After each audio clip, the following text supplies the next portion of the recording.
Year 594 of the Holy Calendar. A panoramic view presents the prestigious Arcanist Academy of Candria. Among the crowd of applicants, a white-haired young boy stares in awe at the imposing structure of the academy, exclaiming how incredible it is. This boy is Luis Carrel, 13 years old. He notices the enormous number of applicants who, like him, have come to the greatest Arcanist school, each one displaying unwavering determination. Suddenly, someone calls his name, Luis.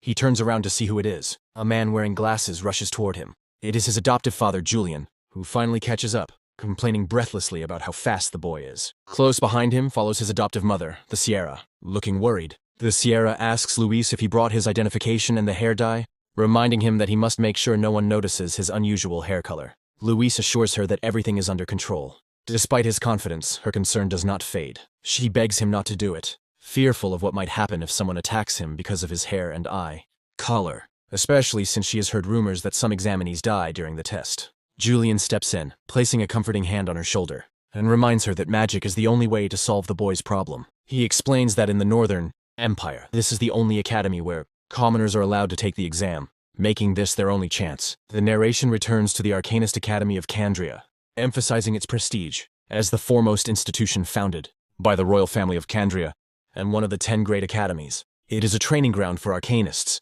where the most powerful Grand Masters of the Empire teach. In the past 10 years, several guardians of non-noble origin have emerged, and most of them graduated from this very academy. Smiling with confidence, Julian concludes that this is the perfect environment for the boy to learn magic. Moved by Julian's reasoning, the Sierra finally agrees. Inspired, Luis declares his firm intention to become a great master. With a gaze full of pure determination, he reveals his ultimate goal: to grow stronger and reclaim ownership of the orphanage from the hands of the church. Luis's bold declaration leaves the Sierra completely stunned and speechless. With tears in her eyes, she confesses that she has become too dependent on him, that she cannot even calm his reckless behavior, and that she worries constantly about the orphanage, feeling like a terrible mother. Julian consoles her, telling her that she is doing more than enough by taking care of so many children. Luis looks at his adoptive mother with a sincere smile and tells her that he is only alive thanks to her. In his heart, he feels truly grateful. The scene then shifts into a flashback of his previous life. In that past existence, the world of dreams meant everything to him. However, his severe asthma confined him to a life dependent on a respirator, which eventually led even his parents to resent him for being a financial burden. Despite his fragile body, his passion for martial arts never faded, and he immersed himself in research from his wheelchair. That passion eventually bore fruit, culminating in his doctoral thesis on the martial arts industry, modern martial arts, and the possibility of their resurgence. He became an acclaimed scholar, a martial arts theorist whose work promised a brilliant future. In fact, his research was destined to contribute greatly to the development of the combat industry and the revival of martial arts themselves. But fate had other plans, and tragedy struck. A fellow scholar stole his thesis and, with ruthless cruelty, accused him of being the thief, stripping him of both his life's work and his honor. The traitor acted as though a sick man who could barely move did not deserve glory, stealing the recognition for the work of an entire lifetime. In the end, crushed by betrayal and illness, even his own parents abandoned him, removing the life support that kept him alive. As his life faded away, his final wish was painfully simple. He wanted to live longer. If there were a next life, he longed for a healthy body, a family that loved him, and a life of his own. And so his wish was heard. His consciousness awakens in a new time and place. The year 90 of the Holy Calendar, in the village of Mantia, within the Northern Empire of Candria. 500 years before his current life, a young Sierra finds him. Another nun voices her concern over his peculiar hair and eye color. Lois's consciousness flickers in confusion. Where am I? He wonders.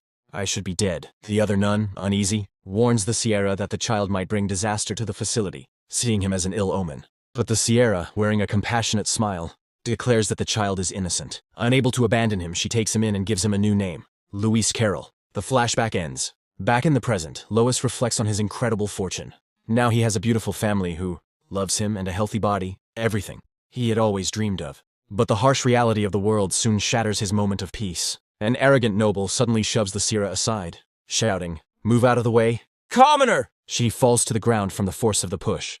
Luis and Julian shout her name, rushing to her side in panic and fury. The noble mocks their ambitions, sneering at the idea of a commoner becoming a great master. Why dream of something so impossible? Louis's eyes ignite with icy rage, the noble's contempt fueling a deep resentment within him. The noble wipes his hand disdainfully, as if he had touched something filthy, and says sarcastically, "Oops, I touched a filthy commoner. Hope my luck doesn't run out." Trembling with anger, Luis clenches his teeth and whispers a curse under his breath. "Damn bastards. just as Louis is about to explode. Julian grips his arm tightly, stopping him in his tracks. Julian shoots him a stern look, reminding him that he must focus on the exam right now, not on fighting. The Sierra also intervenes, sternly reminding him of his promise not to cause trouble at the academy. She begs him to endure it for now. Caught between his rage and his family's pleas, Lou is left speechless, forced to suppress his fury. With great effort, he calms himself. The Sierra places a comforting hand on his shoulder, and he quietly apologizes to his mother. The noble and his entourage walk away, laughing mockingly as they leave. Cowards. Shh, what a party pooper, one of them says. You're lucky, trash, adds the other as they walk off to get their numbers. Suddenly, a commotion breaks out. The crowd parts as people shout, "Make way!" Lord Ken is arriving. A young man with blonde hair and a refined presence steps forward. He radiates an aura of nobility, and the people murmur that he truly looks like a noble, almost as if he were shining. He is introduced as Kane Aranka, heir of the Aranka family. As Louis watches the nobles strut about, his anger hardens into cold determination. Damn arrogant bastards, he thinks, his contempt deepening with every passing second. His gaze sharpens with a silent promise. This is no longer just anger. It is resolve forged from steel. You'll see, he swears inwardly. I'll prove to all of you that you underestimated a commoner. The Sierra looks at him with worry, but Louis takes her hands and offers a reassuring smile. I'll be fine. I will definitely pass and become a great master. Meanwhile, the noble Kane Aranka silently overhears Louis's bold declaration. The noble bullies laugh at him, but Louis, filled with determination, adds, I'll learn magic and prove it to all of you. With renewed purpose, Lise bids farewell to his parents and runs toward the examination grounds, thinking in this life I'll become the strongest and protect what is precious to me. He finishes that thought by looking at an image of his beloved adoptive family in his mind, smiling with determination. The Sierra watches him go, her concern clearly visible. Will he be all right? She wonders. Only 20 or 30 people pass each year, and this year there are 20,000 applicants. We just want that child to be safe. Julian, however, reassures her. He's more stubborn than anyone, he says calmly, confident in Louis's resolve. Once he decides to do something, he charges straight ahead without caring what others think. Supporting him is our job as his family. Moved by his words, the Sierra nods. You're right. Louis arrives at the examination hall and looks around at the massive crowd. Is this really the exam hall? He thinks, realizing something unsettling. Everyone is older than me. Suddenly, an imposing figure descends from the sky. His voice booms across the entire courtyard. The entrance examination for the Arcanist Academy of Candria will now begin. The man introduces himself with undeniable authority. I am the director of this academy and the supervisor of this examination. He is Aronian Smith, director of the Arcanist Academy of Candria. A wave of astonished murmurs ripples through the crowd. The great master director Oronean, people exclaim. Louis reflects on the power system of this world, where martial arcanists, and arcane practitioners exist, divided into 6 ranks. A pyramid of power forms in his mind, illustrating the hierarchy. At the base stands the apprentice, followed by fighter, master, grandmaster, sage, and at the very top, Saint Director Oronian, a grandmaster, stands at the 3rd highest level. Louis realizes just how immense that title truly is. Represents the privileged class of this world. Oronian announces the first trial, pointing toward a long staircase. The first test is to climb these steps, which are guarded by senior students. He explains that the passes for the first exam are placed behind those upperclassmen who block the path. There are a total of 1,000 passes, and only those who manage to obtain one will be allowed to participate in the next test. The director warns that once all the passes are taken, the examination will immediately end. He raises a finger, preparing to give the signal to begin. With a voice that resounds with overwhelming power, Aronian shouts, "Begin!" Instantly, the mass of applicants surges toward the staircase. Brimming with confidence, the first wave charges forward, convinced the exam will be easy. "I'll be the first," one of them shouts. At the top of the stairs, one of the senior students waits with a sinister smile. "Examinees," he says mockingly, "welcome to hell." With a roar, the student releases an overwhelming wave of red and black energy and intense killing intent that crashes down upon the aspirants. Their vision distorts and blurs, as if the world itself is collapsing around them under the crushing pressure. Terror seizes their hearts. Many scream in fear, their faces twisted in panic, as the killing intent assaults their minds. Unable to withstand the pressure, numerous applicants collapse to the ground unconscious. One by one, they are disqualified by number. Panic spreads among the remaining candidates. Was that an attack? Someone cries out. Another recognizes the senior student. That's Lord Sheed, the son of the Minister of Finance, last year's top scorer. How terrifying. While chaos reigns all around him, Lois remains completely calm, chillingly so. He immediately identifies the pressure. That was killing intent just now, wasn't it? The remaining applicants who are barely standing turn in shock, staring at him. Someone who is not only still standing, but looks entirely unaffected. Lois begins to walk forward, utterly unperturbed. That wasn't an attack, he explains to himself. He simply released his aura to intimidate us. Drawing on the knowledge of his past life, he analyzes the situation with cold clarity. Anyone with a weak will would naturally faint from fear, he concludes, glancing at the many unconscious bodies scattered across the ground. To him, this mental trial is child's play. The noble who had harassed Duz earlier notices him. Exactly, the noble says with a smug smile. Looks like you've got some guts. His smile turns malicious. But there are plenty of talented people here, he adds, his voice dripping with disdain. And besides, there's no place for commoners. Lewis's eyes narrow, icy rage filling them at the blatant discrimination and arrogance of the noble. The noble's gaze grows predatory. But since you're already here, he says, his intent sharpening dangerously. With a shout, the noble unleashes his own killing intent. A crushing wave of hostility surging straight toward Louis. A concentrated column of red energy aimed directly at Luz. I'll make you kneel, the noble roars. The attack is so powerful that even the few remaining aspirants, who were still standing, are knocked to the ground, screaming in agony and begging for their lives as they are crushed by the pressure. Yet in the midst of the chaos, Lois remains standing, completely motionless and utterly indifferent to the noble's overwhelming killing intent. A smile slowly forms on Les's face. Is that all your killing intent can do? He mocks. It's enough to scare ordinary people, but for me, memories from his past life flood his mind. Bloody battlefields, the ferocity of warriors, and the brutal reality of combat he had studied obsessively. In his thoughts, he stands surrounded by the silhouettes of countless warriors. Through relentless mental training, he had endured their murderous auras again and again, facing the killing intent of legendary warriors and monsters in his mind day after day. Compared to that, the noble's pressure is insignificant. Enraged by Luz's defiance, the noble throws a punch imbued with his red aura, attempting to overpower him by force. Louis smiles confidently. It won't work, he thinks, preparing to release his own power. Luis erupts with energy. A powerful blue aura surges from within him, his eyes shining with an intense light. His blue aura crashes violently against the noble's red killing intent, completely nullifying it through sheer force of will. Clenching his fist, Nue prepares to counterattack. I'll show you nobles, he growls, his voice heavy with suppressed fury. What true killing intent really is, he roars, his eyes blazing with the accumulated power of a lifetime of mental training. Lois throws a single punch, but instead of physical contact,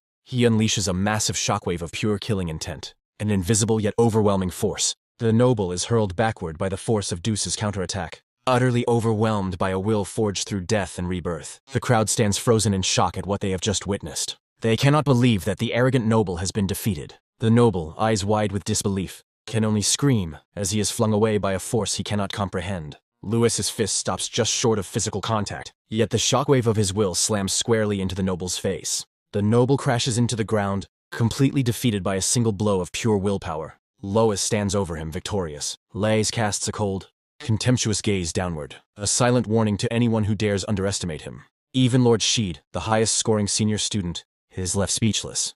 Beads of sweat forming as he witnesses Duz's terrifying display of power. The other aspirants are utterly confused. How did he do that without using magic? They wonder. He not only resisted killing intent, but struck down a senior student. He's only 13 or 14 years old, right? Ignoring the stunned stares of everyone around him, Lois remains standing, unwavering. In amazement, Luis walks past the stunned Lord Sheed and says coldly, I will pass. He calmly approaches the board where the examination passes are displayed, leaving behind a shocked senior student and a crowd of astonished aspirants. With a simple, deliberate motion, Luis takes one of the pass cards, securing his success in the first trial. Enraged and humiliated, the defeated noble suddenly leaps to his feet, shouting, Damn it! As fury clouds his judgment, he charges at Luis from behind. His hand glows with magical energy as he attempts a cowardly attack to reclaim his lost honor. Louis reacts instinctively without even turning around. His senses, honed through his past life, warn him of the approaching danger. With astonishing fluidity, he deflects the noble's magical strike with a single movement of his hand, displaying martial skill far beyond his age. The noble freezes in shock. Impossible, he shouts. A mere commoner. Blocked my attack without magic. Director Aronian appears in an instant, placing a firm hand on the noble's shoulder. He has passed the first exam, he declares. The noble stammers, but he's a commoner. Aronian fixes him with a stern gaze. The Arcanist Academy of Candria treats all examinees equally. Noble or commoner, we are all the same humans when facing monsters. Crushed. The noble bows deeply in apology. You are absolutely right. Thank you. Luis also bows, showing respect for the director's wisdom. The director turns to Luis, his severe expression softening slightly. Congratulations, Luis Carell, he says, acknowledging his success. Then, however, Aronian leans closer, his gaze becoming sharp and penetrating as he studies him. Your hair color, he says quietly. It is quite concerning. The chapter ends on an ominous note of mystery. Suddenly, Luis Caro feels a surge of power. His hair and eyes momentarily change color, a phenomenon that does not go unnoticed. Still processing what is being implied, Luis asks cautiously, "What do you mean?" The Academy Director, Ronan Smith, a powerful Grand Master, steps closer to Luz and gently lifts his chin, examining him with keen interest. Aronian makes a surprising offer. He tells Luis that if he is admitted, he will personally prepare a special magical potion to conceal Luz's unique and striking traits. Luis, however, does not let himself be swayed. He thinks to himself that he does not know what the director is planning, but his priority is to pass the exam. He steels himself for the second trial. As Aronian leads Luz away, a man wearing glasses watches them from afar with an expression of pure contempt. The camera closes in on the man's face, his eyes burning with anger and resentment as he watches Luz walk away. This noble examiner, furious at the director's intervention on behalf of a commoner, clenches his teeth and swears he will not forget the name Luis Caro. The scene shifts to the second training field of the Arcanist Academy of Candria. An announcement echoes that the second examination will begin soon and that all examinees must wait. Out of the original 20,000 aspirants, only 1,000 remain. The majority of them are nobles who have received extensive preparation, elite education. Almost no commoners remain, which makes Luz stand out even more. A group of arrogant nobles approaches him, led by a young man with brown hair and a purple tie, all of them carrying an air of superiority. The leader looks down on Luz with open disdain. "Next time, no one will help you, commoner." Luz meets his gaze calmly, his expression composed, yet with a blade of steel hidden in his eyes. One of the noble's companions joins in, sneering, "Exactly. If the director hadn't helped you, you would have been disqualified a long time ago." With a barely perceptible smile, Lois replies in a voice so calm it is devastating, "Honestly, you're a complete idiot." The noble freezes, stunned by Luz's audacity. "What?" he shouts, completely thrown off. Lois continues, his tone filled with unshakable confidence. "The Grand Master has far better judgment than any of you." Enraged, the noble raises his fist. "Damn you. Do you want me to beat you to a pulp?" he threatens, but Logwaist does not flinch. A smug smile appears on his face, as if he had been waiting for exactly this. The noble's eyes burn with pure fury at Luz's defiance. Unable to restrain himself any longer, he throws a punch straight at Lobus's face. "Then I will," he roars. At the last instant, Luis's eyes shine with icy calm as he observes the incoming attack. With astonishing speed and precision, Luis stops the noble's punch using only 2 fingers. A spark of energy flashes from the point of contact, not magic, but the effect of an ancient martial arts technique that disrupts the opponent's flow of energy. The noble goes rigid in shock, stammering, I can't move my body." Luis's technique has completely neutralized his attack and his ability to move. Lo calmly reveals the name of his martial art, Meridian Rupture, followed by a spiral point strike. With controlled yet overwhelming force, Luis not only halts the attack but sends the noble flying through the air. The noble's companions watch in horror and disbelief, screaming his name as he is defeated. His body slams violently into the ground, kicking up a cloud of dust and plunging the area into stunned silence. The remaining nobles in the group stand frozen, utterly shocked by the sudden and humiliating defeat of their leader. One of them rushes to his side, kneeling to check on him and asking in panic if he is all right. Writhing in pain, the noble realizes he cannot feel his arm. He tries to move his hand, but it is completely paralyzed. Furious and humiliated, he accuses Luz of using poison. "Damn you!" he screams. "I'm reporting this right now." Liz steps forward calmly and clarifies the situation with quiet superiority. "It wasn't poison," he says. "It was martial arts." With an intense gaze, Luis tells him that he had been holding back because of a promise he made to his mother. But even he has his limits. Then Lois speaks a line filled with martial wisdom. "The only people who have the right to strike others are those who are prepared to be struck themselves." Just as the tension is about to explode once more, a young blonde noble, Lord Ken, steps in. He grabs Luis's wrist and reminds him that they are in the middle of an examination. With a serious look, Kane asks whether Luis is truly willing to be disqualified over a fight. Lace falls silent, lowering his fist as he assesses the unexpected intervention of this new figure. The humiliated noble, however, refuses to back down. He shouts at Kane to stay out of it and once again threatens Luz. "You damn commoner. I'll kill you!" Lord Kane turns toward them with undeniable authority. "You know who I am, don't you?" he warns. "You are the ones who should step back." The group of nobles freezes, intimidated by Kane's presence. Gritting his teeth, the leader tells his group to forget it and retreat. As they walk away in defeat, the leader looks back with open contempt, his resentment plain to see. Filled with hatred, he mutters to himself, "Commoners and nobles alike, all trash. Remember this." His words reveal both deep prejudice and a wounded ego. Lois watches them leave, thinking to himself that nobles are all the same, using their status to do whatever they please. Once they are gone, Lord Ken approaches Luis. "Luis, right?" he says, recognizing his name. "You're strong and brave." With a friendly smile, Kane extends his hand and makes a surprising offer. If you want, let's team up. Kane's offer immediately draws the attention of all nearby examinees. Several girls squeal with excitement, asking if Lord Ken is looking for teammates. In an instant, a crowd surrounds Kane, begging to be chosen. They shout out the names of their noble families in desperation, trying to impress him. Off to the side, Lewis watches the spectacle with unshakable calm. Whispers ripple through the crowd about Kane's identity. He's the young master of the prestigious Aranka family. The common belief is that teaming up with him guarantees passage to the next round, which only fuels the frenzy even further. Luis observes the scene with clear disinterest, letting out a simple humph at the chaos forming around him. From high above the arena, Director Aronian Smith decides it is time to proceed. A powerful magical circle activates at the center of the field, floating in midair. The director's voice echoes across the grounds. Congratulations on passing the trial of will. With a faint smile, Aronian announces the next phase. What comes next is the trial of power. Suddenly, a glowing symbol appears on the chest of every examinee, catching them completely off guard. Whoa, what is this? Someone exclaims. Lord Kane, ever perceptive, immediately identifies it. Is this a Earth attribute mark? He wonders aloud. His expression changes as he realizes the implications of the magic about to be unleashed. In the very next moment, all the examinees feel their bodies grow unbelievably heavy. One by one, they collapse to the ground, unable to withstand the crushing pressure. A gigantic and intricate Earth attribute magic circle spreads across the arena, its power descending upon everyone at once, lights up the entire floor of the arena, revealing the source of the immense pressure. The director explains the conditions. For the second examination, while under the influence of Earth attribute magic, the examinees will fight within this arena. The same nobles who had mocked Luz earlier are now struggling on their knees, their bodies trembling. They cannot believe the power of a grand master and wonder how they are supposed to fight under such conditions. Chaos spreads as fear sets in. Amid the turmoil, one examinee suddenly shouts, pointing at someone. Hey, look at that guy over there. He's walking like it's nothing. It is Lord Ken.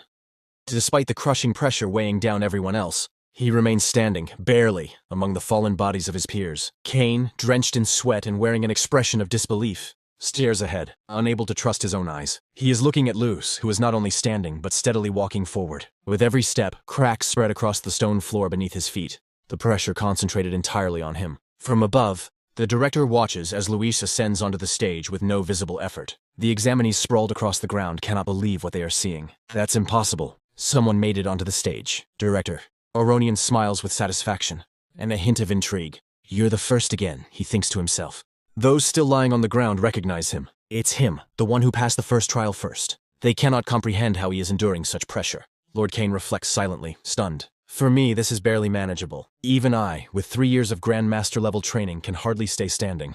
The director's voice echoes once more. Only examinees who remain standing may participate in the next trial. Those collapsed on the ground can only wonder how he is doing it. With a wave of his hand, Director Aronian Smith conjures a sphere of light, preparing to reveal the next challenge. A weapon rack materializes out of thin air before the few who are still standing. Those who wish to use weapons may choose from here, the director announces. The weapons spin slowly in the air, presenting themselves to the fighters. Swords, bows, and spears await their owners. Without hesitation, Lu's bandaged hand firmly grips the hilt of a sword, choosing his weapon for the trial ahead. With confidence and practiced ease, Luis runs through a few sword movements, his actions revealing an instinctive familiarity. His calm stands in sharp contrast to the others as he prepares for whatever the director is about to unleash. The director then adds a crucial rule. Choose whatever you like.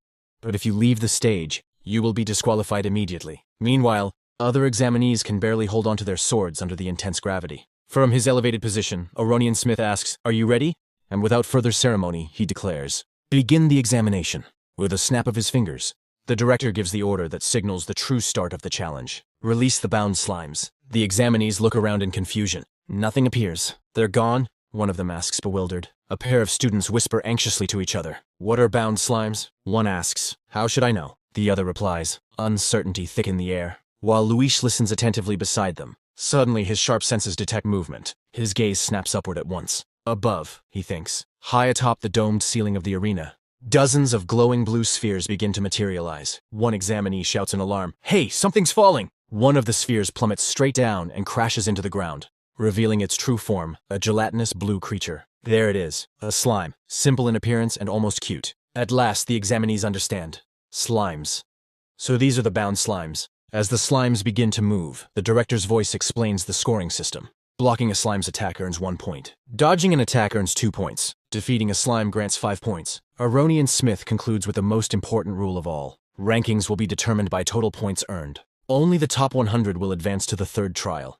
Luis absorbs the information instantly. The competition is brutally intense. Out of the 1,000 remaining candidates, only 10% will move on. Only 100 people, he thinks, his resolve hardening. The slimes appear harmless at first, bouncing around and emitting playful sounds, which causes many examinees to lower their guard. One student laughs with contempt. They look pretty stupid. Slimes are low-level monsters, supposedly easy to defeat. Another examinee, brimming with arrogant confidence, raises his sword. Exactly. They're just slimes, he says, already imagining 5 easy points. He charges at the nearest slime. Take this, he shouts, swinging his blade down. But the slime is far from easy prey. Its expression shifts into one of fury as it evades the strike with shocking agility. The instant it dodges, the slime launches a counterattack, firing itself like a blue cannonball straight at the examinee. The student's face twists into pure shock, completely unprepared for the speed and aggression of the small monster. Bam! The slime slams into his face with devastating force, proving beyond doubt that these creatures are not weak at all. Another student can only stare in disbelief as a slime whizzes past him after incapacitating one of his companions. The examinee who underestimated the slime is sent flying through the air, knocked completely unconscious by the impact. The sudden ferocity of the slimes catches everyone off guard. An archer freezes in place, unsure how to react to the chaos unfolding around him. Another student panics and screams a warning to the others. Watch out, they're still falling! Panic spreads across the arena. Slimes rain down from above, crashing into the ground and immediately attacking the examinees, turning the trial into a chaotic battle for survival. From the balcony, the director and the other examiners watch as disorder overtakes the arena. Students are thrown through the air and knocked out one after another. The examiners announce scores as they are earned, their voices highlighting just how punishing the test truly is. Number 27938, 1 point. Number 17638, 2 points. One of the female examiners turns to the director, her expression serious. Director, this year's examination includes the young masters of the Avius family, the great noble houses, Aranka and Duran.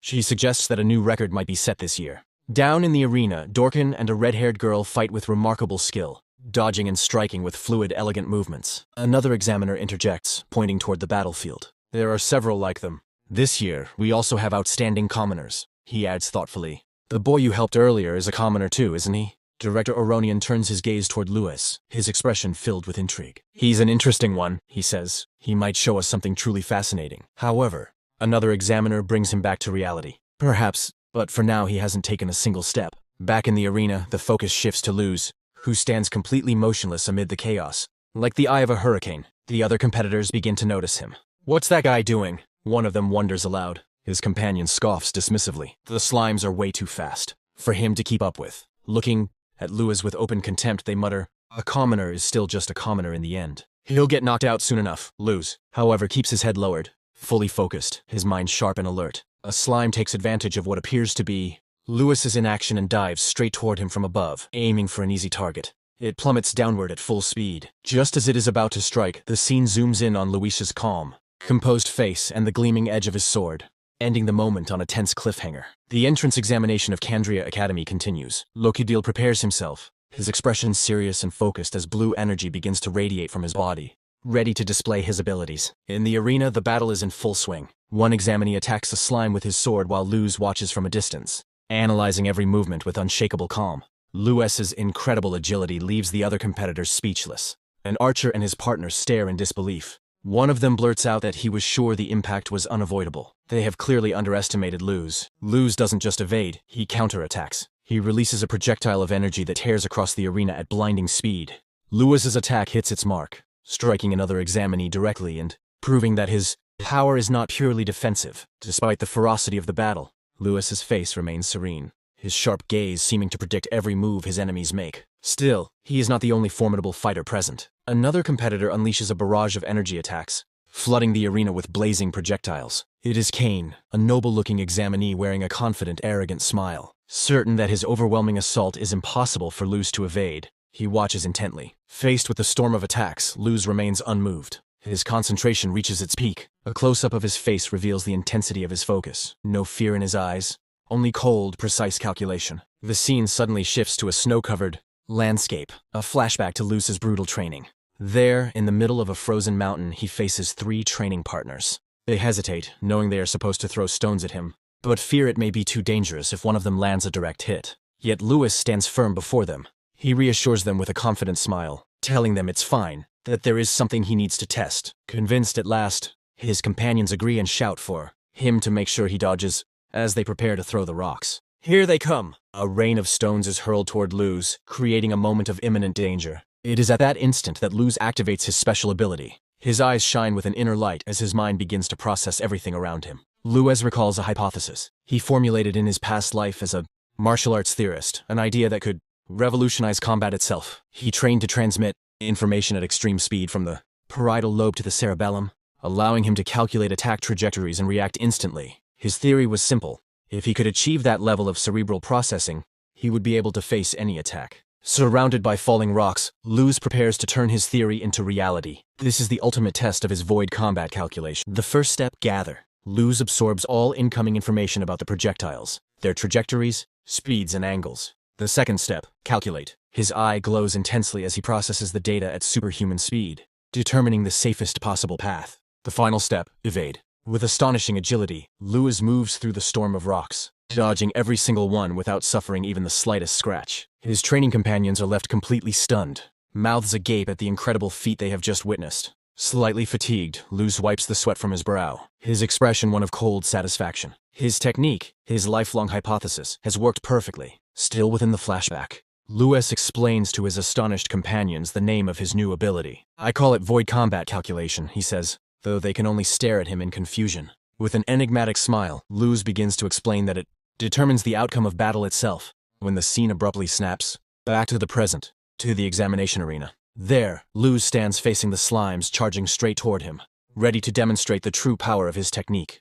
It is a predictive art. His eyes glow with power as he activates his combat calculation, preparing to neutralize the threat. In his mind, complex physical formulas overlay the image of the slimes. Luz no longer sees enemies. He sees trajectories, velocities, and vectors. The slimes launch their attacks, but to Luz's hyper-accelerated brain, their movements are as predictable as mathematical equations. From an overhead view, the strategy of the slimes becomes clear, a coordinated assault from 4 directions. But to Luz, this is merely another variable in his calculation. He analyzes the situation with icy precision. The bound slimes possess speed and power, but they can only charge in straight lines. He has identified their fundamental weakness. His mind calculates the angles and rebound speeds, predicting their attack paths with astonishing accuracy. With elegance and no wasted motion, Lewis takes a single step to the side, effortlessly evading the first charge. With astonishing ease, all of the slimes miss, unable to adjust their straight-line trajectories. For Luz, with his predictive ability, dodging them is effortless. He keeps a mental tally.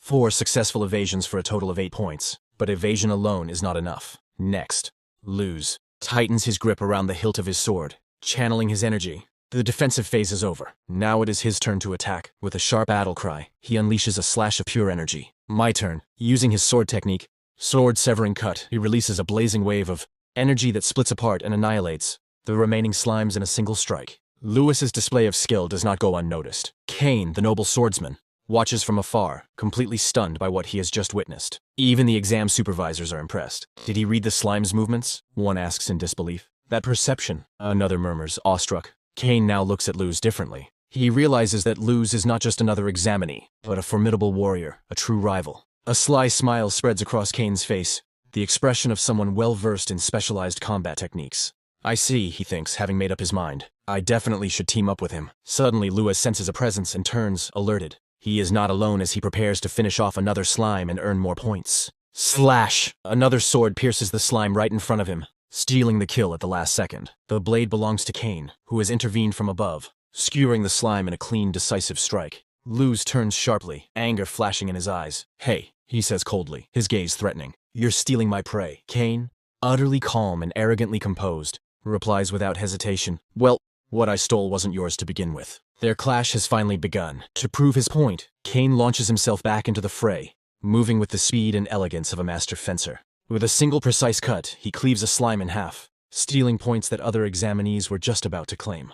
Nearby, a group of rough-looking examinees struggles clumsily to contain a single slime. The gap in skill is overwhelming. Kane turns back to Luz and gestures toward the others as he clarifies his logic. Steal from them, not each other. His targets are the weak. With a smile that is charming yet unmistakably dangerous, Kane formally introduces himself. I'm Kane. Want to steal points together? The offer of an alliance hangs in the air. Lewis studies him cautiously, his expression serious as he weighs the noble swordsman's hidden intentions. Noticing the suspicion, Kane clarifies his motives. To be clear, I only want a high ranking.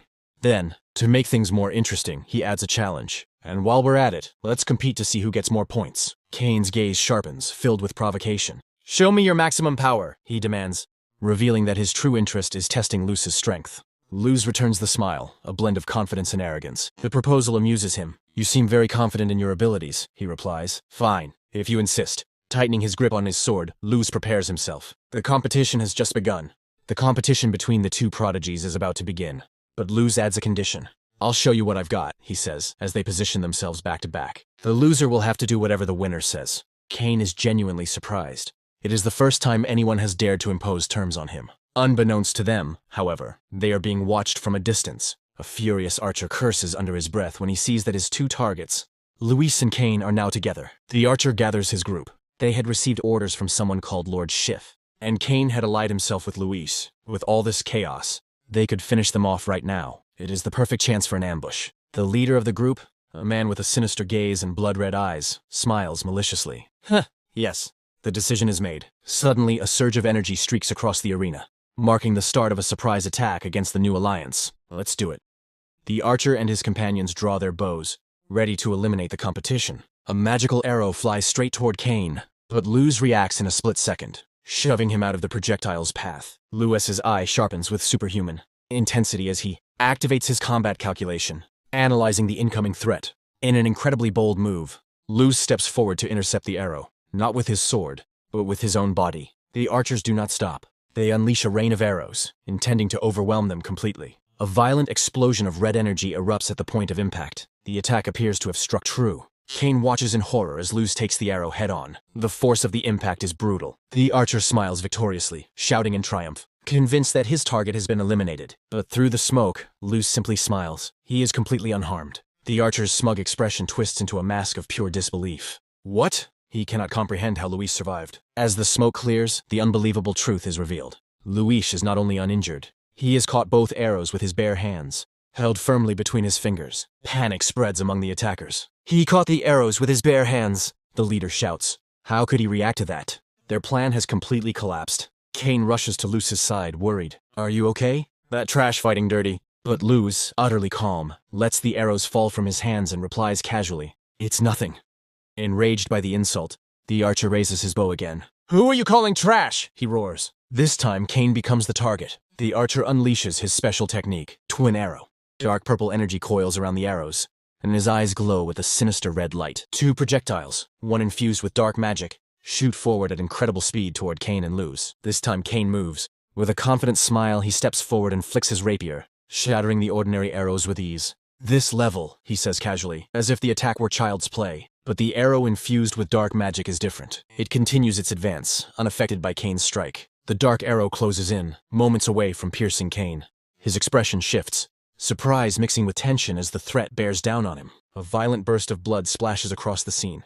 Blood drips from Kane's palm as he warns Luis not to move. Stunned, Luz realizes that he was the true target of the attack all along. From a distance, two exam supervisors observe the situation. One of them, a man wearing glasses, points out the clear malicious intent behind the attack and asks whether they should be disqualified.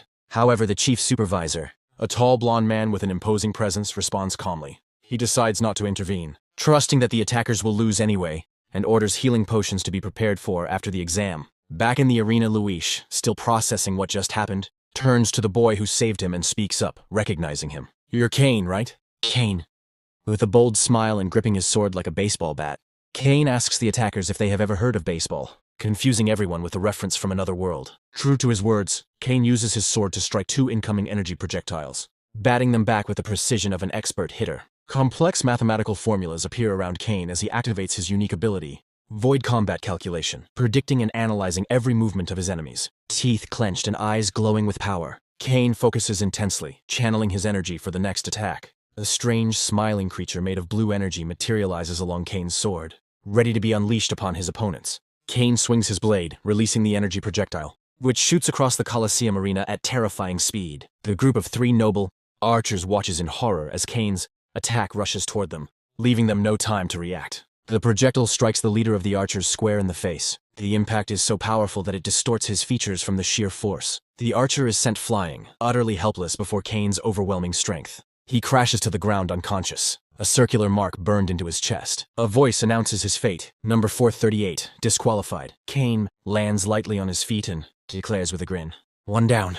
Nearby, Luis watches in awe, thinking that this whole game of nobles and commoners is becoming quite interesting. The two remaining archers scream in fury when they see their companion fall. "Brother, how dare you!" they shout, unable to believe the humiliation they have just suffered. One of them looks around in panic. Huh? Where did he go? In the blink of an eye, Kane has vanished from their sight, leaving Luz scanning the arena as well, searching for his next move. His gaze. Suddenly, Kane's voice echoes from above. He has leapt into the air and now descends toward them, shouting, "Here I am!" With a swift swing of his sword, Kane strikes the second archer, neutralizing him instantly before the stunned eyes of the last remaining companion. "Number 2, Kane declares without missing a beat. The same energy projectile that defeated the first archer now slams directly into the second archer's face. He is hurled through the air with a scream of pain, defeated in the same humiliating manner as his leader. The announcement follows immediately. The second attacker, number 0439, is disqualified. The final member of the group stares in pure panic, unable to comprehend what is happening. With a predatory presence, Kane appears right behind him and whispers coldly, "You're the only one left."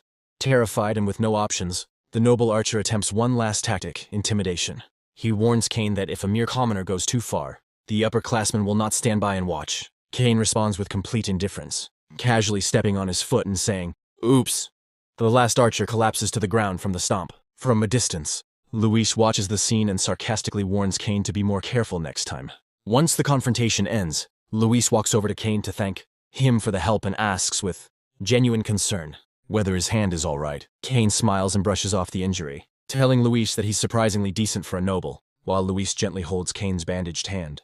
Amused by the comment, Luis replies that Kane is quite kind for a noble, and an unexpected sense of camaraderie forms between them. It is then that Luis makes a surprising revelation, asking Kane not to lump him in with ordinary nobles. He asks if Kane has ever heard of the great families and declares that he belongs to one of them, the Aranka family. It is explained that the great families are ancient clans that have produced numerous grandmasters and sages throughout history, represented by silhouettes of powerful regal figures. Their influence is so immense that they are portrayed as forces shaping the fate and wealth of the world itself. The power of these families rivals even that of the royal family, the traditional nobility, and the influential Arcanist Association. As they fight side by side, Kane reflects on Luis's revelation. Great families, huh? He thinks, realizing that nobles come in all kinds after all. However, Kane's overwhelming display of strength enrages other nobles in the arena. They despise him for being an interfering commoner and for allying himself with Luis. A group of arrogant nobles, furious over the defeat of the archers,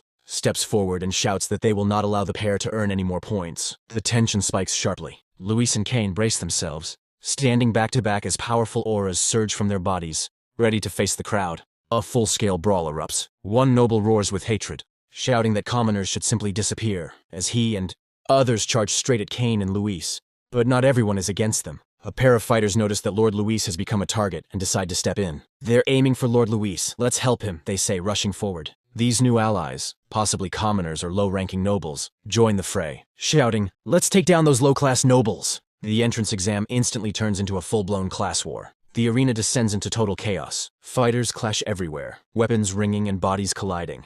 Luis warns Kane to stay alert and silently vows not to lower his guard again, while combat erupts all around them. Amid the turmoil, two new figures appear. A red-haired young woman in armor watches the scene unfold and smiles. "This is getting interesting," she says. The warrior, named Milana, encourages her companion, a small blue-haired mage. "Milana, let's make those nobles who looked down on you regret it," he shouts, and together they leap into battle with fierce determination. Kane moves swiftly across the battlefield, dodging attacks with effortless grace. He realizes that he has become the focus of many enemies and that, continuing to rack up points, may only invite more trouble. As if to worsen the situation, several slimes suddenly appear in the arena, catching Kane off guard in mid-jump. The blue-haired mage springs into action, using his staff to trip an opponent charging toward him. Taking advantage of the opening, Milana cuts down another enemy with a wide, powerful swing of her sword, sending him flying. Elsewhere in the arena, a new and formidable combatant makes his entrance. It is a Suragan, a massive red-haired man wielding an enormous hammer, crushing his enemies with raw power. He bursts into loud laughter, clearly thrilled by the battle. "Ha ha, amazing, this is just amazing," he exclaims, reveling in the chaos. With a wild shout, Federon declares that hitting people is far more fun than smashing slimes and charges forward. He spins at terrifying speed, turning himself into a living whirlwind of destruction as his hammer tears through the battlefield. Eyes blazing with fury, Federon unleashes all his strength in one devastating motion. His spinning attack strikes several opponents at once, hurling them through the air amid screams of pain and shock. When he finally stops, he surveys the results with deep satisfaction. The ground around him is littered with defeated students, groaning and unable to rise after the crushing blows of his hammer. Meanwhile, the exam supervisors continue to observe from above. One of them asks the director whether they should intervene and stop the chaotic brawl, but the director calmly replies that it is fine. Youthful energy is important. Another supervisor voices concern. If all the nobles are disqualified in this free-for-all, won't that be a problem for the academy? The director, utterly unshaken, responds that the academy has its own rules and that they need not worry about public opinion. His subordinate nods, suddenly understanding. At that moment, a blinding pillar of golden light descends from the sky and explodes at the center of the arena, bringing the raging battle to an abrupt halt. Floating within the brilliant radiance, the director raises his arms and solemnly announces, "With this, the second exam has ended." With a smile, he informs the exhausted participants that the scores and rankings of the successful candidates will be announced shortly. The battle is over. Students lie scattered across the ground, completely drained. One of them notices that the effects of the earth magic have faded, while another complains bitterly about how tired he is. The injured examinees are instructed to drink the healing potions that have been prepared for them, and several students hurry to help their fallen companions. Kane holds one of the potions in his hand, observing with curiosity the magical aura emanating from the flask, marveling at its mysterious power. He comments on how expensive these potions must be, but Luis approaches him with a teasing smile and asks what is wrong. With an air of superiority, Luis tells Kane to relax, joking that he will not bother him even if he wins. Kane can only sigh at his arrogance. The director speaks again and, with a wave of his hand, conjures a gigantic magical scroll in the air to announce the results of the second exam. As the scroll slowly unfurls, Luis confidently asks Kane what place he thinks he got, already assuming that both of them have passed. Meanwhile, the defeated nobles scoff and laugh, mocking that the commoner does not even appear on the list. Luis looks up at the scroll in confusion when he sees that it only displays results up to 6th place and his name is nowhere to be found. The director announces that the top 5 examinees have surpassed previous records. The 5th place is revealed first. Miliano Roy, the small blue-haired mage. To everyone's surprise, 4th place goes to Kane Aranka. However, the image displayed alongside the name shows Luis with a serious expression, creating confusion between the announced name and the person shown. 3rd place is then announced as Fei Yurin, and the image reveals the red-haired warrior wearing a confident smile. Despite the name being masculine, Luis stares in disbelief. Unable to understand why his name has still not been called, he wonders out loud if he was disqualified for attacking those bastards. The announcement of the second test's results echoes throughout the arena. 2nd place is awarded to Luis Carroll, who has obtained 887 points, an astonishing achievement for a commoner. Kane Aranka, a blonde noble, looks confused. He does not recognize the name, despite having interacted with Luis earlier,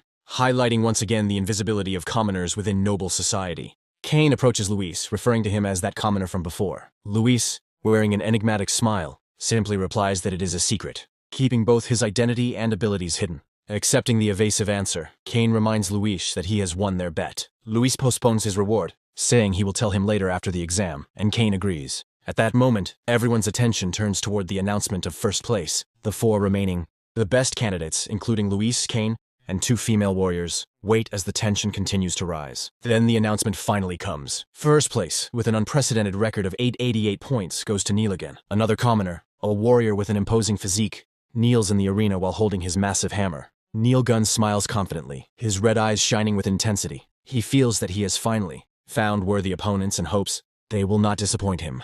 The noble crowd is left in complete shock. They cannot believe that 2 commoners have taken the top 2 positions, surpassing even Phi of the prestigious Duran family. Neil's power is overwhelming. Phi's hand, belonging to a young woman with blue hair, trembles uncontrollably. The result has deeply affected her, as the pressure and surprise of being surpassed sink in.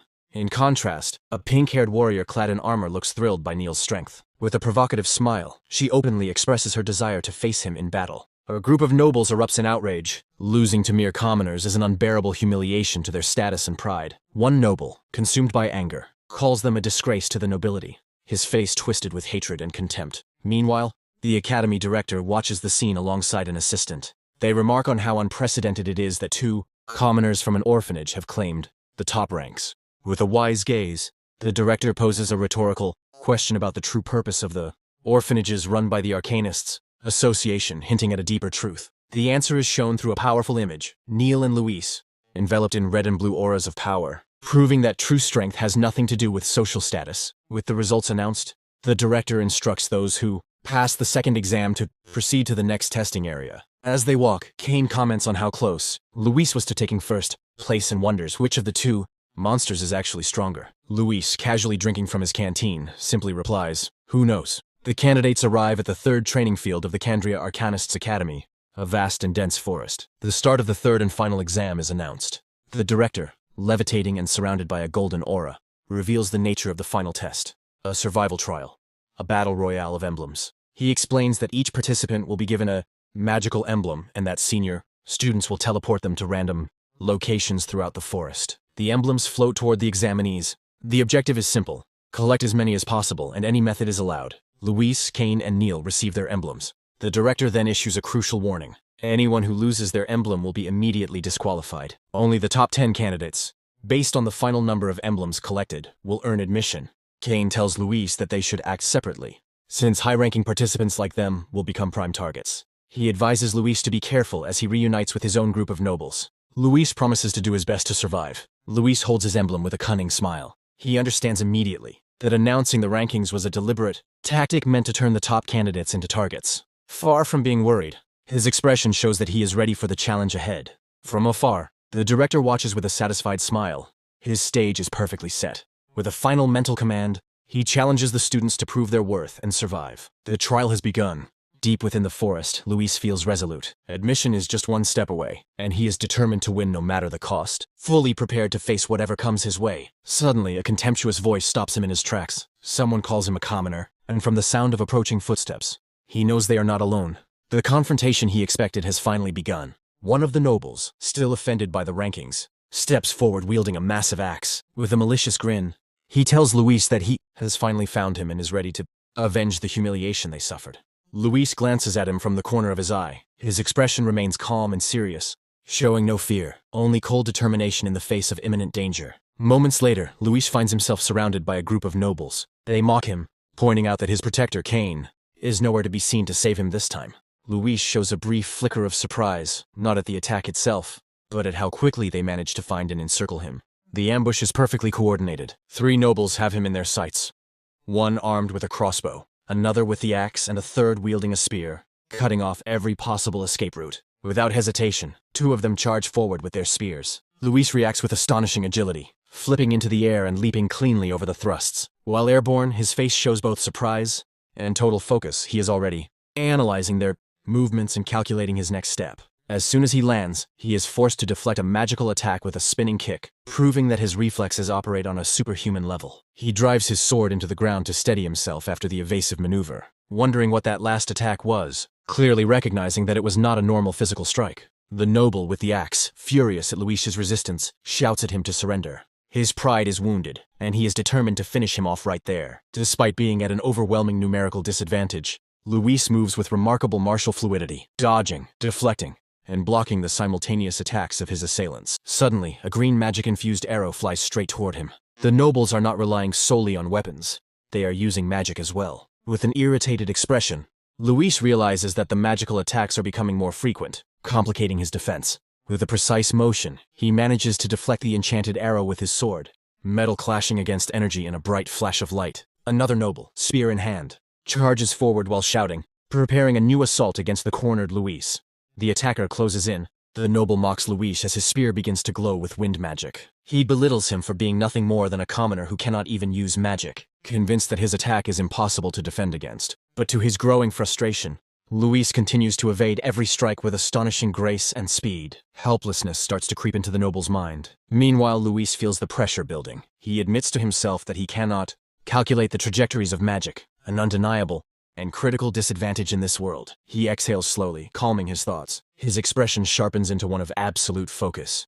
If he cannot predict magic, then he must respond in a different way. He decides to use his trump card, Sen no Sen, a counterattack technique executed just before the opponent strikes. anticipating intent rather than action. With an icy gaze, Luis prepares to unleash the essence of his martial art, reading the flow of battle and turning the enemy's power against them. The leader of the nobles, enraged by their lack of progress, shouts at his companions to stop hesitating and attack all at once. His plan is simple: overwhelm Luis with a relentless, all-out assault. At the command, the nobles launch a coordinated attack from every direction, creating a storm of steel and magic. They believe that against such combined force, Luis will have no escape. Yet, in the face of the total onslaught, Luis shows no fear. Instead, a confident smile spreads across his face as he lets out a quiet, defiant humph. Rather than retreating, he charges forward. To him, their combined assault is not a threat. It is the exact moment he has been waiting for. The noble with the axe believes Luis has fallen into his trap and shouts triumphantly, convinced that his strike will be the finishing blow. As the heavy axe comes crashing down, Luis slips beneath it, moving faster than the eye can follow. The attack misses completely. Applying sen no sen, Luis uses his sword not to block, but to redirect the axe's trajectory, closing in dangerously close to his opponent. The axe-wielding noble is thrown completely off balance, his powerful strike rendered useless. In one seamless motion, Luis fuses offense and defense into a single fluid act. Seizing the opening, Luis uses his opponent's body as a weapon, hurling him into another attacker. At the same time, he kicks up dirt to blind a third noble, neutralizing 3 enemies in an instant. His counterattack does not stop there. He snatches a fallen spear and sweeps the legs of the remaining 2 nobles, keeping them off balance and on the defensive. From the safety of a tree, a noble armed with a crossbow fires a magical energy bolt, a precise and devastating shot aimed straight at Luis. With cold calculation,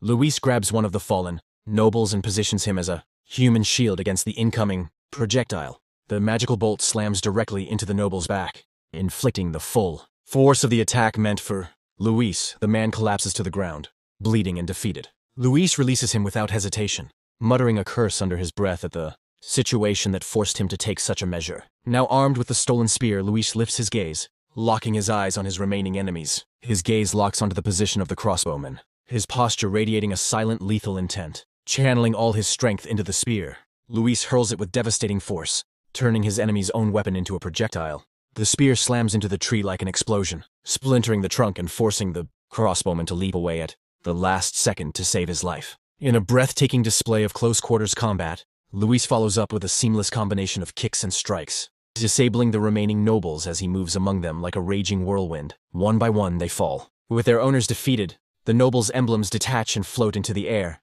marking their immediate disqualification from the trial. In one swift, confident motion, Luis catches the falling emblems, claiming the spoils of his victory. Standing amid the unconscious bodies of his attackers, he looks down at the emblems in his hand and coldly declares that he will be keeping them. Desperate and cornered, the group's leader screams at the crossbowman to stop hesitating and unleash all his magic on Luis in one final attempt to bring him down, but his shout is cut short by a calm, mocking voice from above. It is Cain, who has appeared silently and now grips the noble's crossbow. "Were you talking to me?" he asks with casual sarcasm. Before anyone can react, Cain strikes the crossbowman, sending him crashing down from the tree and slamming into the ground. Completely out of the fight, sitting comfortably on a tree branch, Cain casually plays with the crossbow and remarks to the fallen noble, "What a shame. You can't use magic anymore." The leader of the nobles stares in horror and confusion, demanding to know why Cain is there, revealing that the plan had been to keep him occupied elsewhere. Cain smiles slyly and explains that he let them believe their plan had worked,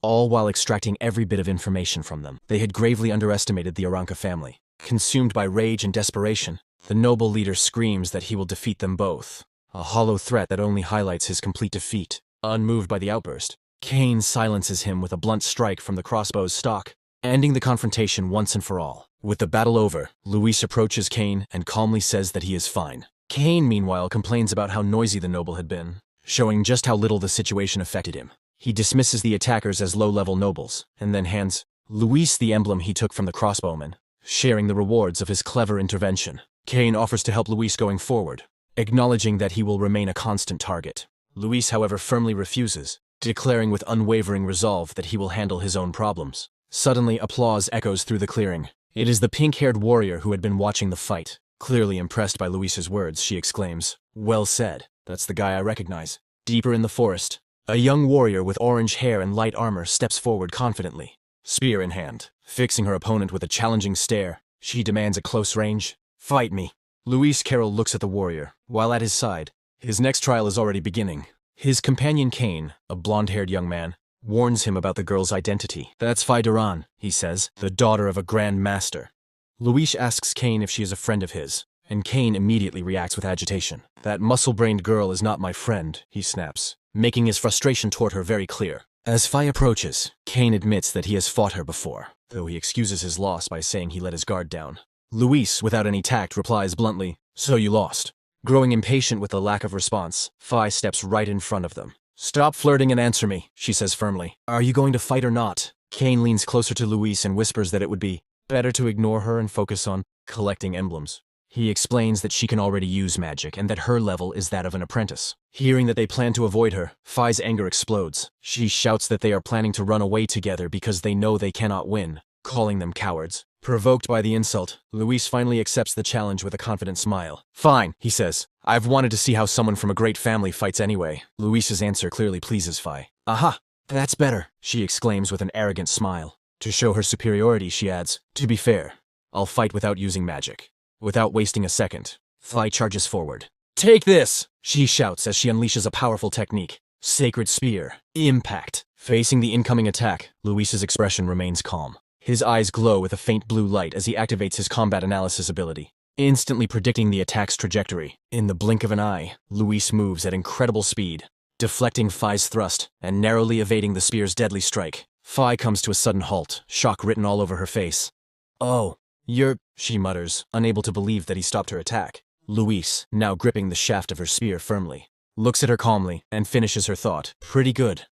Phi strains with all her strength to pull her weapon back, but Luis's grip is overwhelming. The spear does not move even an inch. Using her own momentum against her, Luis twists and throws her off balance, sending her stumbling to the side. The battle continues. Phi quickly recovers and sweeps her spear in a wide arc, but Luis dodges agilely, already preparing for his next move. Determined not to be underestimated again, Phi leaps backward to create distance and shouts angrily, "Let's continue!" She channels her energy once more and unleashes Sacred Spear in a rapid barrage of fast, powerful strikes. The final blow of her combination slams violently into the ground, triggering a massive explosion of dirt and debris that erupts into the air. From a distance, two men observe the flash of the explosion. They are academy instructors who have been supervising the fight from the beginning. One of them, a bespectacled man, remarks that it has been a long time since he last saw the spear techniques of the Duran family, praising the flawless speed and power of Phi's movements. As expected of a genius, he concludes. However, his companion remains skeptical, glancing toward her opponent. A mere plebello, he continues dodging the waves of energy as he finishes his analysis, taking into account the spear's reach. It's extremely troublesome, Luis thinks. But there's something else. At the same time, his analysis reveals several fatal weaknesses. At last, he identifies a pattern he can exploit. Phi prepares another attack, spinning her spear to form a sphere of energy around herself, both defensive and offensive. Luis has found the answer. One weakness is close quarters combat, he declares in his mind, clearly visualizing how to break through her defense. With his eyes blazing and runes spinning around him, his plan becomes crystal clear. In other words, if I calculate the timing correctly and close the distance instantly, I can counterattack. Luis lunges forward, unleashing his own technique. Eskrima, sword dance. A whirlwind of blue energy surges toward Phi. She sees his movement clearly. Far from panicking, a cunning smile spreads across her face. "I know what you're trying to do," she thinks, instantly reading Luis's strategy to close the distance. "But that won't work on me." "Come on!" Phi shouts, and instead of retreating, she prepares to meet him head-on with her own counteroffensive. Anticipating Luis's charge, she pivots on her foot, anchoring herself to the ground, and unleashes a spinning counterattack. With a fierce battle cry, Phi whirls her spear at blinding speed, creating a defensive vortex that completely repels Luis's sword dance. Shock fills Luis's expression. His assault, carefully designed to exploit her weakness in close combat, has been completely neutralized. "What is this?" With an expression of exhilaration bordering on madness, Phi revels in her success. "The sacred spear of the Duran family has no weaknesses," she shouts. "Prepare yourself, Luis Carrel." Luis is forced to retreat, trapped within the storm of Phi's attacks, unable to find even the smallest opening to close in. Watching from a distance, the instructors marvel at Phi's skill. They comment that even the great Master Duran learned that technique at 16, and that when combined with magic, Phi surpasses any apprentice. To them, Luis's defeat seems inevitable. Cornered, Luis admits to himself that the situation is grim, but he refuses to give up. Instead of pressing the attack, he shifts to a defensive strategy. Luis executes a new fencing technique, swordnet, creating a defensive dome of rapid thrusts that blocks Phi's relentless assault. As he defends, he recalls the rest of his analysis. Another weakness of spear techniques is their massive stamina consumption. His new plan is endurance. If I keep defending with precision, an opening will definitely appear. He is confident he can win through attrition. However, the strain of the battle causes a crack to form along the blade of his sword. Fai continues her merciless attack, dancing across the battlefield.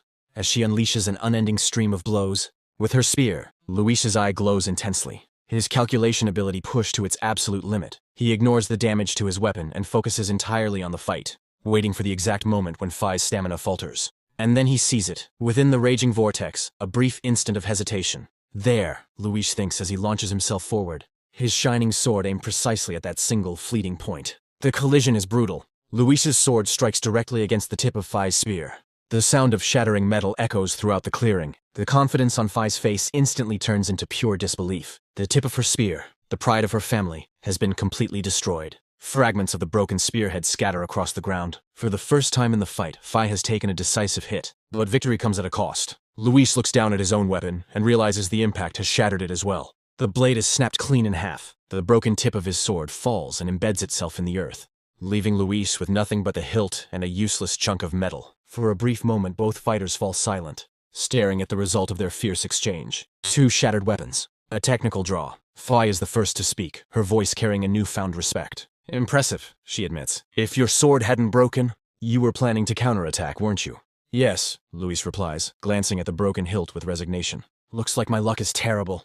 Suddenly, Fai puffs up like an annoyed child and points at him. Hey, by the way, you were holding back, weren't you? Luis calmly apologizes. It's a habit I observed before going all out. An enigmatic, confident smile spreads across his face. But now, he adds, I'll get serious too.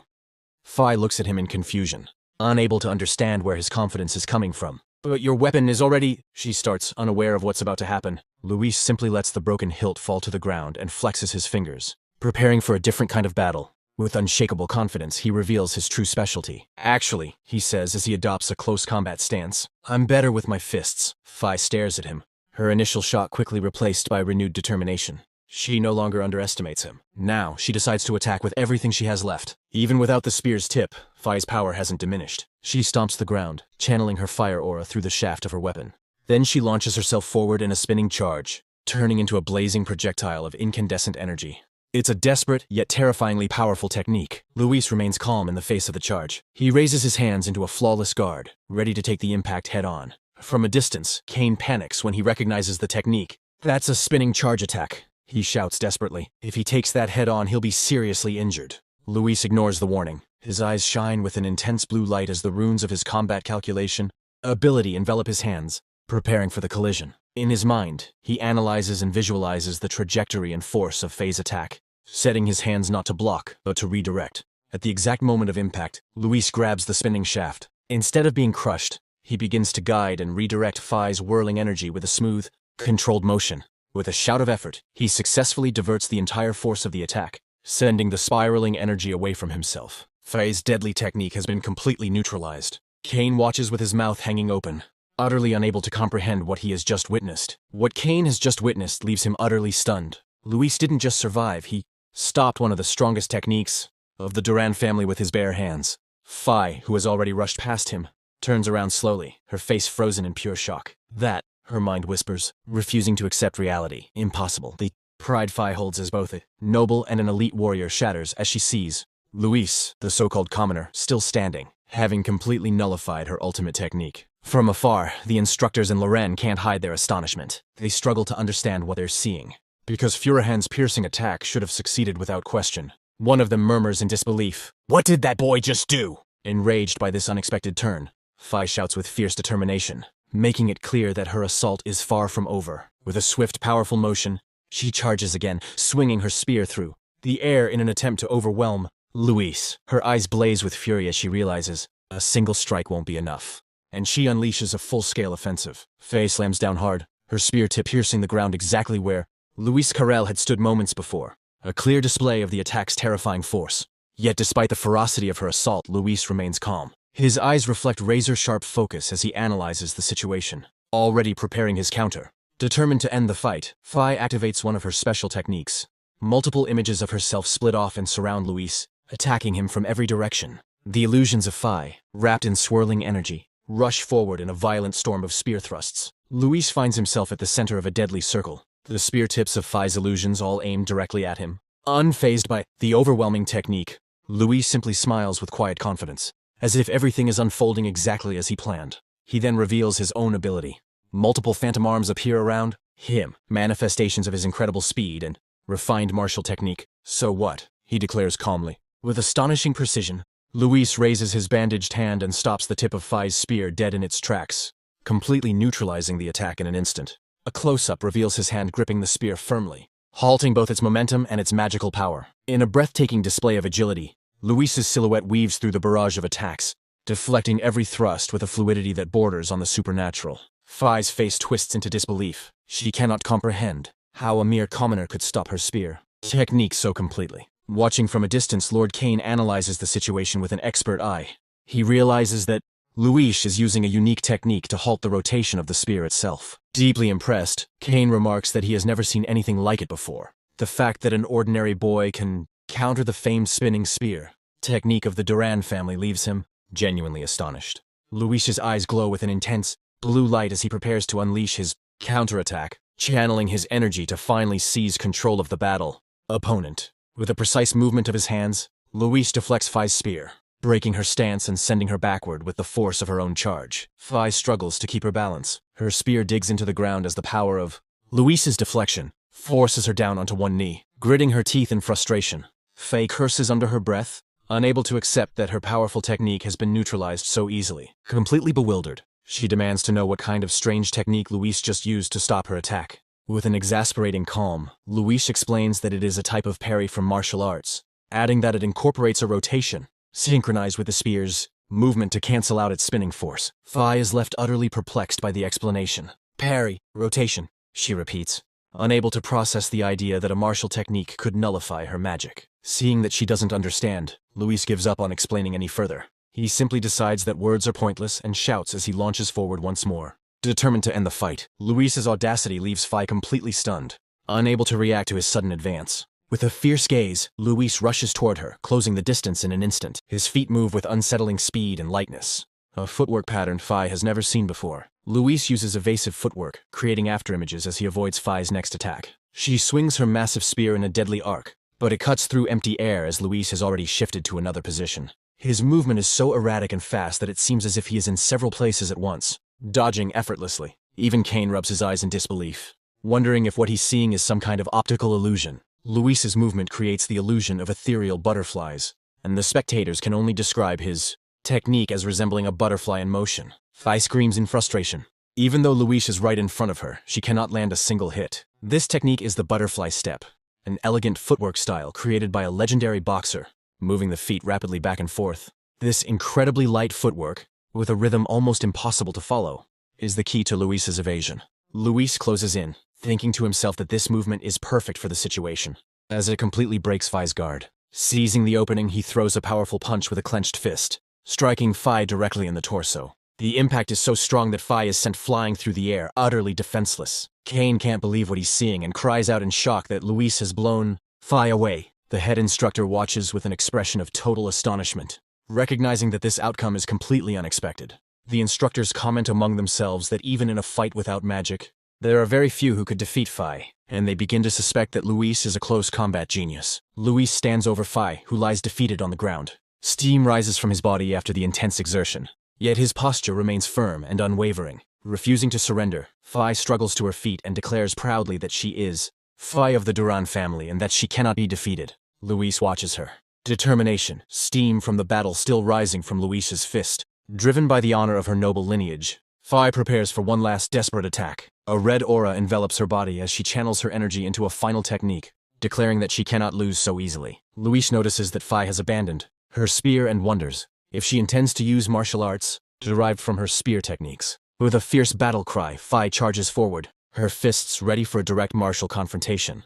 Luis adopts a defensive stance, instantly recognizing her style as Wing Chun and preparing himself to counter it. With a ferocious shout, Fai descends, pouring all her strength into a final downward strike. Luis responds with a deflection technique, Pak Sao, a palm parry used to redirect the opponent's attack. Fai doesn't stop there and immediately follows up with her own punch, shouting, "Crushing fist!" The clash of their fists creates a shockwave, a raw collision of pure power. Luis analyzes the impact and realizes that Fai's strength closely resembles one-inch force, a high-level martial arts technique. He praises her skill, and Fai responds proudly that the Duran family excels in more than just spear techniques. Without giving him a moment to breathe, she continues her assault, unleashing a flurry of blows while repeatedly shouting, "Crushing fist!" Excited by the challenge, Luis fully accepts the fight. "Come on!" he shouts, as a spectral manifestation of a boxer appears behind him. Their attacks collide in a blazing exchange, a storm of martial techniques that lights up the battlefield. A manic smile spreads across Luis's face as his eyes glow red. Fighting a strong opponent is the dream he has always longed for. A voice deep within him whispers, "More, more." In the darkness, a blood-red demonic heart begins to beat violently, awakening a hidden power. Luis's eye transforms, his pupils shrinking into a single glowing red point, a sign that his sealed power has been unleashed. Surrounded by a demonic aura, Luis smiles and says, "Let's enjoy this even more." A monstrous shadow looms behind him. Fai suddenly freezes, sensing the terrifying change in the atmosphere. What is this? She wonders as a chill runs down her spine. Luis's overwhelming bloodlust manifests as a massive demonic face, poised as if to devour her. Pure terror paralyzes her, her eyes wide with fear as she realizes her body will no longer move. Luis, now moving at a terrifying speed, throws a devastating punch that lands squarely on Fai's face. The final blow lifts her off the ground. Blood sprays through the air as the battle reaches its brutal conclusion. The head instructor, utterly stunned, wonders what kind of power he has just witnessed. An energy he has never felt before. Luis lands calmly, while Fai's body is hurled violently backward by the force of the impact. She crashes into the ground, and then into a tree, which splits in two from the sheer power of the blow, leaving her finally motionless. The noble students watching from afar stare in stunned silence, their faces pale as they struggle to comprehend what they have just witnessed. Silence follows, heavy and suffocating, as the nobles stand in shock after witnessing the proud Faran being defeated in such an overwhelming manner. Disbelief quickly turns into rage.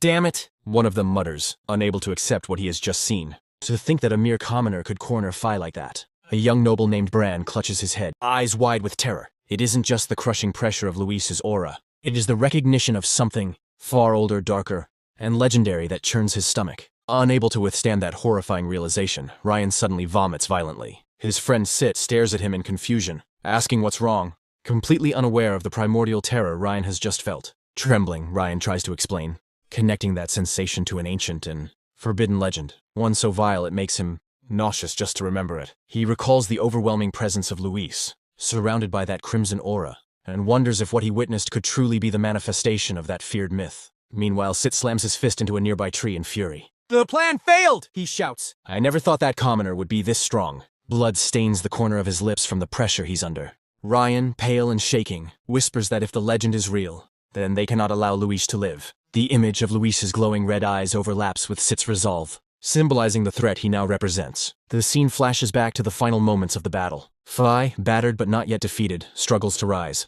Luis, cloaked in a demonic aura, unleashes a brutal spinning kick, a vortex of red energy that crashes into her. She spits blood as the impact overwhelms her, her body collapsing uncontrollably. Luis looks down at her like a predator. With a roar, he concentrates power into his fist, preparing to end the battle once and for all. A storm of crimson energy erupts, an onslaught of punches raining down like meteors from the sky. Fai, lying on the ground, is bombarded mercilessly. Barely conscious, she recognizes that Luis's speed and power exist on an entirely different level. There's no way I can win, she realizes. A gigantic fist of red energy materializes above her, a manifestation of Luis's overwhelming power. Terror fills her eyes as she looks up, knowing that if that blow lands, she will not survive. At this rate, he'll kill me, she screams internally. In a final act of desperation, Fai invokes her own ultimate technique, the martial arcana. A magic circle forms as she gathers fire energy into her fist. She launches her attack, the fire fist, a blazing explosion that surges forward to collide with Luis's demonic energy. The two forces crash together at the center of the battlefield, triggering a massive explosion that engulfs everything around them. The shockwave sends Fai flying. Her scream is swallowed by the thunderous roar as her body is hurled through the forest like a projectile, smashing through trees before finally coming to a stop. The force of the collision also pushes Luis backward, his feet carving deep grooves into the earth as he skids to a halt. When the dust finally settles, Luis looks down at his hands in confusion. His eyes return to their normal color. "Just now.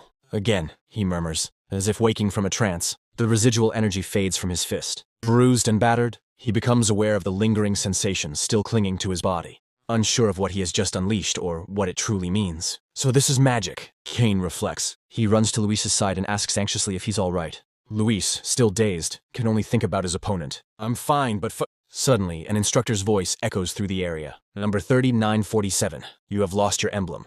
Both Luis and Kane turn around in shock. Sita appears, pointing at Luis with a triumphant smile, and declares loudly for everyone to hear, "Are you disqualified?" Luis looks down and sees the emblem on his shoulder, the mark of his participation in the exam, burning fiercely. The flames completely consume it, reducing it to ashes that vanish into the air, sealing his disqualification. The nobles led by Sit burst into mocking laughter. You lost. Get out of here. Kane tries to defend Luis, arguing that it was an accident, but Sit smiles maliciously and reminds him that the director saw everything. You're not thinking of helping a cheating commoner, are you? Sit asks coldly, then steps toward Luis, telling him he's interfering and that trash, like him, should have disappeared long ago. Just as the tension is about to explode, a weak yet firm voice interrupts them. Wait! Everyone turns in surprise. It's Phi, who has recovered just enough to intervene. Luis stares at her in disbelief, amazed that she's even standing after the brutal battle they just fought. Limping and covered in wounds, Phi walks toward the group. Despite her condition, her first concern is Luis. Are you safe? Sit, outraged, shouts at her, asking if she's really trying to protect a commoner and whether she doesn't care about being disqualified herself for breaking the rules. Shut up! Phi snaps. She faces Sit directly and acknowledges that Luis's emblem was burned. To everyone's surprise, especially Kane's, the proud Phi apologizes to Luis, admitting that she used magic by accident. Luis tries to take responsibility, saying he lost control, but Phi dismisses it. It's completely fine, she says, declaring that since Luis forced her to use magic, he is the winner, and she challenges him to fight her again once they are both officially enrolled. Sit scoffs, mocking how Luis could possibly enroll when he only has 4 emblems left after his was destroyed. Without hesitation, Phi rips off the pouch, containing all the emblems she had collected, and throws it to Luis. Take it, she says. This is your reward for defeating me.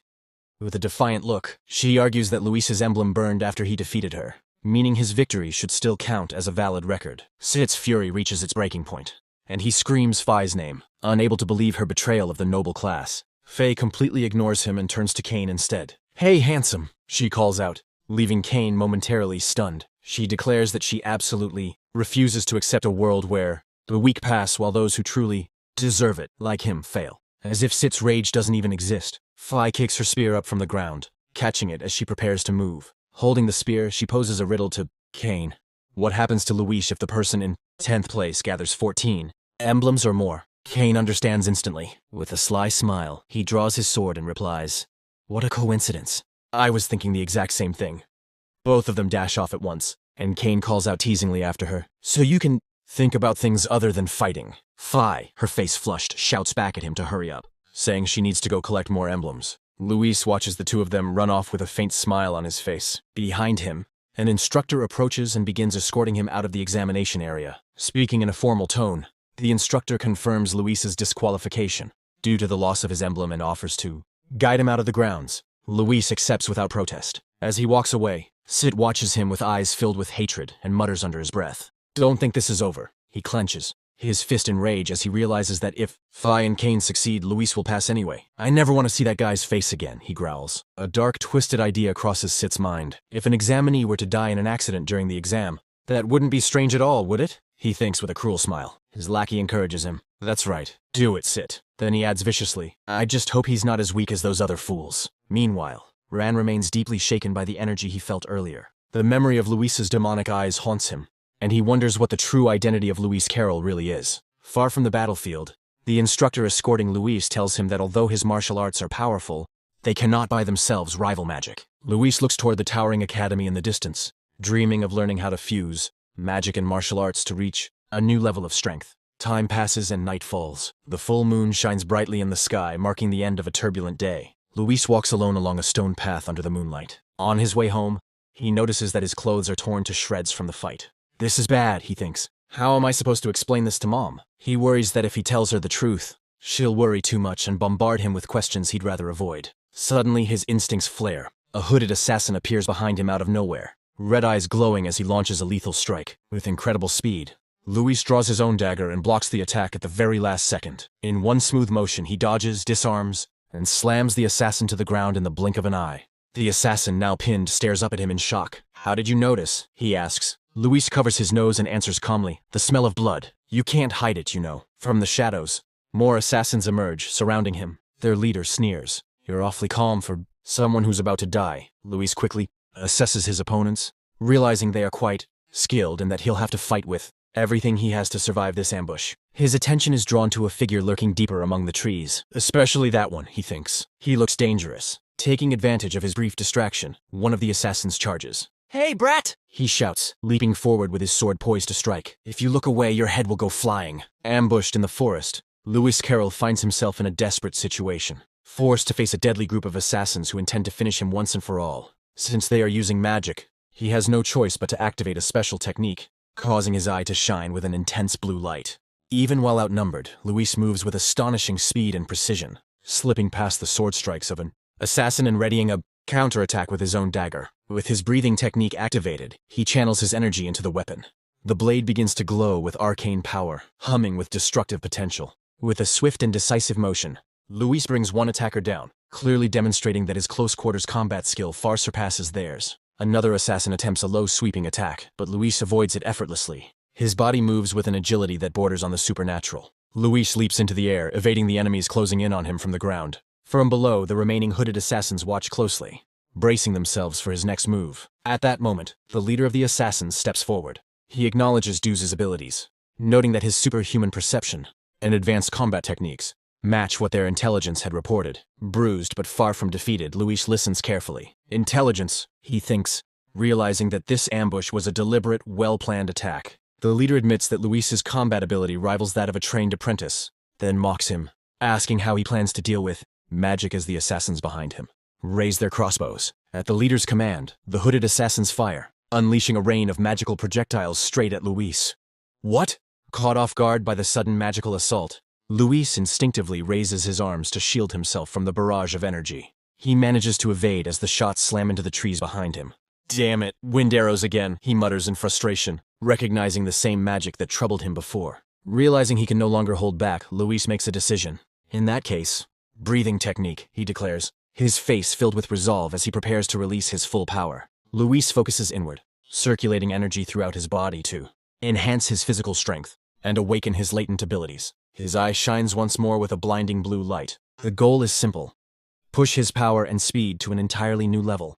Wrapped in a vivid blue aura, Luis lunges forward. His speed and force now far exceed anything the assassins anticipated. "Futile efforts," the leader shouts, ordering another volley of wind arrows, completely underestimating the true extent of Luis's power. With his enhanced speed, Luis weaves effortlessly through the intersecting streams of energy, moving like lightning across the battlefield. One assassin stares in disbelief. He's fast, he thinks, just before losing sight of Luis entirely. Hey, where did he go? He wonders in confusion. In the next instant, Luis appears above them, using one assassin's crossbow as a foothold.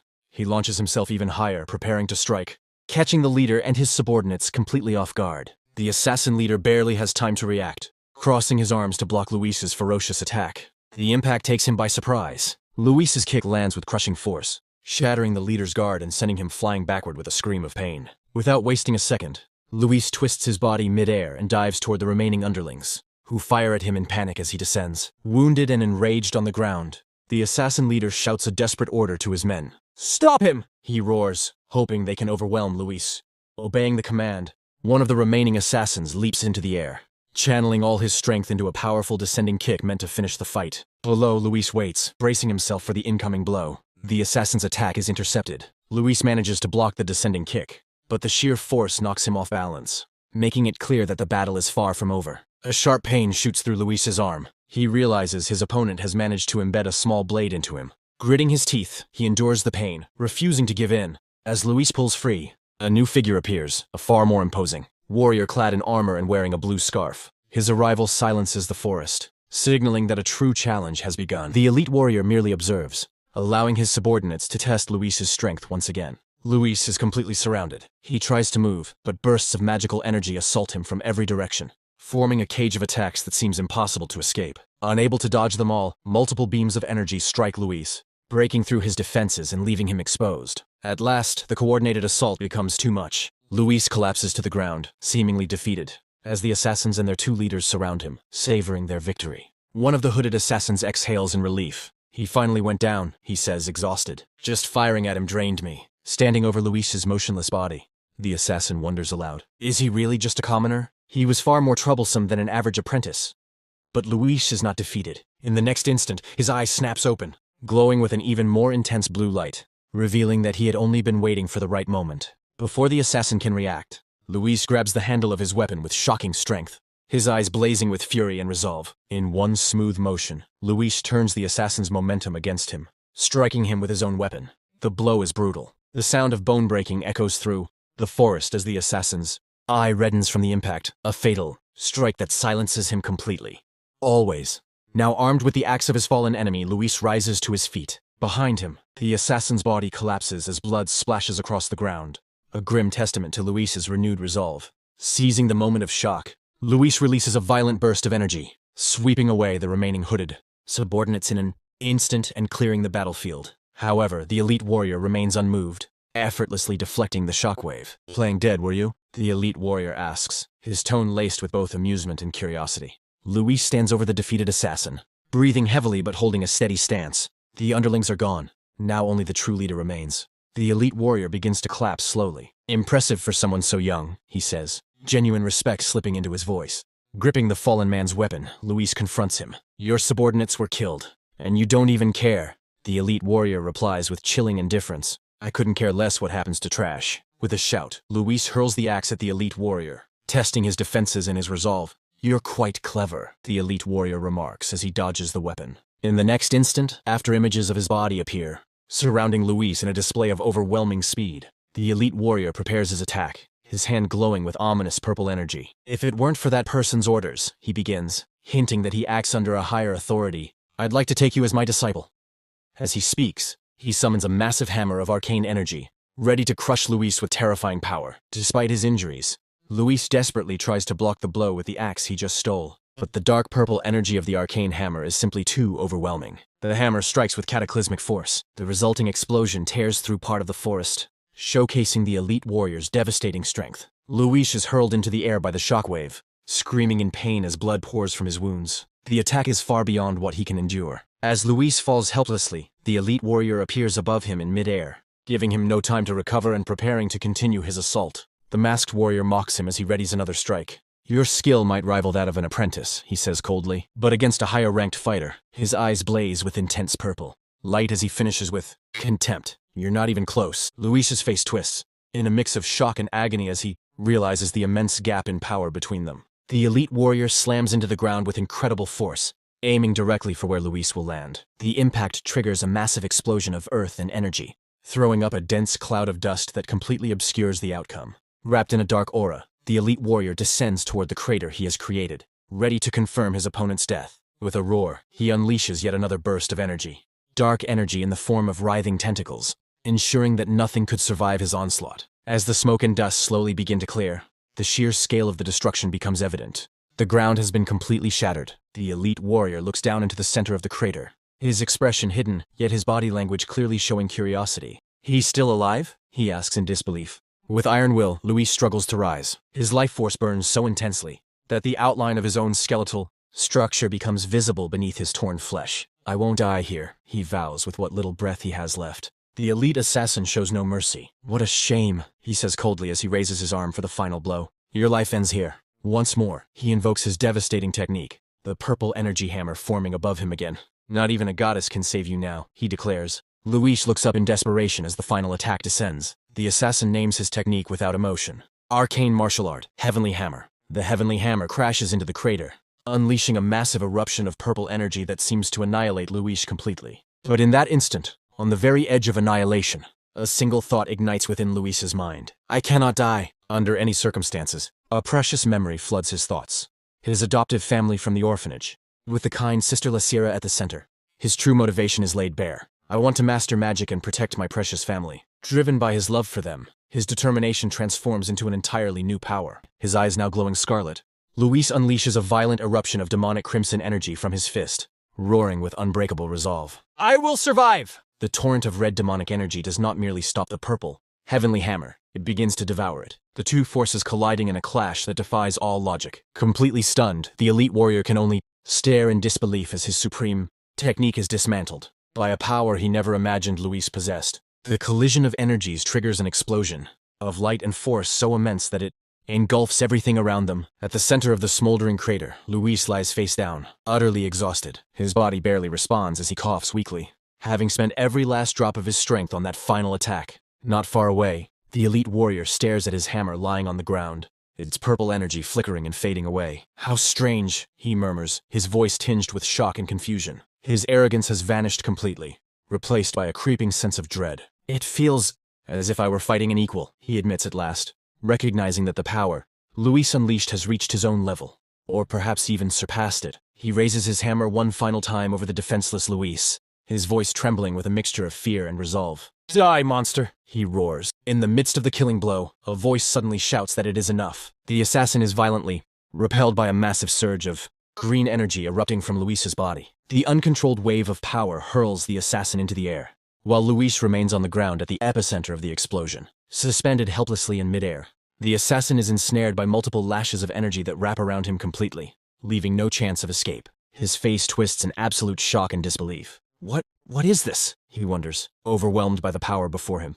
Multiple beams of energy pierce through the assassin's body, and he screams in agony as he is struck again and again by the massive, uncontrollable assault. On the ground below, Luis looks upward with a confused expression, as though he is not fully aware of the immense power he has just released. Suddenly, Aronian, the headmaster of the academy, appears, floating into the scene with an overwhelming presence. He positions himself protectively in front of the gravely injured Luis. Luis looks up, surprise and relief washing over his face as he recognizes his savior. "Director," he whispers. Aronian approaches and offers him a potion, explaining that he has managed to suppress his berserk state for now, and that he must drink the magical potion immediately. Exhausted and wounded, Luis complies, drinking the healing potion under Aronian's intense and watchful gaze. In the distance, the assassin's body crashes violently into the forest trees. Aronian turns toward the fallen assassin, his expression cold with fury. "Attacking an examinee of my academy," he says, his voice heavy with menace. "Who gave the order?" he demands, crawling on the ground and trembling. The assassin addresses Aronian as Grand Master and issues a warning. "Do not think you can protect that monster." A close-up reveals the rage in Aronian's eyes as they glow with a sharp purple light, while he processes both the warning and the assassin's insolence. With a twisted smile and one bloodshot eye, the assassin declares in defiance that this is not over, that this is only the beginning. In the next instant, the assassin's body explodes into a gruesome rain of blood, bringing the confrontation to a sudden and horrifying end. Aronian watches the scene in silence, the night once again swallowing the battlefield. With concern, bringing a hand to his chin, he wonders if it was suicide, and whether the assassin's guild is involved, hoping he is wrong. Back with Luis, he looks down at his own body in amazement. "Incredible. So this is an advanced healing potion," he exclaims as he feels its effects spreading through him. Luis rises to his feet, clenching his fists as power floods back into his body. "Even my broken bones are completely healed," he shouts, filled with disbelief and renewed energy. Now fully recovered, Luis turns to face Aronian directly. "Director, you didn't just pass by here by coincidence, did you?" he asks, his gaze intense and unwavering. Then he voices the question that has been tormenting him.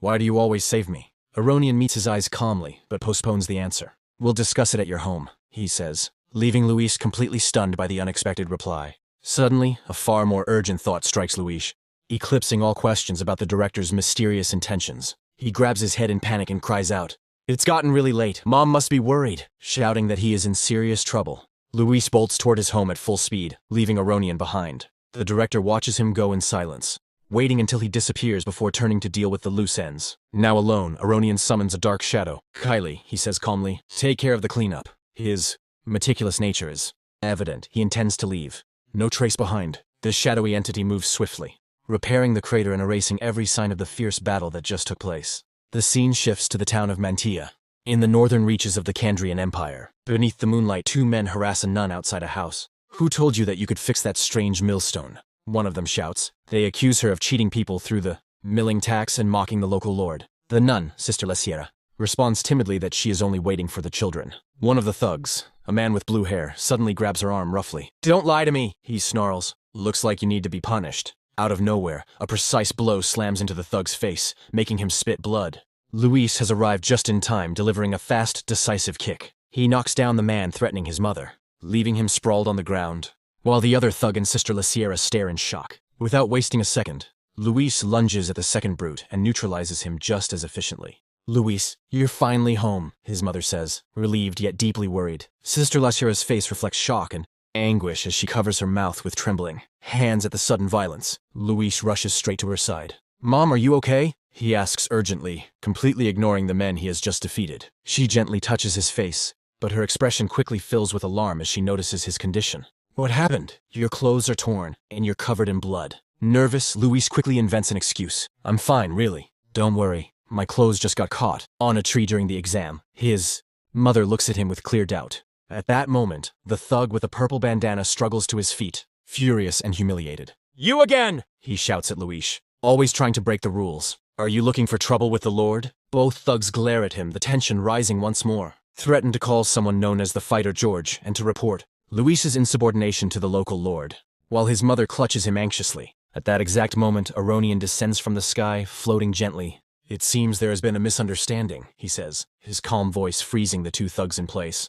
Aronian lands softly beside them, placing a protective hand on Luis's shoulder, and formally introduces himself. I am Aronian, director of the Academy of Arcanists of Candria. The two lackeys turn pale with terror. He was flying. He's a true Grand Master, they stammer, finally grasping the magnitude of the power standing before them. With an icy gaze and unquestionable authority, Aronian gives them a veiled command. Give my regards to your lord. Understood. Terrified, the two men bow repeatedly, deeply and frantically.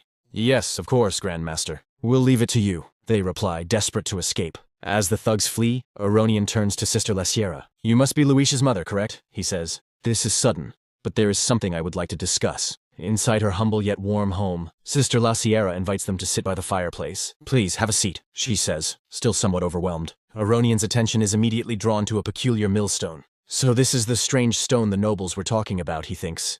Noticing that it moves automatically without the use of magic, he examines the surroundings more closely. It's everywhere, he muses. Realizing his interest goes far beyond the millstone itself, the scene reveals the ceiling beams and wooden chandeliers, showing that the entire house is filled with intricate mechanisms and careful craftsmanship, the work of Luis's ingenuity. A brief flashback shows Luis diligently working on one of his inventions, demonstrating his skill and passion for mechanics. Sister La Sierra serves Aronian a drink, explaining with pride that although she doesn't know how Luis comes up with these ideas, he built everything in the house himself, making their lives much easier. With a hint of apprehension, she asks whether Luis caused trouble during the exam, wondering if that is why the director came in person. Aronian smiles and reassures her. On the contrary, Luis showed results that surpassed all expectations. Aronian's expression grows serious and contemplative. Talent like this, he murmurs to himself. I've only seen it described in the scriptures of Jie. He then begins to recount an ancient tale. Long ago, when humanity lived under the tyrannical yoke of monsters,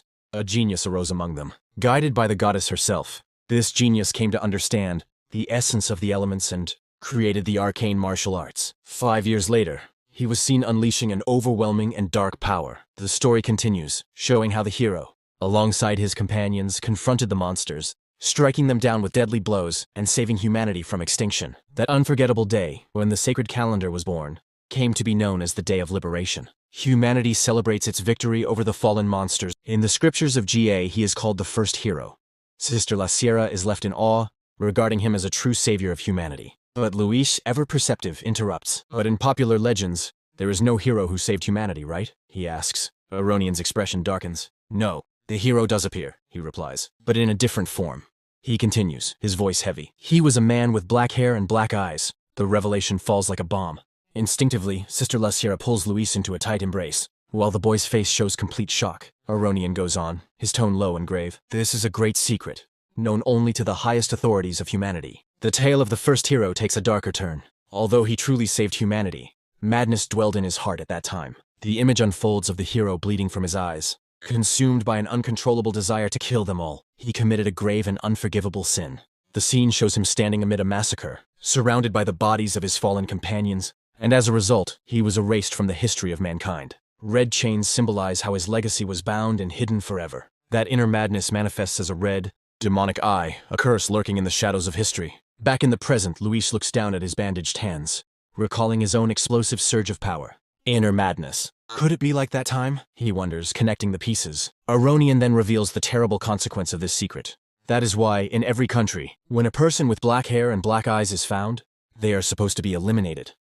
Aronian reaches out and touches Luis's hair. dispelling any remaining doubt. Did you really think you could fool everyone forever with a simple hair dye? Sister Lacira panics and confesses desperately. Trying to protect Luis. It was me. I told him to hide it, to dye his hair. I thought something terrible would happen. This child is good, please. Luis gently stops her, showing a surprising level of maturity. It's okay, Mom, he says calmly, reassuring her with a steady look before turning his gaze to Aronian. It doesn't make sense. If the director wanted to kill me, he would have already done it. The fact that he came all the way here means there's a reason. Aronian smiles, clearly impressed. You are incredibly wise for a 13-year-old, he says. You didn't just resist it, you mastered it. That's when I saw the qualities of a new hero. Mother and son are left speechless. A new hero? They repeat in unison. Yes, Aronian confirms solemnly. Aronian then levitates an apple with his magic, his expression turning grim. This world may seem peaceful, he says, but beneath the surface, he holds the apple as he continues. A great darkness is always lurking. Lifting the apple before the window, with the full moon shining behind it, he makes a startling declaration. The legends are absurd. With a piercing gaze, Aronian reveals his true intention to Luis. I want to guide you down the right path for the future of humanity. In a swift and decisive motion, Aronian throws the apple straight toward Luis. Luis catches it with one hand, his face filled with defiance and skepticism toward the director's words. Aronian turns away and calmly announces the results of the examination. Thanks to the efforts of Faye and Kane, the majority of the examinees failed the final test. In other words, you passed. He turns back toward Luis and extends his hand in a formal offer. At the Academy of Arcanists of Candria, would you like to receive my personal instruction? Luis smiles faintly to himself. Are you betting on me? He asks. Then, with a challenging tone, he raises the most important question of all, and if one day I lose control, Aronian's expression hardens instantly. His eyes glow with an ominous purple light, and the tension in the room becomes suffocating. With a quick gesture, Aronian mimics cutting the apple Luis is holding. The boy shudders, realizing this is not a simple offer, but a deadly pact. Standing beneath the moon, Aronian delivers his ultimatum with absolute coldness. When that happens, I will kill you myself. Luis Carell's friend can hardly believe the news. He asks in shock if it is true that Luis has received a personal invitation from director Aronian. Luis answers with a darker expression, saying that was not the only reason for the director's visit. While his friend is filled with excitement, Luis is overwhelmed by worry. He thinks about tuition costs, uniforms, and the dormitory. The warning he received from the director the day before still echoes in his mind. A dark memory haunts him, a shadowy version of himself, eyes glowing, surrounded by a sinister aura. He wonders what connection he has to the legendary hero. It feels like an echo of hidden power and a secret lineage. The image reflects Luis's duality, his inner self, dark and powerful. The scene flashes back to his encounter with director Aronian. The director touches his hair and asks with a piercing gaze if he truly believed he could keep deceiving everyone with simple hair dye, revealing that he knows Luis's true identity. Aronian's warning becomes a direct threat. With cold eyes glowing, he tells him that if it happens, he will kill him without hesitation. In his thoughts, Luis wonders how much trust he can place in the director's words. Back in the present, Luis walks alongside director Aronian, moving away from the orphanage. Luis asks why he allowed his adoptive mother to hear the conversation, worried about her. Aronian replies coldly that if she knows nothing, she will not become a burden. Luis stops, angered by the insensitive remark. With a furious glare, he shouts that his mother is not a burden, showing the deep love he holds for his family. Aronian turns to him and warns him seriously that once his true identity is exposed, his family will also be in danger. As a mother, he explains, she should be able to understand the situation to some extent, to protect himself. Surrounded by an aura of power, the director rises slightly into the air and gives Luis one final piece of advice. He must become stronger, because the real trials are only just beginning. With the imposing image of the academy etched into his mind, Luis clenches his fists. He understands that the director is right. With renewed determination, he swears to himself that he will grow stronger in order to protect those he loves. Suddenly, the tense atmosphere is broken by the voices of the children from the orphanage. A small girl named Lana runs toward him at full speed, shouting, "Big Brother Luis!" followed closely by the other children. Smiling brightly, Luis crouches down and catches little Lana in a tight embrace. Happy to see her, but that joy quickly turns to sadness. With tears in her eyes, Lana asks if he will come back home. She says she does not want to say goodbye, clinging tightly to him.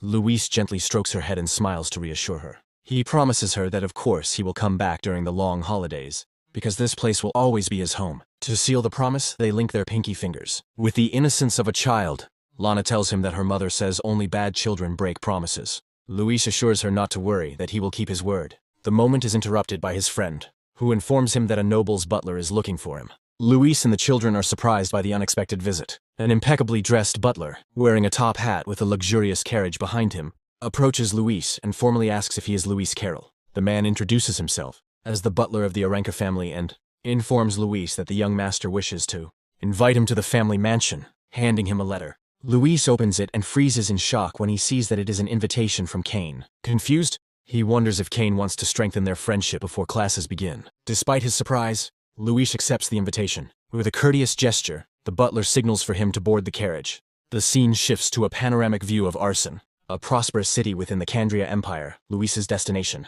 During the journey, it is revealed that the Aranca family is a distinguished and powerful great house, so influential that the entire city of Arsene has flourished around it. Upon arrival, Luis looks out the window and is completely awestruck. What an enormous mansion! His amazement is so great that he does not even notice someone is already waiting for him. Before he can fully process the scale of the place, a blond young man runs toward the carriage with boundless energy, shouting Luis's name in greeting. It is Kane Aranca, the young master who invited him, and he looks genuinely thrilled to see him. Kane grabs Luis enthusiastically, happy that they will be classmates. He tells him that he heard Luis caused quite a scene during the final exam, openly admiring his strength. As they walk through the mansion grounds, Luis tells Kane that he passed thanks to him, but Kane brushes it off, saying that the bet they made, it no longer counted because Luis had the ability to pass on his own. After all, he already had Fight's seal of approval. Once inside the mansion, Kane, still brimming with energy, tells Luis that since they were unable to fight during the exam, Luis will have to be his opponent for training before classes begin. Kane steps closer with a mischievous smile, hinting that Luis must be eager to learn more about the academy and magic ahead of time. Luis, a little overwhelmed by his enthusiasm, can only sigh. Suddenly, a cold and authoritative voice interrupts their conversation. An imposing woman appears and asks her son, Kane, what all the commotion is about. It is Kane's mother, the Grand Duchess Aranca. With an expression of pure disdain and a fan in hand, she looks Luis up and down and coldly asks who this person is. Kane tries to introduce Luis in a friendly manner, saying, Mother, he's my friend. But he is cut off abruptly. Silence. The Duchess shoots her son a piercing glare, stopping any explanation he was about to give. Kane is left speechless, completely stunned and hurt by his mother's sudden and inexplicable harshness. From the top of the grand staircase, the Duchess scolds Kane, asking if she had not already told him to choose his friends more carefully. Her arrogant voice echoes through the hall as she wonders since when the doors of the Aranca family had become a place just anyone could enter. With open contempt, the Duchess declares that a man like Luis is not worthy of being her son's friend, and that associating with him is a waste of time. Kane watches in anguish as his mother orders him to simply focus on training, just as his father says, and strive to become a sage, dismissing his choice of friendship entirely. The camera lingers on Luis's simple boots, standing on the luxurious red carpet, a visual symbol of the vast class divide separating him from this noble family. The Grand Duchess descends the stairs and stops directly in front of Luis, staring at him with disdain. She demands to know his purpose in approaching her son, accusing him outright. Is it money or power? She takes out a gold ring and offers it to him as a bribe, saying it is worth dozens of gold coins, enough to live on for the rest of his life, and orders him to take it and leave quietly. In a final act of humiliation, the Duchess drops the ring onto the floor, where it rolls and comes to a stop at Luis's feet. With a look of disgust, she coldly orders him to pick up the ring and go home at once. Unable to endure it any longer, Kane explodes. Mother! He shouts, his face twisted with anger and pain. Why would you do something like this? He immediately turns to his friend with an expression full of remorse. I'm sorry, Luis, he says, ashamed of his mother's behavior. Luis, who had remained silent until now, finally speaks as he bends down. He begins by saying that he became friends with Kane because he recognized his ability. He picks up the ring from the floor, rises to his feet, and faces the Duchess head-on. Holding the ring in his hand, he challenges her directly. Does she truly believe that Kane's word is worth so little? Kane gasps, staring at Luis with astonishment and admiration for his courage in defending both his own honor and their friendship. The Grand Duchess, livid with rage at being challenged by a mere commoner, completely loses her composure and screams for someone to throw this plebeian out at once. At her command, several guards rush forward, ready to drag Luis away by force. Kane reacts instantly, stepping in front of the guards and placing himself between them and Luis. Wait, he shouts desperately. He declares that Luis has even more talent than he does, that he broke records during the exam, and even defeated Fight. The Duchess bursts into laughter, utterly incredulous. A commoner surpassing the children of great families? She mocks. Do you really think such ridiculous lies will work? But Kane insists that he is not lying. Luis calmly places a reassuring hand on Kane's shoulder, his confidence only further enraging the Duchess, and adds that if he stays close, Kane can become even stronger. This audacity is the final straw. How dare a plebeian act with such arrogance? The Duchess screams, completely beside herself. demanding to know how much longer he intends to mock the Aranka family. Driven by their mistress's fury, the guards prepare to rush Luis once again. At that very moment, however, the main doors swing open and an imposing figure steps inside, stopping everyone in their tracks. His mere presence silences the entire hall. The newcomer is William Aranka, the head of the family. Calmly, he repeats Luis's words as if weighing them carefully. If he stays close, Kane will become stronger. He fixes his gaze on Luis, and the whole room holds its breath. "You did say that, didn't you?" he asks, his voice heavy with authority. The Duchess, who moments ago was a storm of rage, now freezes. "Master," she blurts out, instantly recognizing her husband's authority. With a forced, nervous smile and a bead of sweat on her forehead, she speaks his name, the man who has completely changed the atmosphere. She tries to complain, arguing that if they allow a commoner like Luis to remain, their son Kane will never be able to surpass him in skill. William ignores her completely, walking past without even glancing in her direction, his red cloak billowing as he moves to the center of the room. Kane bows respectfully before the imposing figure of his father, greeting him with due reverence. Luis, maintaining his composure, also introduces himself formally. "It's an honor to meet you, Grand Master Aranka. I am Kane's friend, Lewis Carroll." Internally, however, he realizes that the man before him possesses an incredible aura, on the same level as Director Aronian's. William turns his attention to his son, his voice low and direct. "Kane, are his words true?" he asks, demanding to know the truth about Luis's strength. Kane answers firmly, meeting his father's gaze without hesitation. "At the very least, his ability surpasses mine," he confirmed. Dangerous light flashes in William's eye. He turns toward Luis and gives a simple, chilling order. "Then prove it." In an instant, William unleashes his power. An overwhelming crimson aura erupts from his body, taking the form of a raging, spectral tiger. This is William Aranka, head of the Aranka family, and his power is terrifying. Luis is struck by the sheer pressure of that energy. What an intense killing intent, he thinks as the aura engulfs everything around him. The tiger of murderous energy lunges forward, a projectile of pure malice, aimed straight at Luis. The aura is so dense it feels physical, crushing him, squeezing the air from his lungs until he can barely breathe. Luis struggles to remain standing under the overwhelming pressure, his face twisted in strain as the grim truth begins to sink in. William's eyes glow with a deadly red. There is no hesitation in his gaze. This is no friendly test. His body trembling from the effort, Luis clenches his teeth and steels himself. He has grasped the true nature of this challenge. The thought echoes in his mind with terrifying clarity. This man is serious. He's trying to kill me. William's murderous stare and Luis's defiant expression, his own eyes beginning to glow in response. The scene opens with Luis feeling an immense pressure. A will so terrifying it feels as though his very soul is being ripped from his body, and yet he does not yield. With a challenging gaze and eyes burning red, he channels his own energy, a flame igniting in his hand. He recognizes the strength of his opponent as that of a Grand Master. Luis reveals that after continuously hunting monsters for years, he has developed a resistance to killing intent. With calm confidence, he declares that if it's only this level of pressure, he can endure it. Suddenly, Luis releases all of his power. A massive explosion of energy erupts around him, swirling flames coiling outward as he displays his incredible strength. The shockwave spreads through the hall, stunning the two men watching. Neither of them had expected such a display. William Aranka, the bearded man and Kane's father, wears an expression of pure disbelief and shock at the power he has just witnessed. Behind Luis, his energy takes form, manifesting as the fierce head of a dragon made of flames, an awe-inspiring spectacle of his latent power. A close-up of Luis's eye reveals intense determination and strength, glowing a deep crimson as he pours out his energy. His dragon-shaped aura crashes violently into William Aranka's tiger-shaped aura. The impact is so powerful it sends the other spectators flying. The two massive auras, the fiery dragon of Luis and the crimson tiger of William, collide in a clash of wills.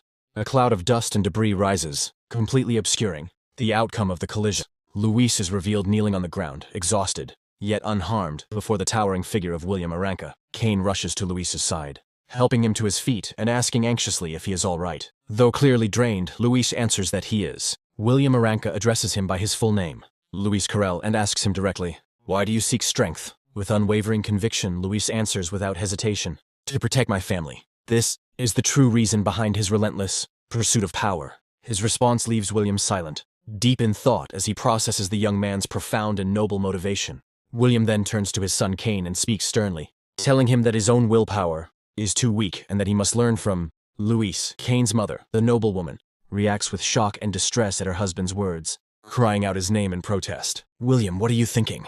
William casts her a cold sideways glance and asks if she has any objections. His authoritative stare is enough to silence her, and she nervously answers that she does not. She trembles under the overwhelming presence of her husband. While Kane watches the scene in silence, his expression complicated and conflicted. Breaking the tense atmosphere, Kane turns to Luis and suggests they go to the training grounds. Luis immediately smiles and agrees. Together, they head to the Aranka family's martial training field. Once there, Kane apologizes on behalf of his parents for what happened earlier. Luis brushes it off, telling him not to worry, and remarking that although his father is a bit extreme, there is not much difference between the two of them. Kane then reveals his true feelings of inferiority. He confesses that he sees his father as a strict meritocrat and believes that, in order to be acknowledged by him, someone with talent like Luis would be far more suitable to be the heir of the Aranka family than Kane himself. His words expose the deep insecurity he has been carrying. In response, Luis smiles and tells Kane that his father's test was probably for his own good, suggesting that it is simply his awkward way of showing love. Kane looks up, visibly shaken as he processes Luis's words. A close-up of his eyes shows deep contemplation, as he quietly repeats the word to himself, love. The scene then shifts into one of Kane's memories. Looking back, he realizes that he has hardly ever left his home since he was young. We see him as a child relentlessly striking a wooden post. His childhood memories consist only of eating, sleeping, and training. Another image shows young Kane fiercely battling a wolf-like monster. He recalls that his father's wish has always been to raise him into a great sage, just like his grandfather. In the background, the young Kane continues onward, shaped by discipline, expectation, and a love he is only now beginning to understand. Kane defeats the monster while his father watches, unable to understand why his son kept swinging his sword exactly as he had been ordered to. Kane admits to himself that perhaps he did it simply because he wanted his father to acknowledge him. His face in the memory is filled with longing. He recalls how that place felt like a prison, where even breathing seemed to require a guard's permission. He watches other children playing freely nearby, including one boy happily tossing a paper airplane into the air. Although the adults around him constantly praised him as a young prodigy, Kane felt that his status and talent were nothing more than chains binding him in place. The tighter those chains became, the more he yearned for the outside world. He dreamed of singing freely like a wandering bard or flying across the continent like a bird, soaring above the massive citadel that confined him. The memory fades, and the scene returns to the present. Kane catches a few feathers drifting down from the sky and says quietly that, unfortunately, this is a world where only strength matters, and right now, he is too weak. Luis listens in silence, his expression serious as Kane lays bare his deepest insecurities. Kane continues, explaining that it is not simply strength that he desires, but that wielding a sword is the only way he knows how to break the chains that imprison him. With determined eyes, he takes a sword from the rack and raises it high. He declares that his father also graduated from the academy, so he will enter as well, grow stronger, and earn the permission he so desperately seeks. Swinging the sword with resolve, he shouts that he wants permission to live freely. After calming himself, Kane turns toward Luis. With a smile filled with determination and trust, he looks at him and says, "I'm counting on you." Luis returns the smile, accepting the challenge without hesitation. He takes a fighting stance, ready to train, and replies with a simple, "Yes." The scene pulls back to show Kane and Luis beginning their training together across the vast field, their figures clashing again and again beneath the open sky. From a distance, William Aranka watches them closely. As he observes, his assistant approaches, a man wearing a top hat and a monocle. William asks him about the results of the investigation. The assistant, known as Mr. Monocle, begins his report with a confident smile. He states that Luis is certainly no ordinary individual and that during the entrance exam he used mysterious combat techniques unlike anything previously recorded. Mr. Monocle goes on to reveal that Luis not only shattered long-standing records, but also defeated Phi, who had been using magic in battle. To top it all off, he adds that Luis is highly valued by the great Master Aronian himself, who apparently even confronted the assassin guild the previous night just to protect him. William absorbs all of this information with a dark, thoughtful expression. A young man who breaks records, defeats magic users, and is backed by a great master. There is no doubt now that his suspicions were correct. As he continues to watch Luis and Kane sparring in the distance, William mutters to himself that Luis is truly a troublemaker. Mr. Monocle, standing beside him, quietly asks what he intends to do next. If that was the case, then why had he allowed such a person to have contact with young Master Kane? William calmly explains his philosophy. Troublemakers attract danger, and when you face danger and overcome it, you grow as a person. As he speaks, the scene shows Luis agilely dodging a kick from Kane during their training. William concludes that, judging by Kane's determined expression, Luis might truly be capable of making his son stronger. Back in the training field, Kane, brimming with energy, shouts, "Take this, my technique!" as he imbues his sword with wind magic. Luis smiles confidently, ready for the challenge, and replies, "All right, come at me with everything you've got." Watching the exchange, William allows himself a faint smile and admits that perhaps his son has a better eye for people than he does. Kane unleashes his attack, shouting the name of his martial art as he cloaks himself in green wind energy and charges toward Luis at incredible speed. A close-up of Luis's eyes shows him perceiving and analyzing Kane's attack in a split second. Kane freezes in shock when Luis suddenly vanishes from his sight, effortlessly evading the high-speed strike. Luis doesn't just dodge, he deflects Kane's sword with a single smooth motion, completely breaking the flow of the attack. Appearing behind a stunned Kane, Luis calmly offers instruction.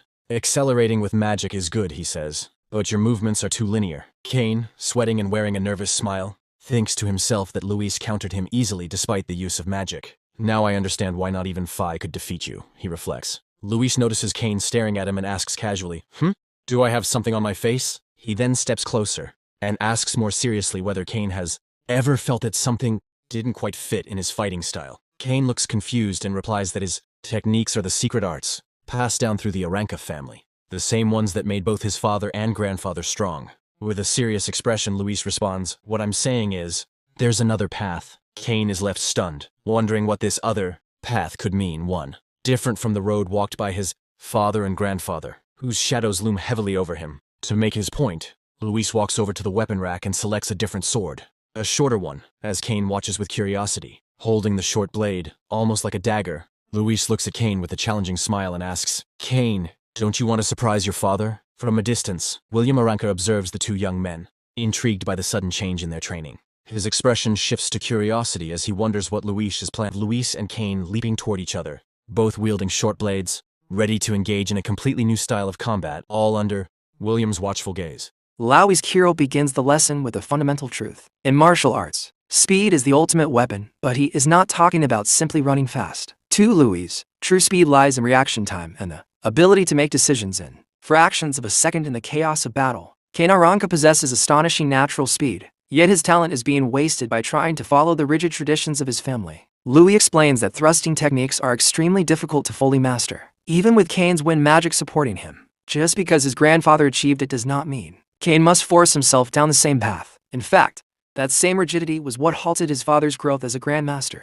To unlock his true potential, Luis proposes a radical change, adopting a specialized combat style that breaks away from tradition. Drawing to daggers, he asks Kane if he is prepared to cast aside noble pride and seek true strength. Kane does not hesitate. He is tired of being treated like a pampered noble. He will do whatever it takes to gain freedom and prove his own worth. Lei smiles at his resolve. The key is not merely attacking, but knowing when to move and when to retreat to create the perfect opening. It is time to show Duke Aranka what they are capable of. Kane's skill and determination are about to be tested. The tension sharpens as Luis and Kane launch a joint assault against the imposing figure of William Aranka. When magic merges with pure speed as Kane accelerates, attempting to shatter his father's guard with a swiftness never seen before. They descend from above like a whirlwind of steel, the air itself trembling under the force of their coordinated strike. The Duke's butler cries out in alarm, but William Aranka remains unmoved, observing his son's progress with critical eyes. Kane streaks across the training field, his body wrapped in gusts of wind that grant him supernatural agility. While Kane distracts, Lois moves like a shadow, flanking the Grand Master with surgical precision. Daggers are the fastest and most maneuverable of weapons. In the hands of someone like Luis, they become lethal extensions of his will. Luis concentrates intensely, pushing the advantages of his weapons to the absolute limit in order to surpass the perception of a world-class opponent. Martial arts butterfly step.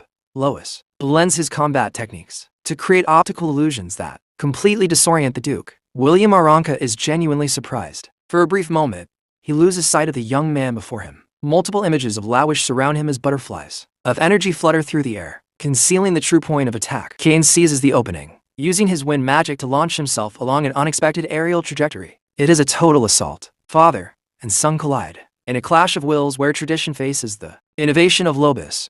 Suddenly, the weight vanishes. Kane feels his daggers grow unbelievably light, as if his body has finally found the rhythm it had always been searching for. It feels like soaring through the sky once more, free from the suffocating expectations of his lineage. In that precise instant, true transformation begins to take shape. Kane Aranka is captivated by the sensation. It is the perfect fusion of daggers, martial technique, and wind magic. For the first time in his life, the weapon is not a burden, but an extension of his will. Wind energy coils around the blades, granting them an agility no heavy noble sword could ever match. Surely, this is the path he was meant to walk. William Aranka watches in astonishment. He did not expect his son to abandon the family traditions so quickly in order to follow the advice of a stranger like Luis.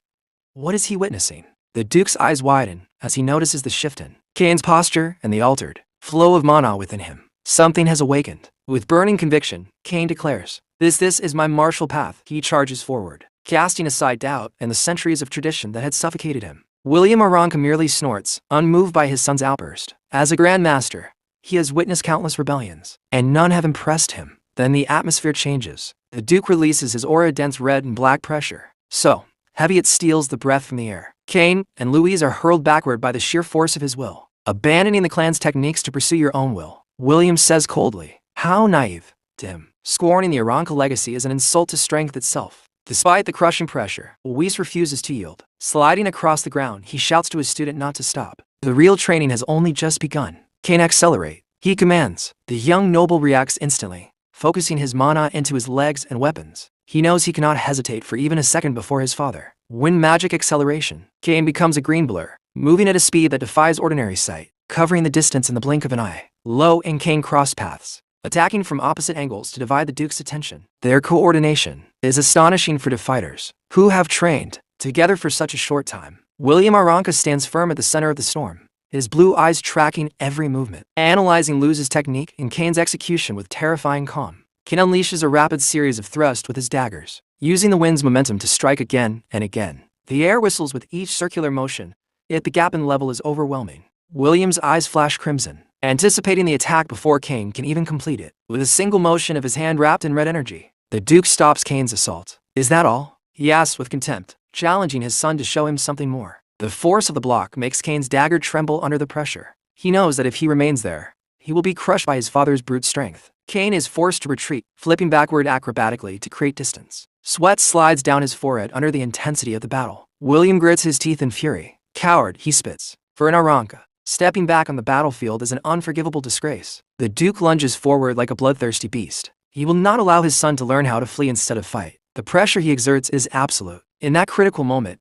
Kane remembers Lu's words. Retreating is not weakness. A fist that pulls back is only gathering greater force for the next strike. Kane plants his foot firmly against the ground, halting his backward motion and converting the kinetic energy into a new offensive surge. It is the foundation of Chanab, the principle Whis taught him. That step back connects directly to the next attack. It was not an escape, it was a strategic feint to confuse the Grand Master's senses and secure a better angle. When magic tornado, Kane spins, unleashing a vortex of air and steel that engulfs the Duke. It is a daring maneuver designed specifically to disorient a Grand Master and set up the decisive blow. Lokiril and Kane Aranka charge simultaneously, flanking William Aranka with flawless coordination. This is the moment of truth for the Chan. The technique that proves true speed lies in absolute mastery of rhythm. William Aranka clenches his teeth. The coordination between these two young fighters is unlike anything he has ever witnessed within his family's training grounds. It is not merely brute force, there is something more. With clear intent in every step, they move forward.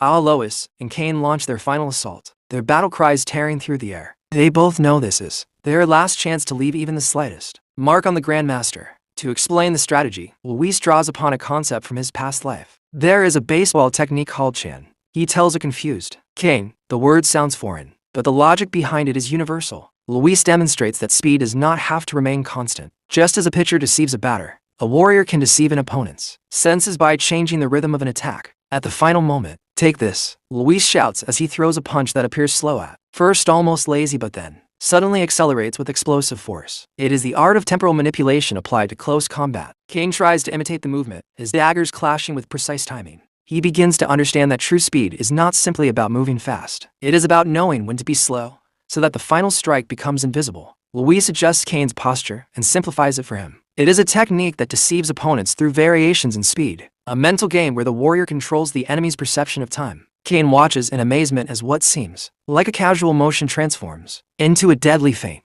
The simplicity of the technique is what makes it so effective against powerful opponents. Even ordinary movements become feints when used correctly. Luis explains, if you can delay your opponent's reaction even by a single second, you gain the advantage needed to overwhelm them with the strengths of the dagger. Back in the present, Luis and Kane execute the theory flawlessly. Their movements become erratic, shifting between bursts of wine-like speed and carefully measured pauses that throw the Duke off balance. William Aranka is forced to rely on his Grand Master reflexes, leaving after images in his wake as he evades their coordinated strikes. The intensity of the battle rises to a level no one had anticipated. Kane pours all of his wind mana into his next charge, searching desperately for an opening in his father's defense. He knows time is running out. This final exchange is everything. An attack that slow makes no sense, William murmurs as he prepares his counter. But what he does not realize is that Kane's slowness is deliberate. It is the calm before the storm. The Duke's eyes widen as he senses the shift in rhythm. At the final instant, Kane accelerates beyond expectation,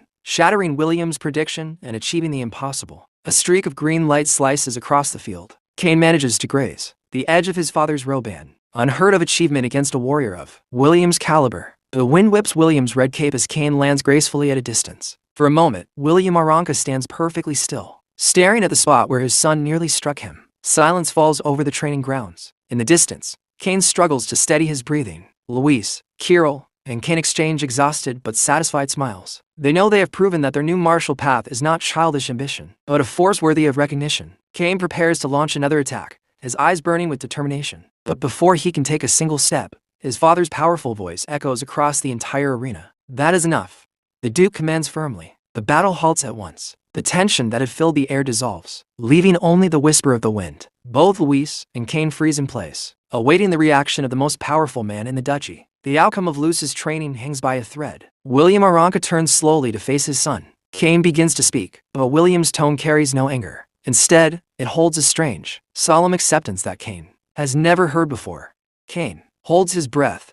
He knows that this moment will define his future and his path forward. His relationship with his father hangs in the balance. Will he be rejected for abandoning tradition or accepted for his growth? William begins to walk away, but before leaving, he drops the words Kane has longed to hear his entire life. Do not dishonor the name of the Aranka family. It is the final seal of approval from a proud father. Yes, father, Kane replies, his voice filled with renewed pride. For the first time, the heavy burden of his surname no longer feels like chains, it feels like the strength he needs to forge his own martial path. As Luis and Kane celebrate quietly at the far end of the field, Duke William Aranka withdraws in silence alongside his assistant. Yet behind his composed noble facade, the mind of a grandmaster is already dissecting every second of the unusual battle he has just witnessed. William reflects deeply on what occurred. The consecutive close-range dagger thrusts, the hit-and-run tactics, the unpredictable rhythm shifts, they leave a profound impression on him. It was not something he ever expected from his son. The feints created through variations in speed had been the key. That kind of flexibility in combat is something even a warrior of his level must acknowledge as necessary evolution. Interesting, the Duke murmurs to himself. The idea of strategically retreating in order to strike harder challenges the very foundation of his traditional style. Despite his pride, William admits the unthinkable. He has learned something valuable from a pair of children. The judgment in his eyes fades, replaced by a spark of genuine curiosity. As the Duke disappears into the distance, Luis finally allows himself to breathe. Fighting a grandmaster was an incredible opportunity, he thinks, but for now it is over. Exhaustion begins to weigh on him. Kane runs over, glowing with happiness. My father acknowledged me for the first time. It's the best I've ever felt in my life, he exclaims. Before promising Luis a special gift for his help, Kane leads him to the Aranka family library. The place is enormous, worthy of one of the most powerful bloodlines in the empire. Luis cannot help but feel awed by the vast sea of accumulated knowledge lining the walls. So many books, he whispers, eyes shining, for someone seeking to rebuild his strength. This is a gold mine of magical and technical information. Kane hands him a heavy box. This is my gratitude. Without you, I wouldn't have found my path so quickly, the young noble says sincerely. Luis is left speechless when he sees what is inside. Something this valuable just for a few lessons. Kane's generosity shows how deeply he values the freedom Luis helped him gain. The box contains not only a large sum of gold, but also rare books and scrolls that a commoner would never have the chance to see in a lifetime. It is a fortune in every sense. They are not just academy books, Kane explains. They're treatises on magic that will definitely help your development. He knows Luis possesses potential that has not yet fully awakened. Luis scans the title's basic theory of magic. Mana attributes, but one subject draws his attention most: the magical awakening ritual that all new students must undergo. Kane explains that the ritual takes place in the temple before the statue of the goddess Gala. It is there that aspiring mages first sense the elements and channel their energy. The image of goddess Gala symbolizes the source of all elemental power. Kane admits that even members of great families must pay a fee of 10 gold coins for the ritual. Luis calculates quickly. For a commoner, the cost is 100 gold coins, the equivalent of years of expenses for an orphanage. It is a system clearly designed to keep power in noble hands. Kane reassures him that at the Candria Arcani Academy the ritual is free, which is why everyone fights so hard to enter. Gold and credits help, but true talent is what ultimately matters within those walls. Please accept it without hesitation, Kane insists. And trust me whenever you have problems.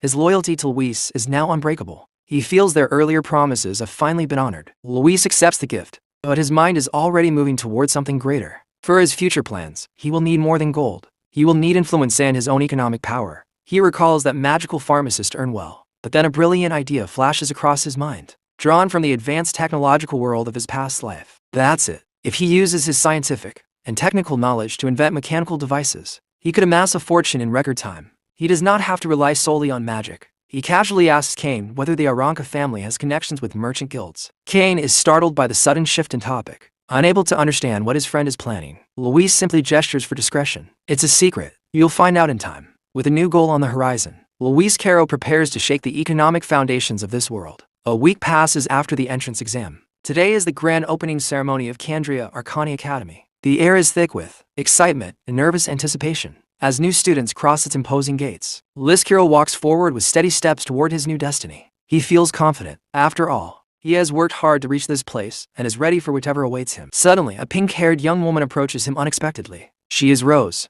a senior student, who seems to have noticed something particularly intriguing about him, his fragrance. Luis pauses, slightly surprised by the sudden attention. Rose studies him closely, fascinated by the scent of his perfume, which she associates with high nobility. She introduces herself with a bright, somewhat flirtatious smile. As a student of class 150, she kindly offers to show the newcomer around, assuming he must be a high-ranking noble. Maintaining his usual composure, Luis simply introduces himself. Yet Rose continues analyzing his every movement, searching for confirmation of her theory. She begins to suspect something about his lineage. Could Lis be the illegitimate son of an important noble? To her, his fragrance is the unmistakable mark of a golden cradle. As they walk, Rose explains that the situation within the empire has changed drastically. Over the past 2 years, internal tensions have grown increasingly visible. With the emperor aging, the struggle for power among the heirs has intensified. The academy is merely a reflection of these dangerous political intrigues. Imperial heirs and great noble families compete fiercely with one another. On the surface, the academy appears peaceful thanks to the director's efforts, but reality is far more complex. In the shadows, a constant battle is fought over educational resources. While ordinary students can progress simply by passing,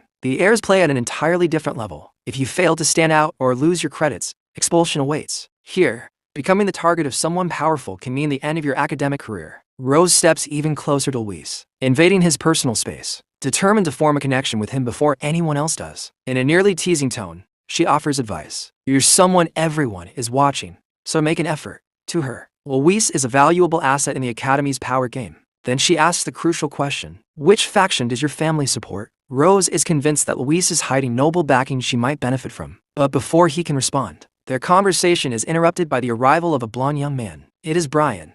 He recognizes Luis immediately and approaches without hesitation. Brian greets him directly and formally introduces himself.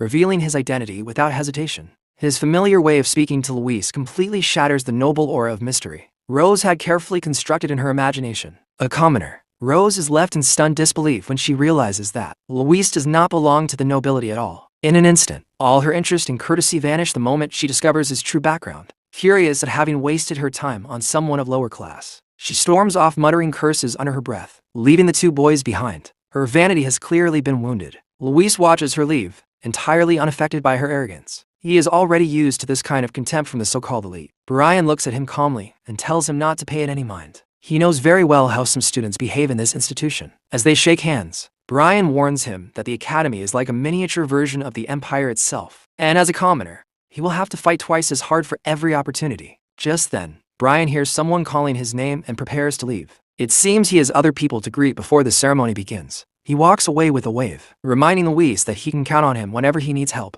Amid all the aristocratic hostility, Luis has unexpectedly managed to forge his first alliance. Left alone for a moment, Luis watches the bustling academy grounds thoughtfully. He knows the real trials are only beginning. Before he can dwell on it any further, a familiar figure approaches. Brian disappears into the crowd as Luis meets up with his friend Kane, and together they head toward the official ceremony hall. Kane, ever curious and observant, asks Luis what he had been talking about with Brian earlier. With his usual calm expression, Luis replies that it was nothing more than polite greetings. Kane, however, reminds him seriously that Brian is no ordinary student. He is the son of the chancellor, a man of immense political weight. Even so, Kane admits they are not particularly close. What matters to him is that Brian seems like a decent person, which is already saying a lot considering the type of people who usually inhabit the upper circles of nobility. As they walk, Louise points out to girls passing nearby. Kane immediately identifies them as Faye Duran and Miliana Royce, though he cannot resist making a sharp comment about weak-willed types, which sparks a brief quarrel between the friends. Faye approaches with her usual competitive air and tells Louise that she will only acknowledge him as worthy if he proves himself as strong as the rumors claim.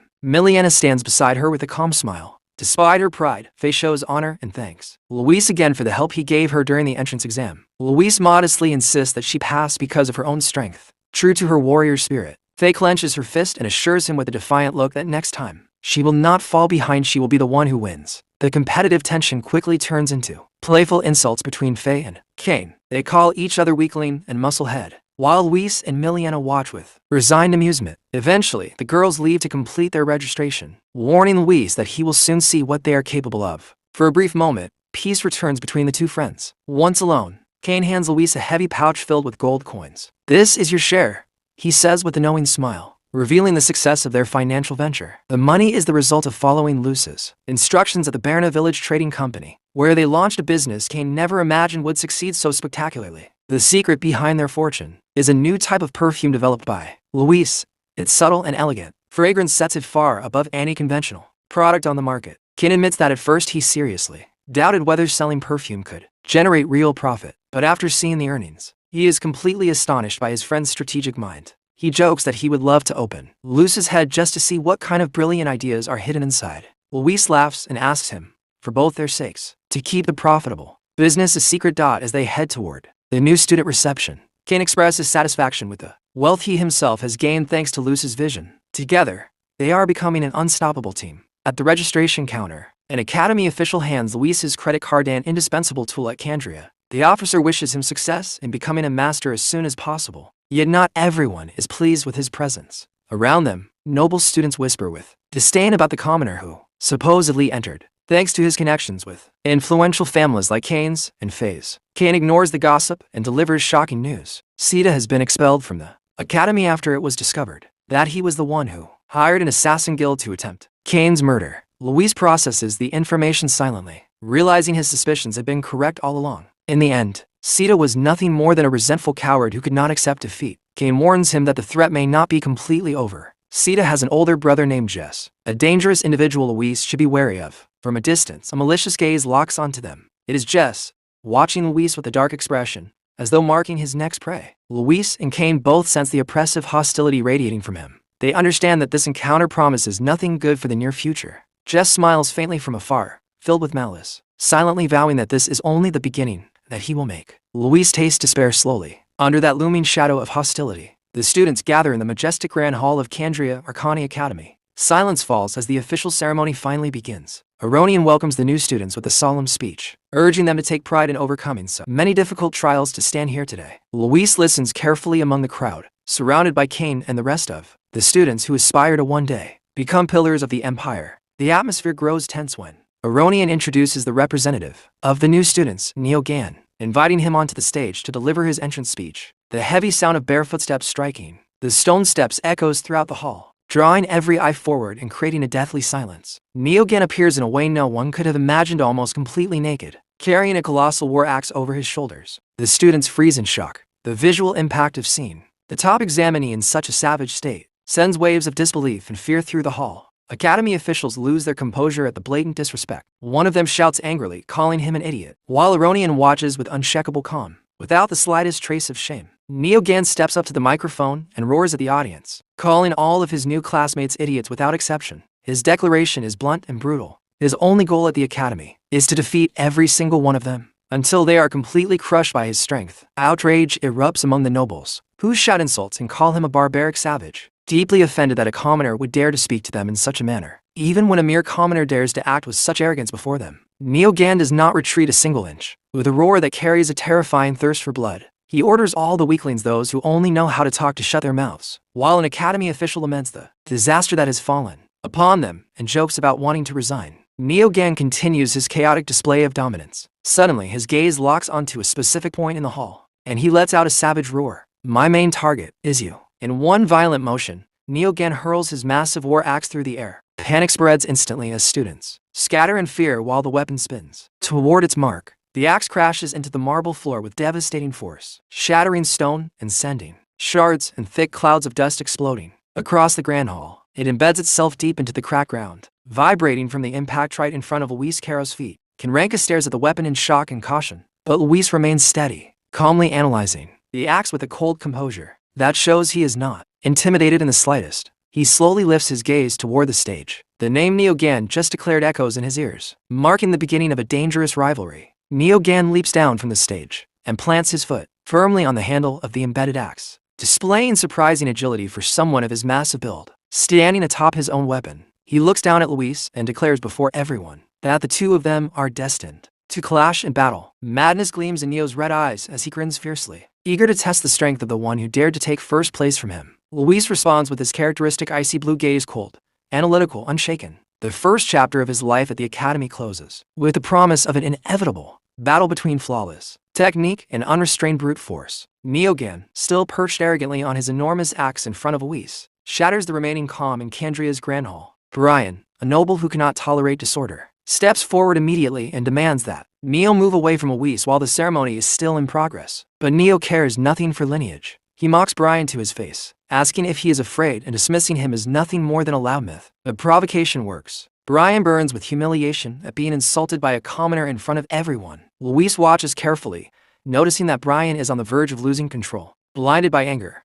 Brian throws a punch with all his strength, shouting that Neo will regret this. But before the blow can land, a hand stops it effortlessly in midair. It is Luis. He grips Brian's arm and tells him in a chilling voice to calm down before things spiral out of control. Neo laughs loudly, thoroughly enjoying the chaos, calling them cowards for refusing to fight properly. Then the atmosphere shifts. An academy professor approaches the group with firm steps and a severe expression. He warns them that selfish and violent behavior will not allow them to last long within the institution. Neo clicks his tongue in annoyance. He has no interest in trivial rules or authority figures. Brian and Luis fall silent as the professor's presence dominates the space. Around them, murmurs spread among the students, criticizing the supposed lack of manners from commoners. Brian feels humiliated for having interfered and nearly causing trouble in front of a professor. Neo, however, looks more than ready to crush anyone who stands in his way. The professor places a firm hand on Neo's shoulder and reminds him of an unbreakable rule. Fights between students are strictly forbidden. Any confrontation must be supervised in official tournaments or sanctioned duels. Otherwise, expulsion is immediate. The pressure radiating from the professor is so intense that even the savage Neo begins to sweat coldly. The message is clear. Trying to mask his nervousness, Neo lets out a forced laugh and admits that being expelled would indeed be troublesome. For now, the conflict is suspended. He pulls his axe from the shattered floor and walks away, making it obvious that this is far from over. As he passes Luis, he casts him one final warning glance, silently promising they will meet again soon. Luis watches the red-haired giant leave with an impassive expression, not a trace of fear crossing his face. At last, the professor declares the entrance ceremony concluded, granting the students the rest of the day free before the true academic challenges begin tomorrow. As they exit the hall, Luis tries to process Neo's sudden hostility. Brian, however, is convinced that all this chaos is the fault of that muscle-brained girl, unaware that she is standing right behind him. Miliana Royce wastes no time and smacks Brian hard on the head. She is furious that his recklessness almost got them expelled on the very first day. Miliana sighs and admits that she also shares some responsibility. She reveals that she had already clashed with that savage Neo Gan during the final entrance exam. In a brief recollection, the fierce battle between Miliana and Neo flashes through their minds. It was so evenly matched that it ended in a technical draw due to the exam's time limit. She explains that Neo later heard rumors claiming she lost to him. Now the muscular redhead is obsessed with finding Luis to prove his superiority. Anyway, let's move, Luis suggests, trying to leave the tense encounter behind while Brian continues grumbling about the hit he received. As they walk through the corridors, the hateful stares and whispers from other students make it clear that they have already earned a rather negative reputation among their peers. Eventually, they arrive at the academy shop, the official store where students must purchase everything necessary for their stay and training. The moment he steps inside and looks at the shelves, Luis is horrified. The prices are absurdly high for any ordinary student. A shop attendant, wearing a professional smile, shows him a feather pillow and describes it as a bargain at only 30 silver coins. But the real blow comes when she offers a herbal meditation pillow for no less than 5 gold coins. Luis feels his soul nearly leave his body at the outrageous cost. Brian casually remarks that this is among the cheaper items available, reminding Luis how crucial it will be to manage both money and academy credits wisely. With no other option, and carefully counting every coin, Luis decides to purchase the most basic starter kit for 100 silver coins. At least he will have the essentials to survive. He consoles himself with the thought that earning money and advance through perfume sales was a wise decision. His plan is to save enough to send any surplus back to the orphanage where he grew up. But as he examines the essential magical potions required for proper training, he realizes just how pitiful his current budget truly is. He needs to find new ways to generate income and quickly. Miliana and her friend bid them farewell, heading toward their dormitory wing and reminding the boys that tomorrow is the grand magical awakening ritual. It's time to work harder and earn more, Luis tells himself, as his coin pouch feels noticeably lighter under the crushing weight of academy expenses. Not long after, Luis Caro arrives at the imposing male dormitory building of Candria Academy. Searching for his assigned residence, carrying his belongings, he begins looking for room 60, unaware that this new chapter of his life is only just beginning. Carrying his purchases, Luis sincerely hopes that his roommate will not turn out to be a bully or someone overly troublesome. However, that hope shatters the moment he sees clothes and personal belongings being violently thrown into the hallway from one of the dorm rooms. Clearly, something is very wrong. He quickly discovers a group of older students harassing a timid-looking girl named Kara Candace. The leader of the group grips her roughly by the collar, accusing her of wanting to start a fight. Without hesitation, Luis Caro steps in. With a swift and precise motion, he presses a vital nerve point in the aggressor's arm, triggering an immediate reaction. The bully screams in agony as his arm suddenly goes numb, a surge of uncontrollable pain shooting through him from Luis's touch. Calm and composed, Luis reminds them that duels are forbidden inside the academy. He asks if they truly want to be expelled over something so foolish. The bullies step back angrily, shouting that they have not done anything yet, and that Luis has no right to interfere. But the hatred in their eyes makes it clear the tension in the hallway is seconds away from exploding. Unable to restrain himself any longer, the group leader lunges at Luis with a battle cry. Luis remains unfazed. He has already calculated everything. Once the first blow is thrown, any counterattack will be considered pure self-defense. With astonishing agility, Luis sidesteps the violent punch, leaving his opponent striking nothing but air. In the same instant, he manipulates the nerve centers in the attacker's arm, forcing the limb to move against its owner's will. The result is devastating. The bully's fist slams directly into the face of his own companion. The impact is so strong that the other student is sent flying down the hallway. While the leader stares at his own hand in utter confusion, Luis watches the chaos with an icy gaze and a faint smile of superiority. Everything is unfolding exactly as he planned. "Why did you hit me?" The injured student cries from the floor, tears welling in his eyes. While the leader desperately tries to explain that his body is not obeying him, Luis continues his invisible counterattack, pressing another vital point in the bully's leg with a nearly imperceptible touch. Instantly, the leader's leg lashes out uncontrollably, delivering a brutal kick to another friend who had tried to intervene. Within seconds, the bullies are sprawled across the hallway, groaning in pain after attacking one another due to Luis's nerve manipulation technique. Luis finishes by striking one last nerve point in the leader's chest, sending a shock through his body that leaves him completely immobilized. Absolute terror fills the aggressor's face as he realizes he has lost control of his own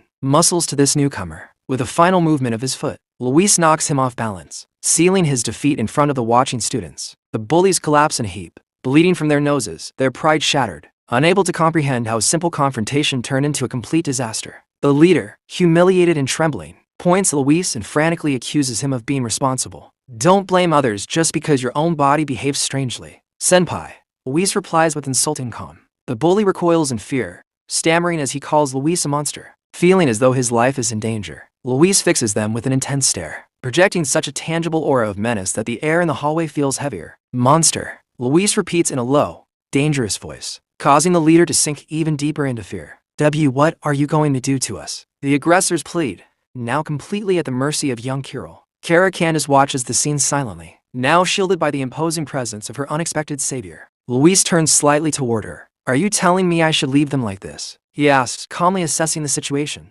Then he looks back at the bullies and warns, "And then if they are discovered fighting here, all of them will be expelled. If you have complaints, we can go see the director together," he suggests with sharp sarcasm. Terrified, the bullies scramble to their feet and flee down the hallway, shouting empty threats of future revenge as they disappear from sight. Luis turns to the girl. "I'm your roommate, Luis.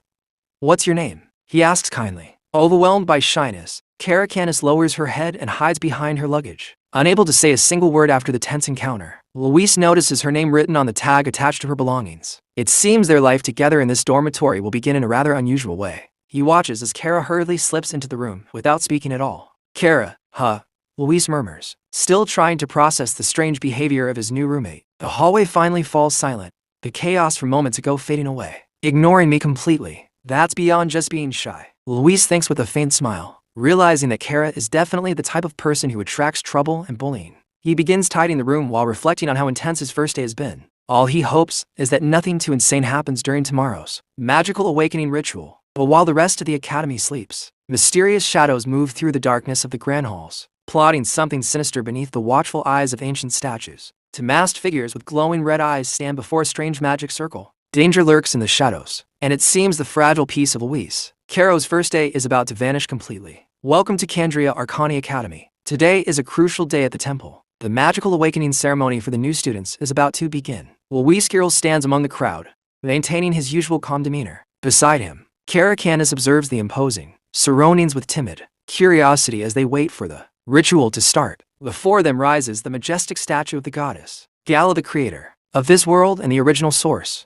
of all the power humans wield today. The instructor steps forward and speaks in a solemn tone. With a grand gesture, he urges the students to contemplate the great creator before beginning his historical lesson. Long ago, he explains, the goddess Gala created a world where humans and monsters were meant to coexist in harmony. However, as centuries passed, the monsters began to abuse their overwhelming natural strength, breaking the balance and plunging the world into darkness. The Vigims dominated the land with destructive force, crushing any attempt at human resistance beneath their feet. And thus, the Age of Despair began. In the depths of the oceans, the Krakens ruled the seas without opposition. The brutal struggle for dominance. Among these colossal beasts, stained the entire world with blood. Humanity, lacking claws, fangs, or magic of its own, stood on the very edge of extinction. Countless lives were lost in the midst of absolute chaos. Witnessing the devastation of her creation, the goddess Gala was consumed by a profound fury. She could no longer allow the massacre to continue. It was then that she bestowed her blessing upon humankind. Through her grace, humans finally came to understand the essence of earth, water,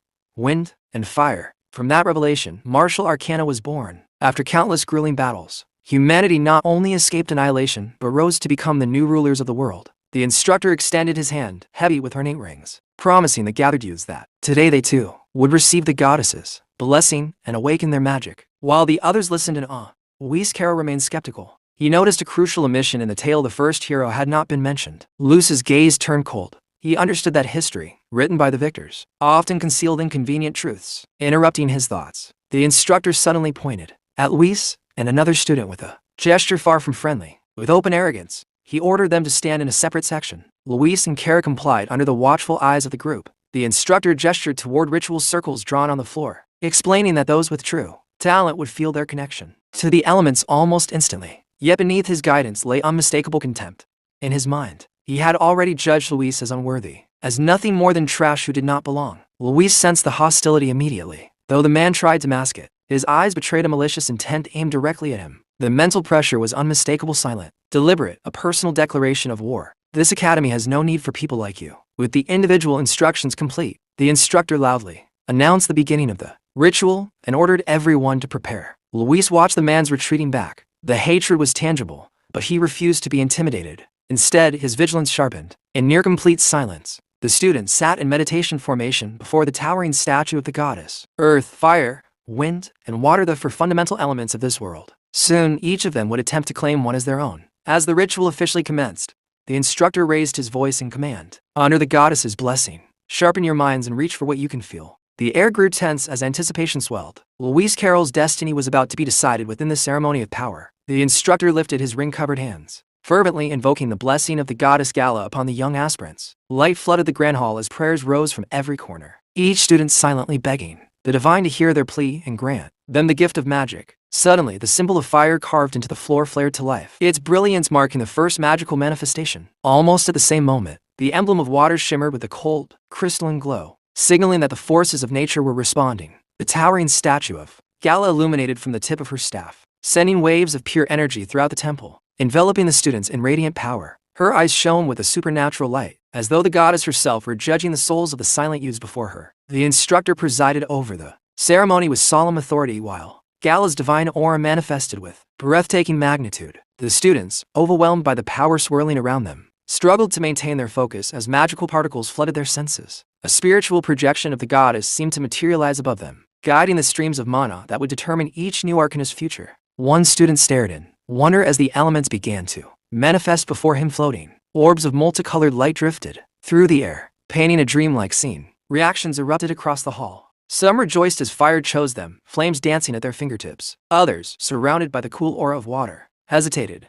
questioning whether that was truly their martial path. Then, without warning, a colossal explosion of energy shook the entire temple. At the center of a raging vortex of flames and earth, someone was defying all expectations. It was unbelievable. Neil Gunn, a student of humble origin, had awakened not one but two attributes at the same time. At the same time, the air fills with astonishment at such a display of talent. Murmurs of envy and shock ripple through the rows of students. How is it possible that Neil Gunn can control such complex magic with such effortless ease? Neil lets out an arrogant laugh, his eyes glowing a deep crimson as he feels the power surging through his veins. He feels like a true genius. The force of his awakening is so overwhelming that even those standing nearby are forced to step back, intimidated by the wild aura radiating from the elements around him. All of you will obey me, Neil Gunn declares boldly, making it clear that his newfound strength has only fueled his desire to dominate others. With a look of contempt, he turns toward Louise Carroll, who remains silent, seemingly achieving nothing in his meditation. To Neil, anyone unable to awaken their magic at this crucial moment is unworthy of being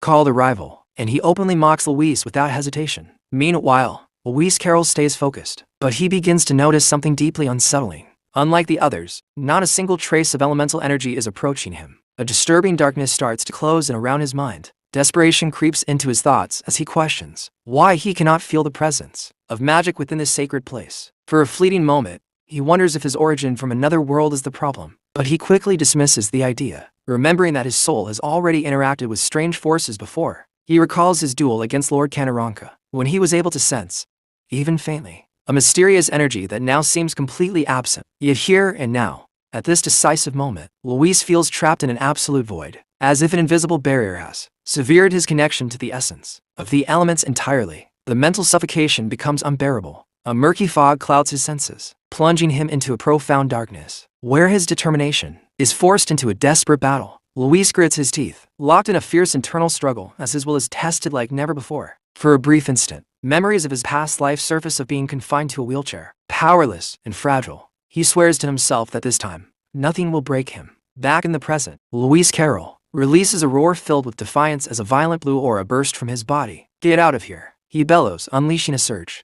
of energy so powerful it seems determined to sweep away the darkness, suffocating him. A massive explosion of mana shakes the temple, erupting in a blinding flash of light that leaves everyone stunned into silence. As the thunderous echo fades, the statue of the goddess remains unmoved, silently observing the students who are still struggling to comprehend what they have just witnessed. Luis opens his eyes, and his gaze is now crystal clear. Within his pupils, elemental particles shimmer at last, responding to his call. Beside Caracandus, Luis watches in wonder as for spheres of light, each glowing with a different color, begin to float lazily above them. Could these be the elements? The instructor is left speechless, unable to understand how Louise Carroll managed to break through the mental isolation that had been deliberately imposed upon him. Luis reaches out toward one of the spheres, a blue orb pulsing with the essence of water. His fingers nearly brush its celestial glow, but something is wrong. The elements are present, yet he cannot touch them. Sweat beads across his forehead as frustration sets in. Though he can sense them clearly, an invisible barrier prevents him from accessing their power. He moves desperately through the floating orbs, but his body feels as though it exists in a completely separate space from the elements themselves. This is a problem,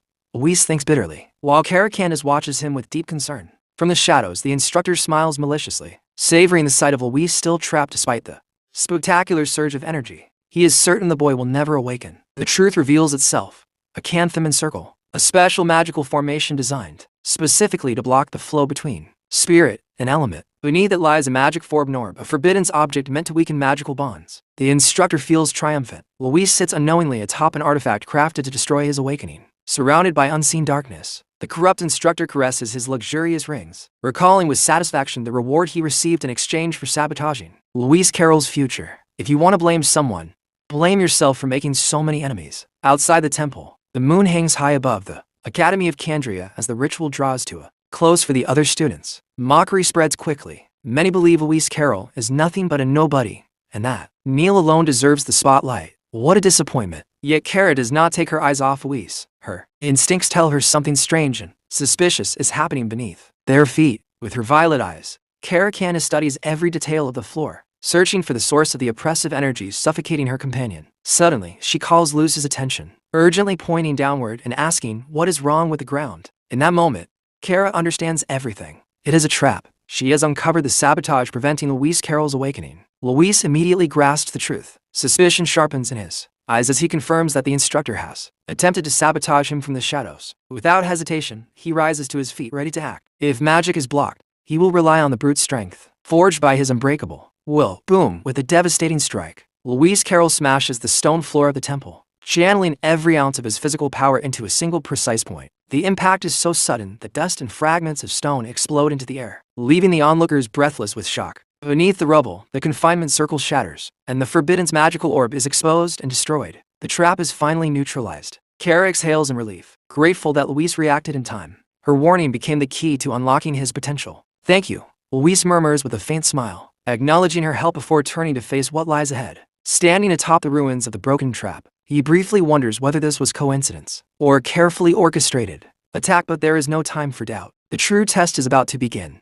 and Luis is more ready than ever. In the distance, the instructor watches in horror, unable to believe that a mere commoner has shattered a spell of such magnitude on his own. Whatever the case, Luis closes his eyes and turns inward. Now it truly begins. A pillar of divine light descends upon him. Freed from the sabotage, the essence of martial arcana responds with terrifying intensity. Brilliant streaks of color race through the temple like shooting stars, drawn toward Luce's overwhelming presence. A colossal vortex of the four elements forms around him, creating a storm of mana so violent that the very foundations of the academy tremble. What the hell is happening with that commoner? The nobles cry out in fear as they watch Luis at the center of the raging elemental tempest, creating a phenomenon even greater than Neil. Guns. Luis Kittle spreads, his arms wide in the heart of the raging storm, embracing the power of earth, fire, wind, and water all at once. A legendary awakening is being born. The instructor can hardly believe what he is seeing. How is it possible that Luis Carroll is awakening despite the confinement, circle, and the forbiddens? Or he himself prepared to sabotage him? Suddenly, a firm hand lands on his shoulder,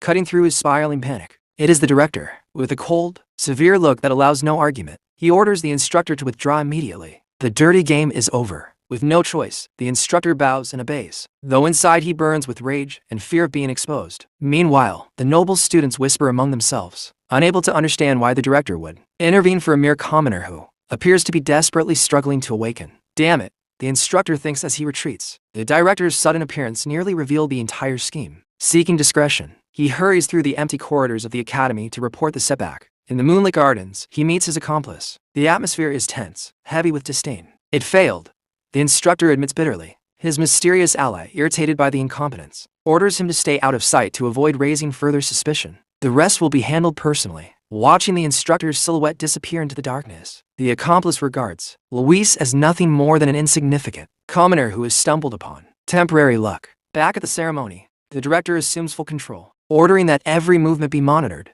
He will not allow anyone else to cause chaos in his academy. With a subtle gesture, he removes the remaining magical obstacles that had been suppressing Luce's awakening. Now the young man's fate rests solely in his own hands. Luis Carroll is engulfed in a vortex of pure elemental energy as the outside world fades away. Immersed in a deep trance, he tries to understand the nature of the force surrounding him. His eyes remain closed as he descends inward. He finds himself in a vast, star-filled expanse. Are these the elements Kane spoke of? Luis begins connecting the pieces. He remembers a crucial conversation with his friend Kane in the library. Kane had explained that the elements are the fundamental foundation of this world, created by the goddess. Luis, ever analytical, had raised an existential question. If monsters are born using magic, why must humans awaken it? Kane had listened patiently, knowing Luis always looked beyond the obvious. According to him, the answer lay within the monsters themselves. They possess magical crystals containing pure elemental power. Those beings are born with extreme natural affinity, like the fierce fire wolves that channel heat directly from their essence, or sea creatures, capable of manipulating ocean currents through the gems embedded within them. For them, magic is as natural as breathing. Humans, however, require the awakening ritual to be acknowledged by an element. Without manipulating the particles around them,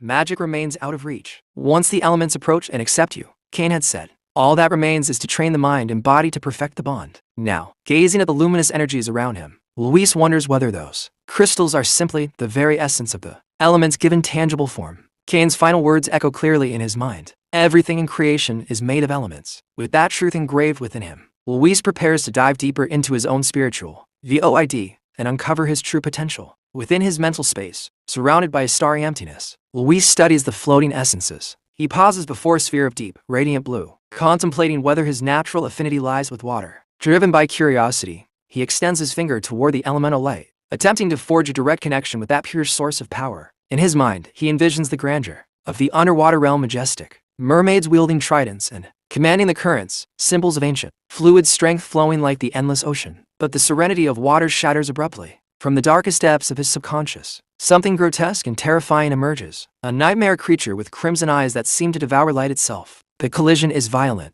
A demonic shadow rises behind him, engulfing him in a suffocating atmosphere of scarlet terror that threatens to crush his awakening consciousness. A scream tears from his throat. His eyes turn blood red as the demon blood within his veins surges uncontrollably, bringing agony so intense that he writhes violently, clutching his head to keep from descending into madness. An uncontrollable explosion of energy erupts from within him with volcanic force. The very essence of the world begins manifesting chaotically, mixing opposing elements like fire and ice in a destructive dance that consumes everything in its path. As though guided by the goddess's will, the elements twist and spiral in a furious storm. Responding to the immense pressure Luis is unleashing within his trance. Outside his mind, a pair of authoritative eyes watches, in horror and fascination at the magnitude of the unleashed power. The director realizes the imminent danger threatening the academy. "This is bad," he exclaims, understanding he must act immediately. Luis is no longer in control of himself. With hair standing on end and blinding light pouring from his body, he has become a magical time bomb screaming within the storm. With swift determination,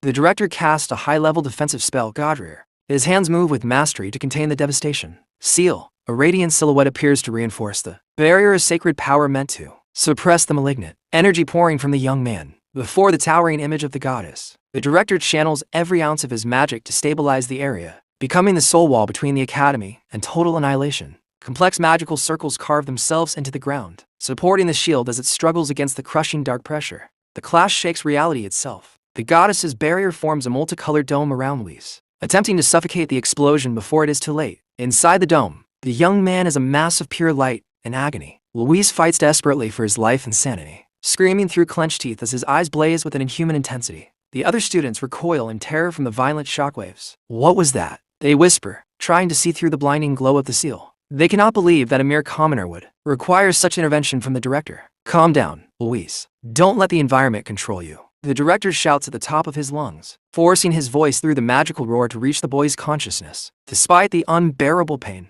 Luis struggles to regain a fragment of clarity. His features are strained, but the emptiness in his gaze begins to sharpen with flickers of focus. Then, one final flash of blue energy bursts from his eyes. It is the decisive moment, the moment in which everything will be decided. When his analytical mind attempts to tame the unrestrained fury of his blood, the storm begins to subside. Luis remains standing with his back turned, his hair still disheveled, breathing heavily as the atmosphere in the hall suddenly turns icy cold. Gasping for air, he struggles to steady his breath while cold sweat soaks through his uniform. He knows he was one step away from succumbing to the madness of his demonic lineage. But as he wipes his face, his analytical mind immediately activates when he notices an elemental symbol floating beside him, vibrating with a geometric structure that feels strangely familiar. As he studies the formation carefully, astonishment completely replaces exhaustion. Luis realizes that magic in this world is not an unfathomable mystery, but a pure science. Under his experienced gaze, the elements reveal themselves as fundamental particles behaving according to the same physical laws he mastered in his previous life. Luis Carroll examines the small elemental sphere in his hand with a calculating look. In his mind, the laws of magic intertwine seamlessly with science. If the elements function like fundamental particles, then perhaps he can control them simply by adjusting their vibrational frequency. The sphere responds to his will, beginning to glow with hypnotic intensity as Luis dives into the deepest secrets of magical matter. Inside the small orb,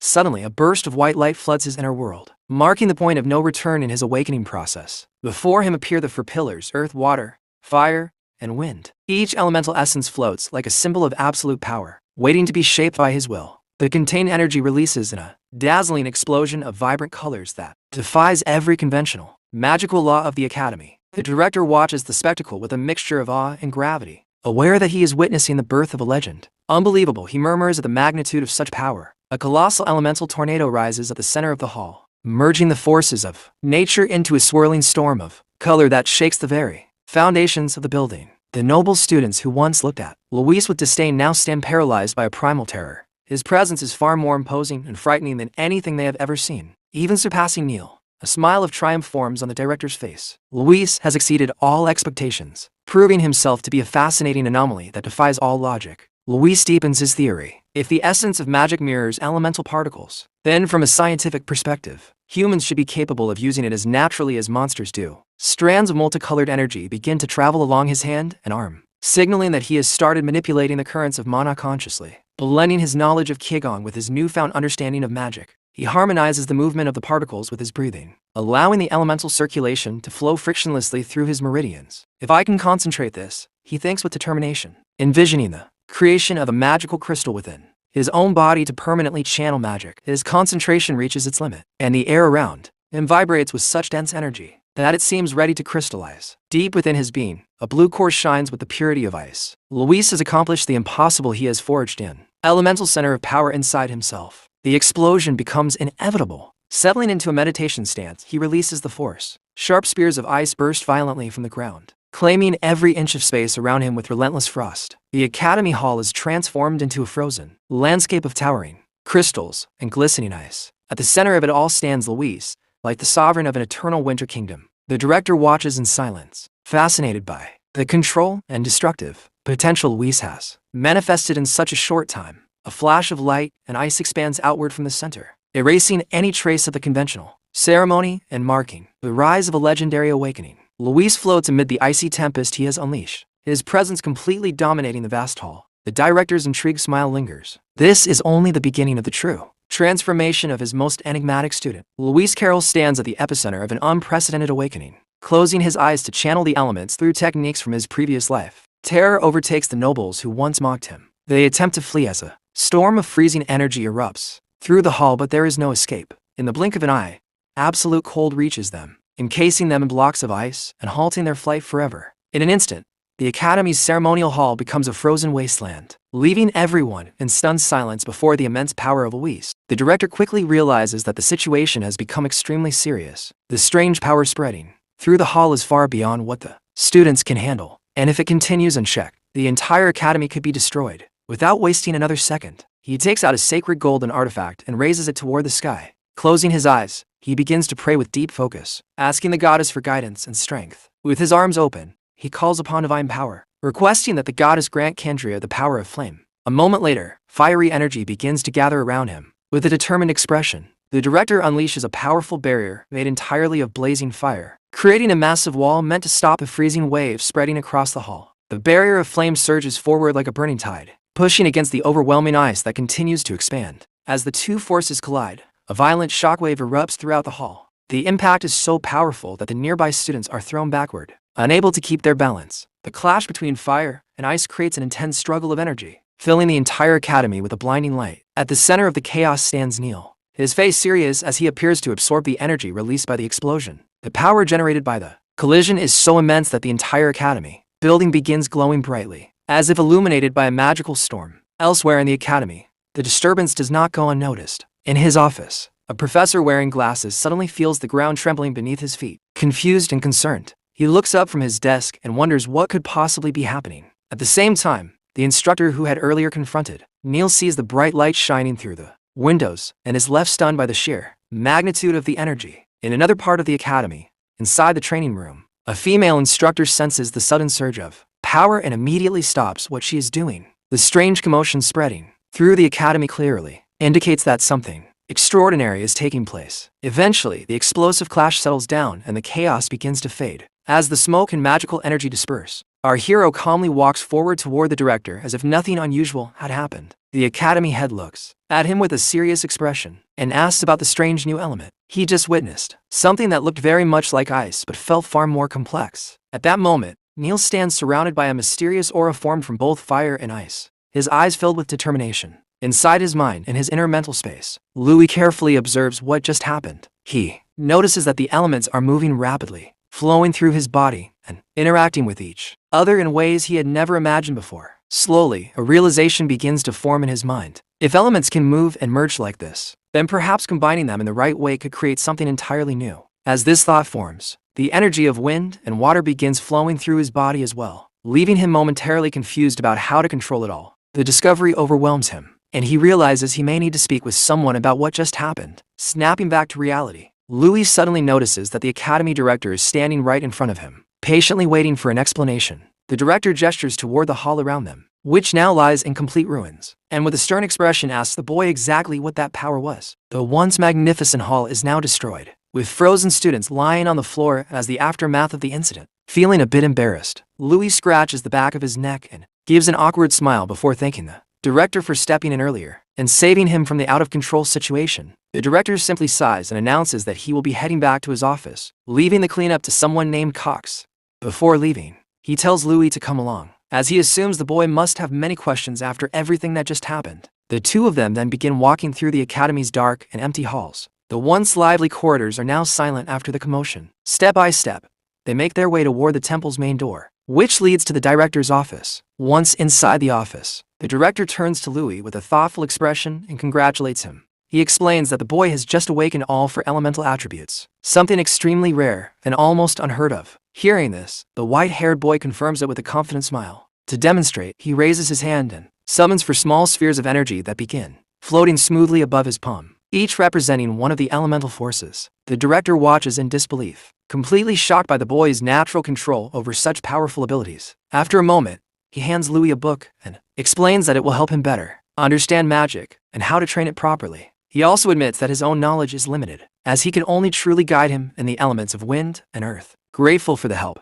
Louis thanks the director sincerely and accepts the book. After finishing their conversation, the director calls for someone outside and asks Kylie to enter. Moments later, the female instructor from the training room walks inside and respectfully bows before her superior. The director introduces her to Louis and explains that she is his most trusted assistant. From this moment forward, Kylie will be responsible for protecting the boy. With a serious expression, Kylie states that they should move somewhere more suitable for training. Soon they arrive at another location within the academy. The director explains that this is his personal meditation and training chamber, a place designed for practicing powerful magic safely. Curious about the earlier events, Kylie asks Louis to show her the mysterious element he used. Louis explains that he discovered it purely by accident and then creates a small crystal-like formation of energy in his hand. He reveals that by accelerating to elements and mixing them together, a completely new one can be formed. With a confident smile, he proudly announces the name he has given to his discovery, the ice element. Both the director and Kylie are stunned by this revelation. The director admits that he has never heard of anyone successfully combining elements in such a way. Kylie, meanwhile, comments on how incredibly cold the energy feels even from a distance. But instead of fear, a spark of excitement appears in her eyes. Clearly fascinated, she suddenly lunges toward the boy. Eager to test the new power herself, she launches a rapid series of attacks, throwing several precise strikes toward Louis. However, the boy manages to block every single one of them with surprising skill. At one point, he catches her punch with his hand, which is now covered in icy energy. Standing firm, Louis faces her without retreating even a single step. Kylie is stunned by the strength behind his defense and the strange effect of the ice energy. The impact of their clash pushes her backward with surprising force. As she regains her footing, she notices that her movements have slowed down slightly. Realizing what is happening, she wonders if slowing opponents might also be part of the ice element's abilities. The director then asks whether anything like this has ever been achieved before. Kylie, now surrounding her fist with flames, confidently replies that it has not. He goes on to explain that ever since magic first appeared in the world, countless scholars and geniuses have dedicated their lives to studying its mysteries. Despite their efforts, no one had ever successfully fused elemental attributes together. Most mages can only control a single attribute in their lifetime. Only a rare few are capable of awakening multiple elements. Even Lady Miri, one of the greatest magical geniuses in history, was only able to control 3 elements. She once attempted to fuse 2 attributes together, but ultimately failed. The director explains that her body and mind simply could not withstand the immense power generated by such a fusion. Hearing this, Louis asks if ordinary humans are simply incapable of enduring the fusion of attributes. The director nods seriously and explains that using magic already requires a very strong body and mind, but accelerating multiple elements at the same time demands an even greater level of willpower and control. If someone attempted to guide several elements simultaneously, the energies would violently collide within the person's body. That internal collision would almost certainly result in the mage's death. Kylie adds that in other words, the entire concept was considered impossible. Yet despite that, the boy standing in front of them has already achieved it. Realizing the potential he possesses, Kylie becomes filled with excitement and determination. Flames burst around her body as her aura intensifies. Her eyes glow brightly as she shouts that she wants to test his power once again. Without hesitation, she rushes forward, and the two begin exchanging blows once more. their fist enhanced with elemental power. As the director watches their battle unfold, he recalls an old theory proposed long ago by Lady Miran. According to her hypothesis, surviving the collision of multiple elements would require either the body of a dragon or the use of magical crystals, similar to the way monsters channel magic. Curious about the past research, Louis asked what ultimately happened with those experiments on elemental fusion. The director's expression becomes serious as he explains that the results were disastrous. Every single test ended in failure, and the consequences were so severe that the entire concept of fusion magic was eventually forbidden. Because of that, he never imagined that someone would one day manage to break that long-standing limitation. Louis finally understands why the fusion of elements was considered forbidden.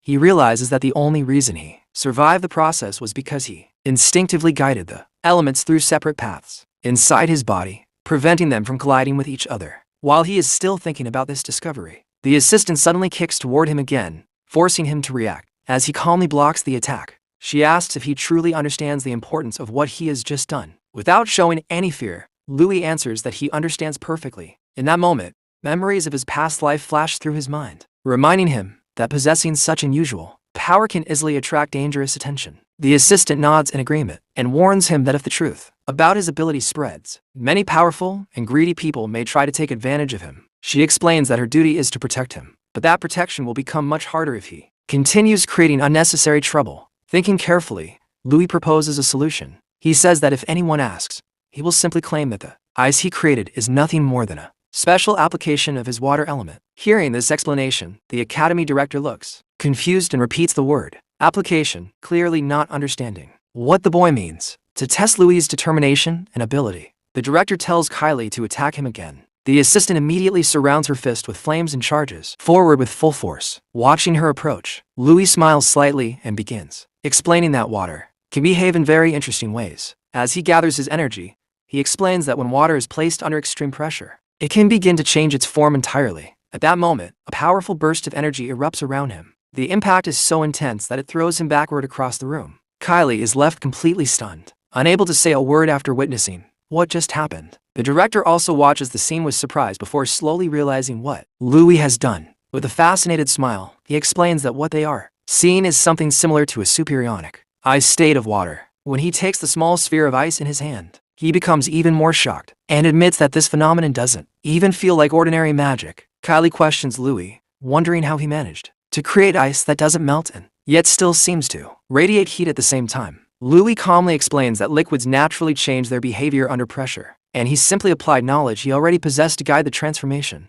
Hearing this explanation, the director becomes even more interested in the boy's potential. He tells Louis that he should come to him whenever he needs guidance, promising to personally teach him how to better control and develop his abilities. Kylie, however, still looks worried. She asks the director if he truly intends to protect Louis even after realizing how dangerous his abilities could be. The director calmly answers that he has no intention of rejecting a possibility like this. Instead, he wants to support Louis and help him grow stronger. Hearing this decision, Kylie finally accepts it, though she secretly thinks that Louis will become an extremely troublesome student. As flames swirl around her body, she silently vows that she will protect him no matter what happens. After that, Louis and the director watch as Kylie casually creates a glowing sphere of fire in her hand. The director then informs Louis that classes will officially begin the next day. Before leaving, he hands him a potion meant to restore mental energy. Louis looks surprised because he never knew that potions for the mind even existed. Later that night, Louis returns to his room. However, despite everything that happened during the day, he doesn't feel sleepy at all. Instead, he decides that it would be better to meditate until morning and organize his thoughts. Just as he reaches the door to his room, a mysterious hand suddenly grabs him from behind. Startled, he quickly turns around and sees that it is his roommate, Kara, who is sitting up and apparently still awake. Surprised, Louis asks if he had been waiting for him. He then thanks Kara for helping him earlier, and asks how he managed to notice the hidden artifact used in the trap. Kara remains silent for a moment before simply handing Louis a black card. The card belongs to the Ganna's Company, a powerful merchant organization. Looking at it, Louis suddenly understands how his roommate was able to notice such details so easily. He then asks Kara if he wasn't worried about becoming a target for dangerous people after getting involved in such matters. Instead of answering directly, Kara simply thanks him and quietly leaves the room without saying anything more. Watching him go, Louis begins thinking that having the support of a merchant's son might prove useful someday in the future. The following morning, the new students gather together inside the academy's large training hall. Standing before them is a massive, extremely muscular man who introduces himself as Derek. their physical training instructor. With a wide smile, he enthusiastically announces that under his guidance every student will develop a perfect body. The other students exchange nervous looks and quietly whisper that the new professor might be completely insane. However, Louis calmly agrees with Derek's philosophy, believing that both body and mind form the true foundation of martial arts. Noticing Louis's confident gaze, Derek suddenly becomes very interested in him. In a flash of incredible speed, the instructor appears right behind Louis and another student, startling both of them. Grabbing them by the shoulders, he excitedly declares that their bodies are perfect. While King panics and begins screaming in fear, Derek closely examines Louis and praises his physique, calling it a masterpiece created by the goddess herself. Louis, however, looks extremely uncomfortable and clearly dislikes this strange and overly enthusiastic behavior. At that moment, a noble student interrupts and complains that Louis barely has any visible muscles. Questioning how the professor could praise him like that, Derek calmly replies that the so-called great families have actually lost much of their former physical strength and discipline over time. Meanwhile, Louis stands there looking a bit embarrassed by all the attention. Soon afterward, the instructor announces that according to academy tradition,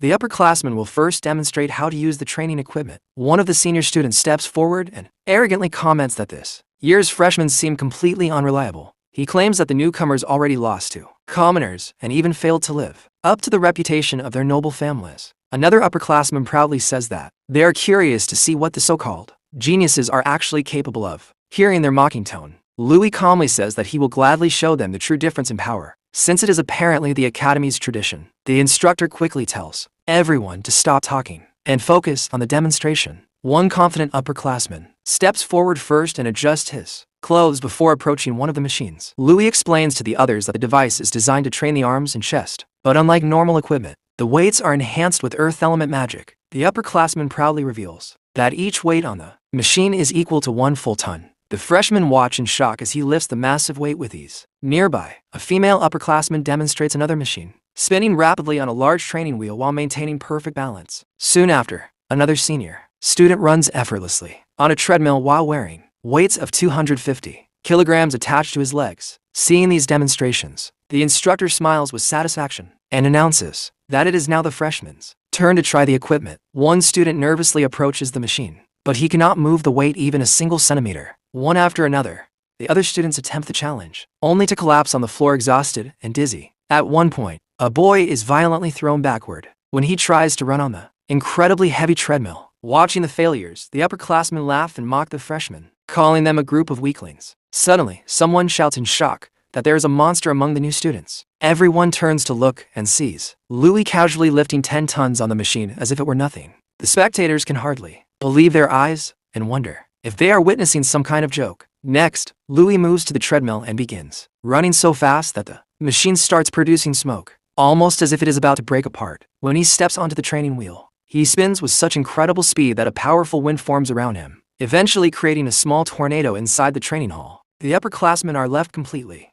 speechless by the overwhelming display of strength. Even the instructor looks suspicious and asks if Louis might have taken enhancement drugs. However, when he checks for the reaction of a magic potion, there is none. At that moment, in the background, Louis's red-haired friend becomes furious at the mocking attitude of the seniors. A red aura begins to flow from his body as he steps forward toward the machine. To everyone's shock, he lifts 15 tons with incredible effort. Then he moves to the treadmill and starts running while holding massive weights of 210 tons in his hands. Seeing this terrifying display, the upperclassmen slowly step back in fear. Now, instead of mocking the freshmen, they stare at the two new students as if they are witnessing the arrival of monsters. The red-haired boy suddenly lifts the enormous weight above his head and throws it down with incredible force. The impact shatters the floor beneath it, sending cracks spreading across the ground. With a proud grin on his face, he loudly declares that this time he has won the contest. Turning toward Louis, he tells his friend to ignore the reactions of everyone else and instead focus on deciding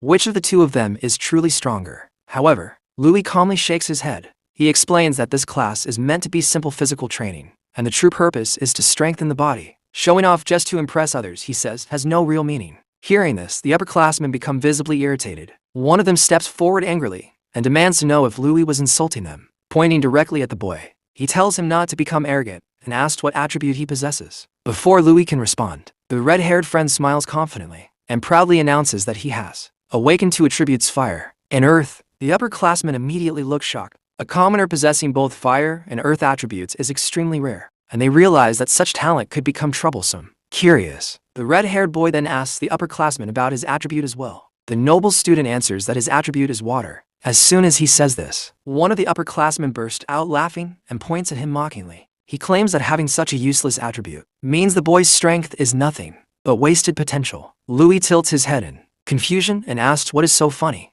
about the water attribute. One of the students nearby explains that martial arts based on water magic have only one well-known offensive technique called the water blade. Another girl adds that because water magic is usually focused on defense and support, many people look down on it. Hearing this explanation, Louis quietly reflects on how his newly created power is being belittled by others. The upperclassmen continue mocking him, saying that his future is bleak because there have never been any legendary water masters. At best, they claim, he will only be useful as someone who supports stronger teammates. With a serious expression, Louis wonders aloud if his limit is really just becoming an ordinary master. The upperclassman laughs loudly and says that is simply common sense, adding that commoners clearly know nothing about the real world. Louis's friends immediately become furious after hearing those words. They shout back that the upperclassman is the truly ignorant one. Within seconds, both groups begin arguing loudly, and the tension quickly grows as if a fight might break out right there in the hall. At that moment, the brother of a student named C walks over to the professor and says that the upperclassmen were called there to set an example for the freshmen. According to him, the best endurance training is learning to withstand an opponent's attacks directly. With that idea in mind, he proposes a fight to demonstrate just how useless the water attribute supposedly is. Soon the two opponents stand facing each other, exchanging challenging looks as the atmosphere becomes heavy with tension. Louis's blonde friend quietly warns him that the noble student is Seat's brother and is probably looking for revenge. Despite the warning, Louis calmly addresses the instructor and declares that there is no such thing as a superior or inferior attribute. With confidence in his voice, he accepts the challenge. He announces that he will prove his belief by fighting against the upperclassman himself. The nobles watch the newcomer with contempt and arrogance, clearly believing the outcome is obvious. Louis then turns to his blonde friend and assures him with a gentle smile that everything will be fine and that he will handle the fight himself. The instructor quickly establishes the rules. Magic can only be used in the central area of the hall, and the most important rule is that dodging attacks is not allowed. Hearing this rule, the red-haired friend burst into loud laughter as flames begin to flow around his body. Clearly excited, he shouts that they can finally fight fairly and honestly under those conditions. With a challenging glare, he calls the upperclassmen weaklings in order to provoke them.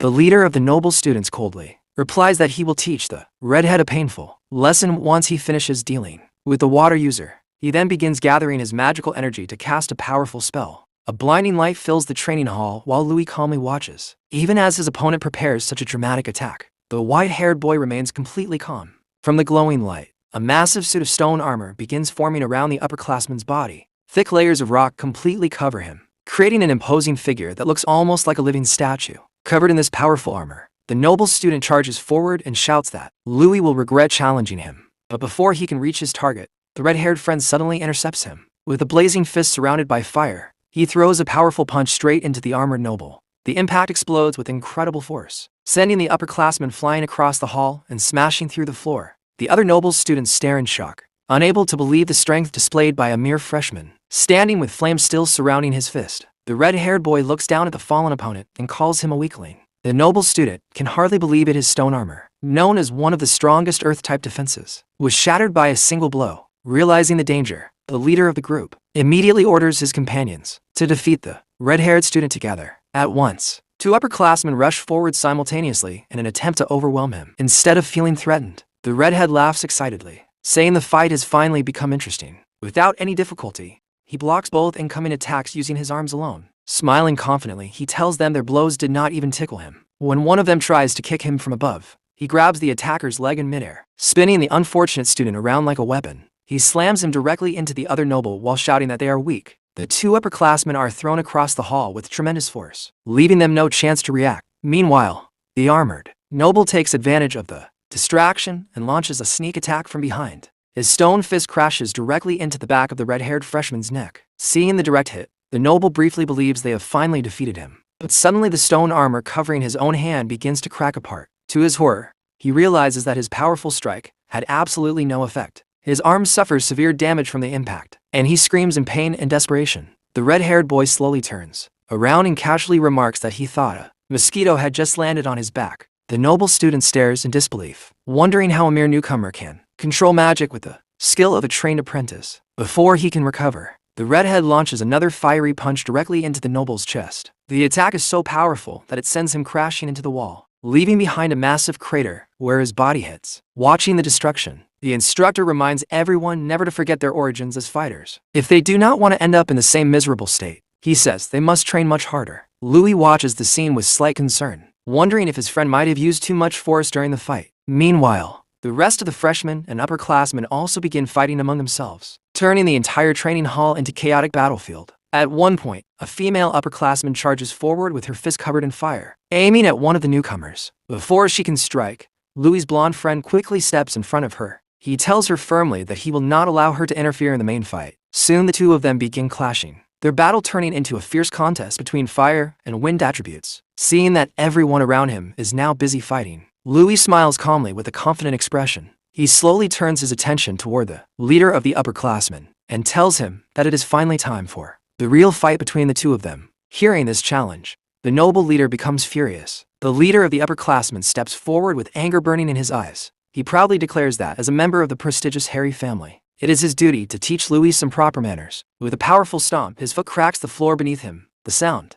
echoing across the hall as a clear display of noble pride. Without wasting another moment, he leaps forward with tremendous force, charging straight toward the white-haired boy. As he moves, he gathers a large amount of wind energy around his body. The air begins to swirl violently as he prepares a devastating piercing technique. In an instant, a massive pillar of green wind shoots forward like a spear, rushing toward Louis with overwhelming power. However, the moment the attack reaches its target, the noble student freezes in shock. Standing calmly in front of him, Louis has created a gigantic shield made entirely of solid ice. The transparent wall glows faintly blue as it stands firmly between him and the incoming wind attack. The force of the wind crashes against the frozen barrier, but Louis shows no sign of struggle. With his ice shield raised, he calmly withstands the pressure as if it were nothing. The noble is completely stunned and cannot understand how the white-haired boy managed to create such powerful ice in the first place. Suddenly the shield pushes back, releasing a powerful counterforce that repels the wind attack and sends the noble flying backward from the impact. As the dust settles, the upperclassman stares at the battlefield in disbelief while holding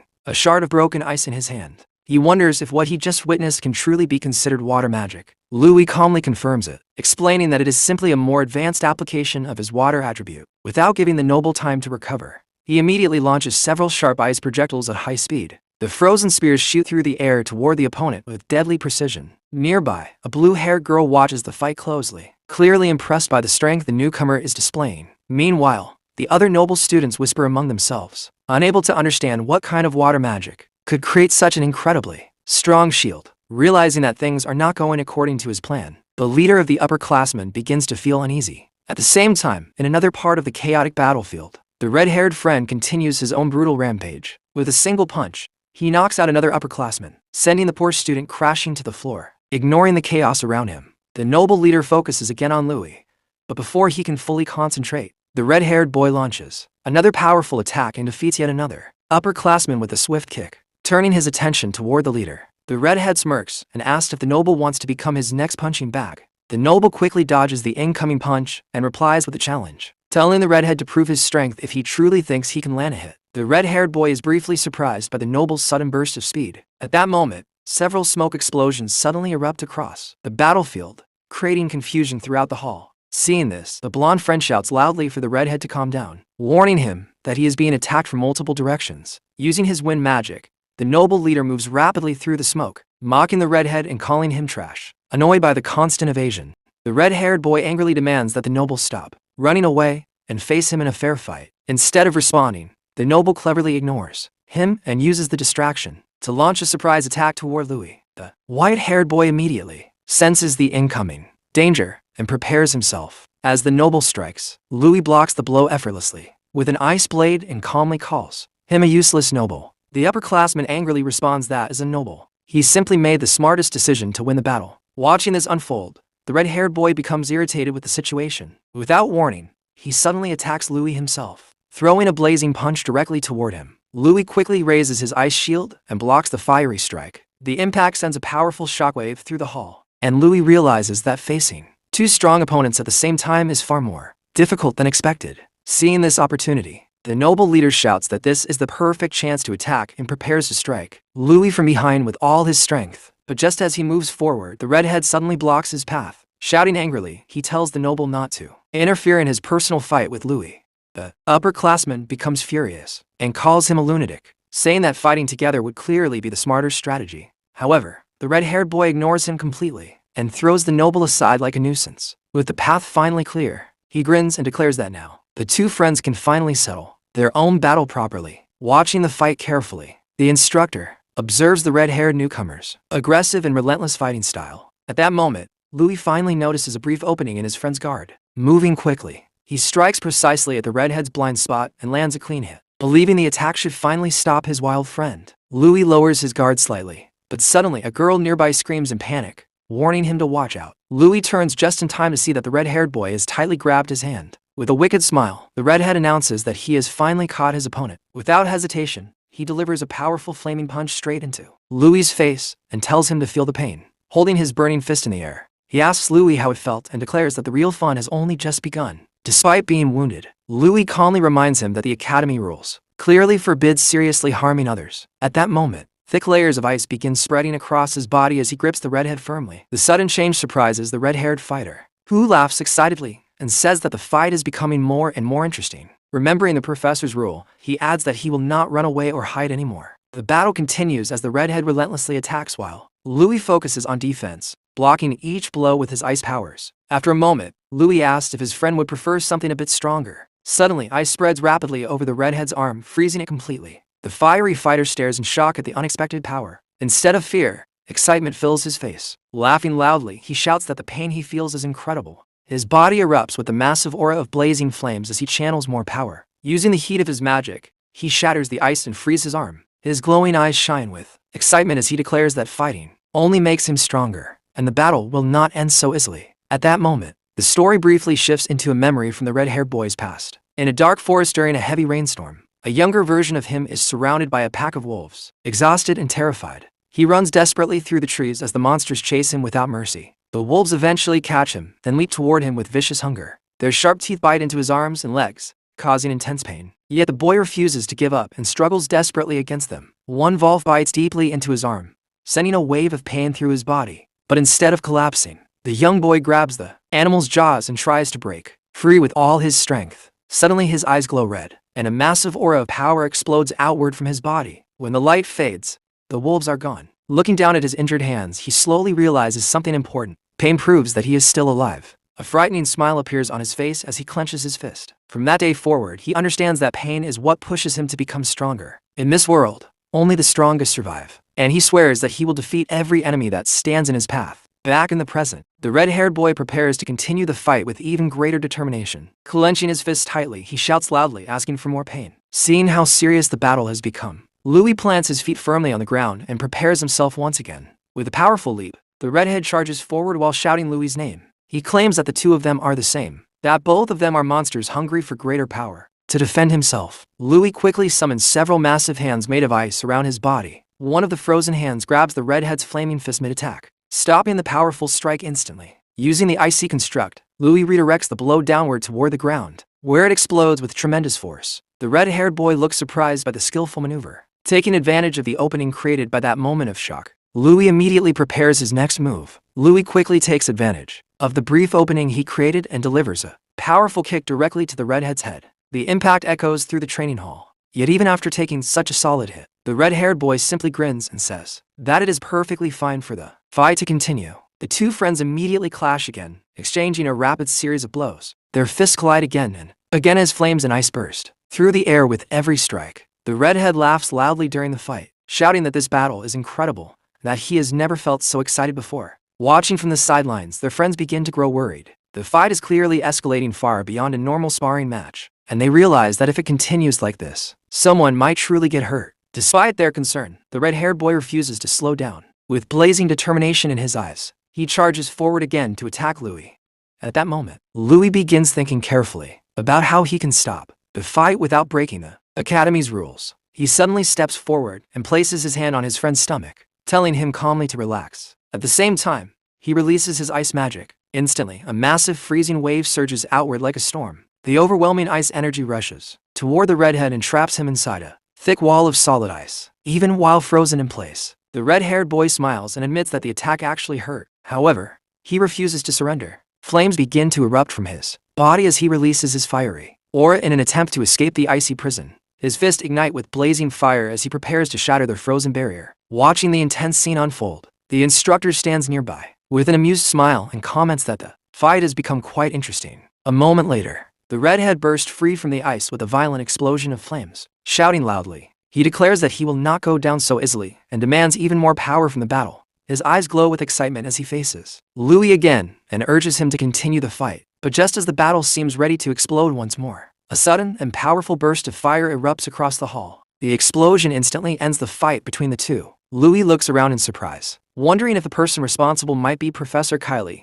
whom he met earlier. His guess turns out to be correct. The woman suddenly appears and firmly steps on the redhead's back, pinning him to the ground. With an irritated expression, she scolds him for taking the fight far beyond what was acceptable. She calls him a muscle-brained idiot and makes it very clear that he has gone too far. The instructor approaches her with a lively and somewhat admiring look, even complimenting her beauty. However, Kylie completely ignores the remark and instead questions him about the academy director's orders that clearly stated no one should get seriously hurt during training. Embarrassed by her words, the instructor awkwardly explains that he was simply trying to bring out the student's hidden potential through combat. Kylie, however, remains firm. She reminds him that she was personally assigned to protect the white-haired boy. Then she informs Louis that the academy director wishes to see him in his office after class. Hearing this, the instructor already imagines that he will receive another lecture from the director and sighs quietly while forming a small fireball in his hand. As he looks around at the students, he begins thinking about the incredible potential the freshmen showed during the fight. Deep down,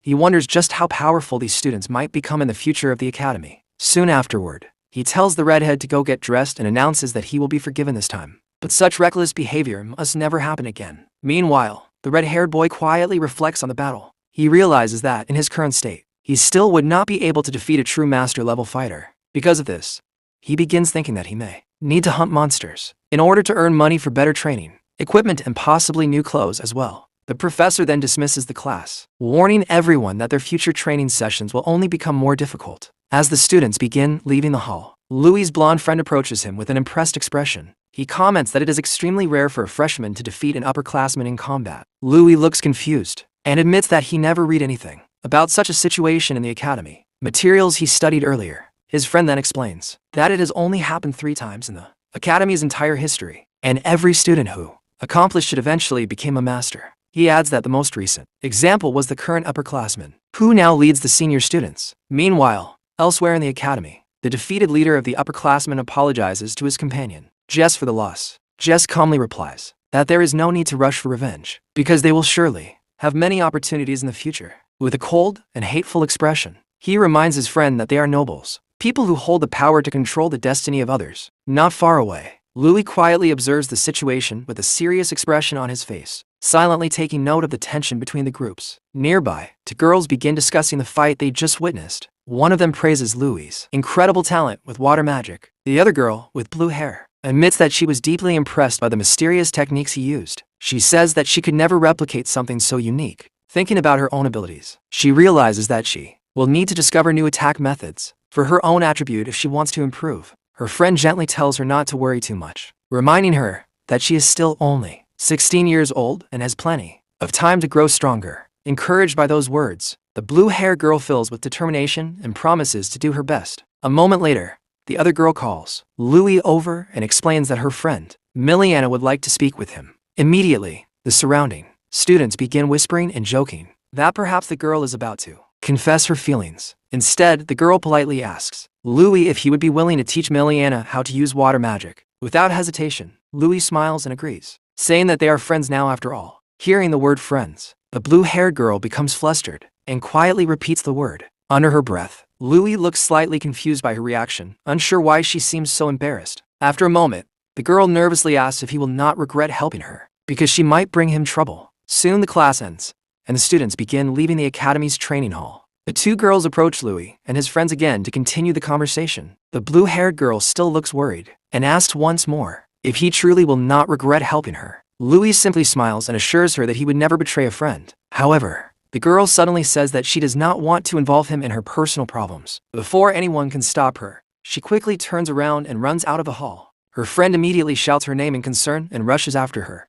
Before leaving, she apologizes to Louis and promises to talk to Miliana. Watching them leave, Louis quietly reflects that everyone carries their own burdens and difficult circumstances. Turning to his blonde friend, he asks if he knows anything about the blue-haired girl's background. His friend explains that she is the granddaughter of a powerful grandmaster and also the only daughter of the Royce family. However, after the death of her grandmother, the family gradually lost most of its influence and power. Curious to know more, Louis asks his other friend if he has heard anything else about the situation, that her family once had a serious conflict with the Arcanist Association. Hearing this information, Louis begins to understand that the girl's troubles likely come from this mysterious organization. For now, he decides that he will need to investigate the association further if he wants to understand the full story. Meanwhile, in another classroom, a new professor arrives and immediately orders the students to quiet down. Introducing himself as Sid, he explains that he will be teaching them the proper use of magic and arcane arts. While the class begins, Louis quietly tells his blonde friend that something about this new professor feels strange, as if the man is not like him. Before the conversation can continue, the professor suddenly appears right behind the two students and scolds them for talking during class. As punishment, he deducts 1 credit from each of them. Both boys look extremely annoyed by the sudden penalty. Professor Sid warns them that if they continue breaking the rules, their credits could drop all the way to 0. Then, to make matters worse, he removes another credit from Louis and coldly tells him to learn some manners. After that, the professor begins demonstrating his power. He creates a glowing sphere of light in his hand before summoning an enormous stone golem that holds both a spear and a shield. The two friends stare in shock at the gigantic creature, created through earth magic. The professor explains that mastering arcane arts requires complete control over both magic and martial combat. To illustrate his point, he forms a massive sword made entirely of flames, holding the blazing weapon. He explains that students who can master such techniques will eventually become true fighters. But to reach that level, they must learn to perfectly connect their magical power with both their body and their mind. As the towering golem stands beside him,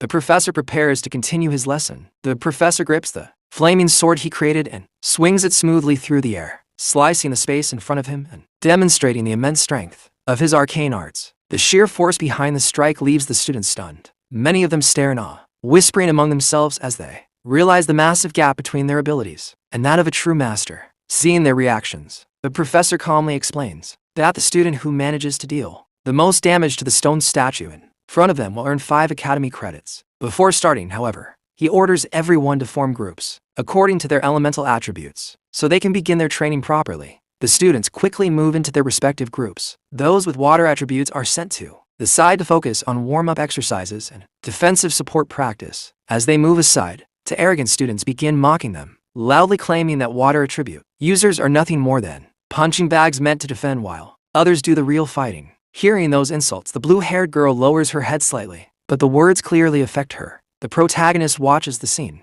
silently and begins thinking that if things continue like this, the girl will never reach her dream of becoming a grandmaster. Lost in thought, the girl briefly remembers painful memories from her past and quietly tells herself that she must prove her strength to someone. Curious, Louis gently asks if that person is connected to the Arcanist Association and what exactly happened to her family. Immediately flustered, the girl quickly denies it and insists that it has nothing to do with him. Louis then calmly asks why she is so obsessed with attacking when support magic can also be incredibly valuable in battle. With determination in her voice, she explains that she wants to become a grandmaster someday. To reach that level, she believes she must learn both powerful attacks and strong defenses. Hearing this, Louis begins thinking deeply. In his mind, the water attribute should also possess devastating offensive techniques. However, the girl sadly explains that she has already tried countless methods, yet none of them could make up for the lack of raw power that water magic usually has. At that moment, another student suddenly approaches and asks her to help him warm up by creating a water shield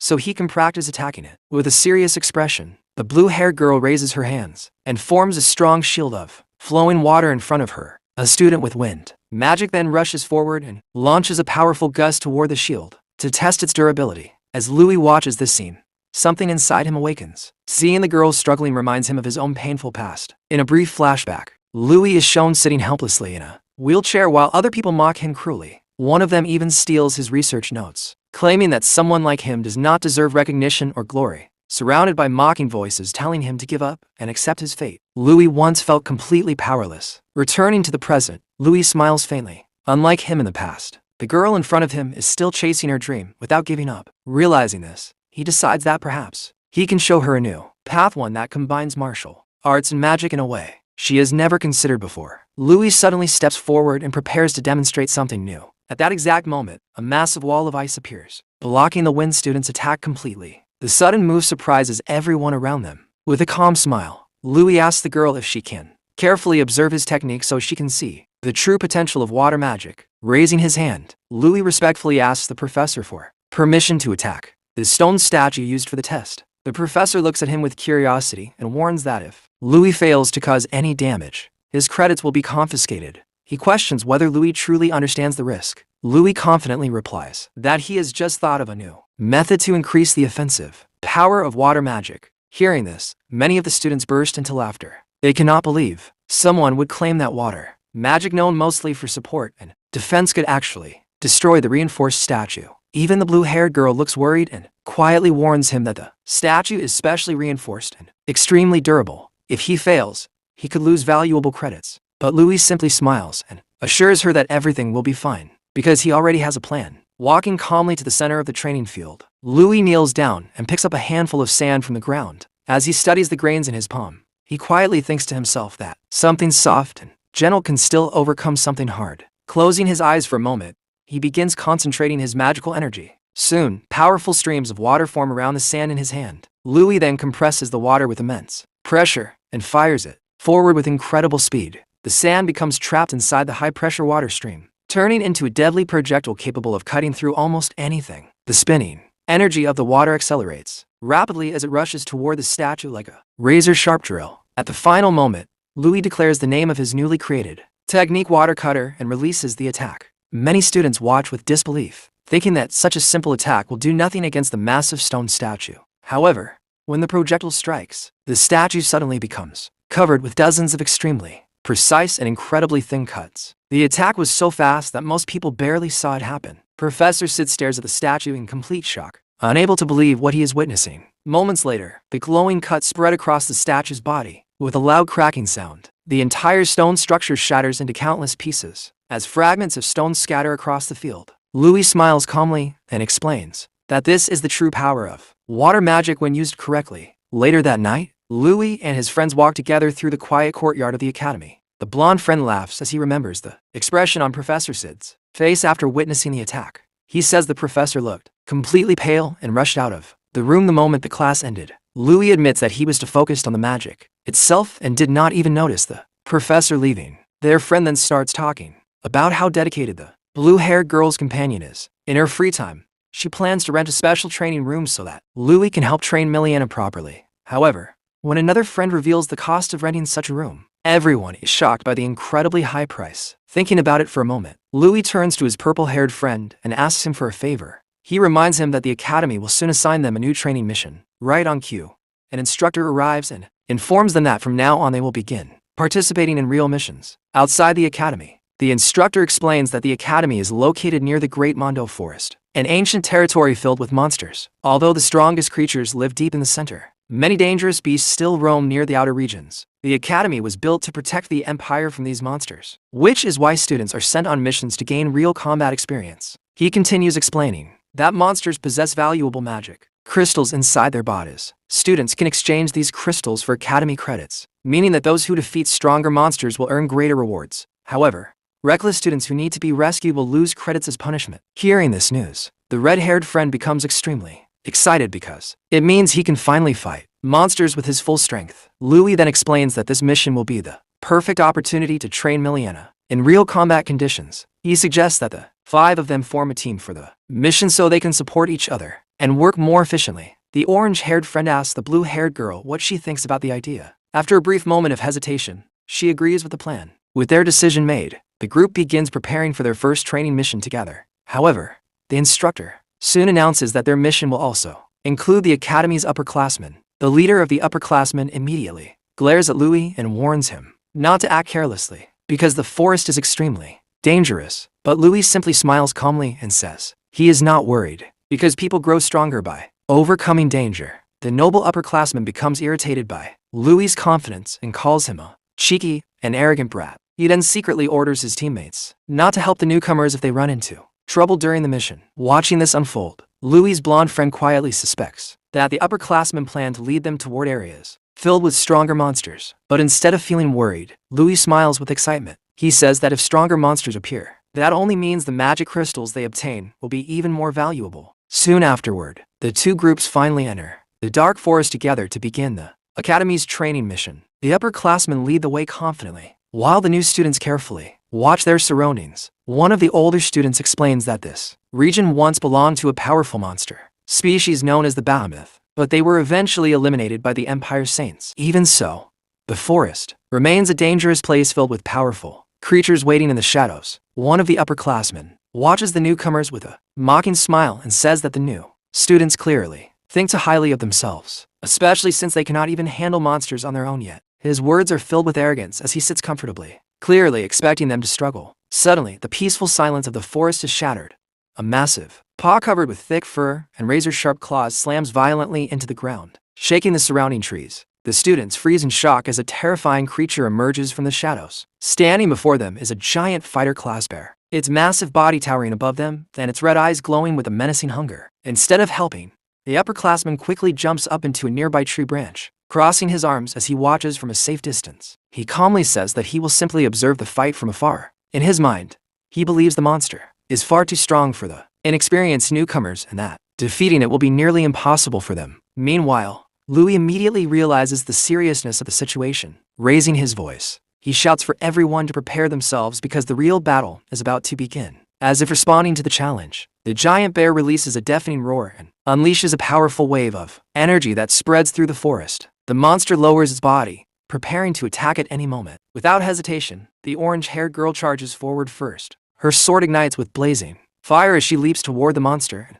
delivers a powerful strike. The flaming blade lands directly on the bear's body, but to everyone's shock, the massive creature barely reacts. The attack leaves almost no visible damage on its thick hide. Seeing this, the blonde friend quickly joins the assault. Using his wind magic, he leaps into the air and attacks from above with a pair of wine-formed daggers. His blades strike the monster with force, but once again, the bear shows almost no reaction. It feels as if their attacks are barely scratching it. Louis watches the scene with growing concern, shocked by the monster's incredible resistance. Before he can fully think of a new strategy, the bear suddenly retaliates. With a violent swipe of its enormous paw, it strikes Louis and sends him flying backward through the air. He crashes onto the ground some distance away. Just as the monster prepares to launch another brutal attack, a sharp fire arrow suddenly whistles through the air, passing close to the creature's head. The arrow strikes the bear's shoulder directly, and this time the monster roars loudly in pain. Standing at a distance, the purple-haired boy calmly prepares another shot and releases a second arrow toward the beast. Louis quickly gets back on his feet and praises his friend's excellent aim.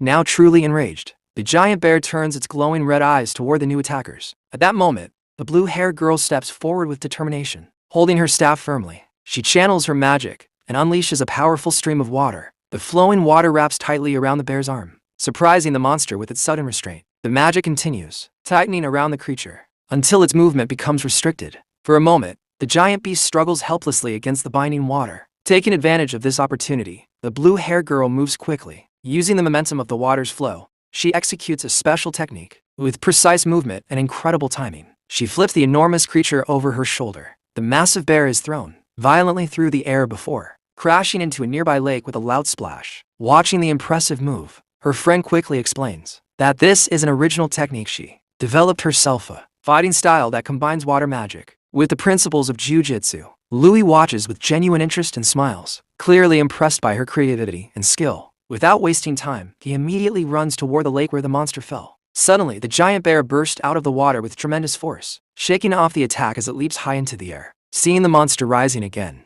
Louis clenches his fist and declares that he cannot lose this fight either. Gathering his strength, he leaps upward to meet the creature in midair. With perfect timing, he delivers an incredibly powerful punch. The strike lands squarely against the bear, sending it spinning even higher into the sky, while a spiral of water energy forms around the impact. In the next moment, Louis raises both hands and begins forming a glowing sphere of energy. Within the sphere, the powers of water and fire swirl together, merging into a single unstable force. As the monster continues falling through the air, Louis prepares to unleash the combined attack. With a swift motion, He fires the sphere forward like a powerful beam aimed directly at the giant beast. The energy projectile streaks through the sky and strikes the bear with overwhelming force. A massive explosion erupts high above the forest, filling the air with smoke and blinding light. Within the thick smoke, a strange energy form briefly appears, almost like a mysterious creature made of pure power devouring the monster from within. Moments later, the defeated bear falls from the sky and crashes violently into the ground, creating a huge crater upon impact. Steam slowly rises from the creature's body as it lies motionless. The others gather around, confused by what they are seeing.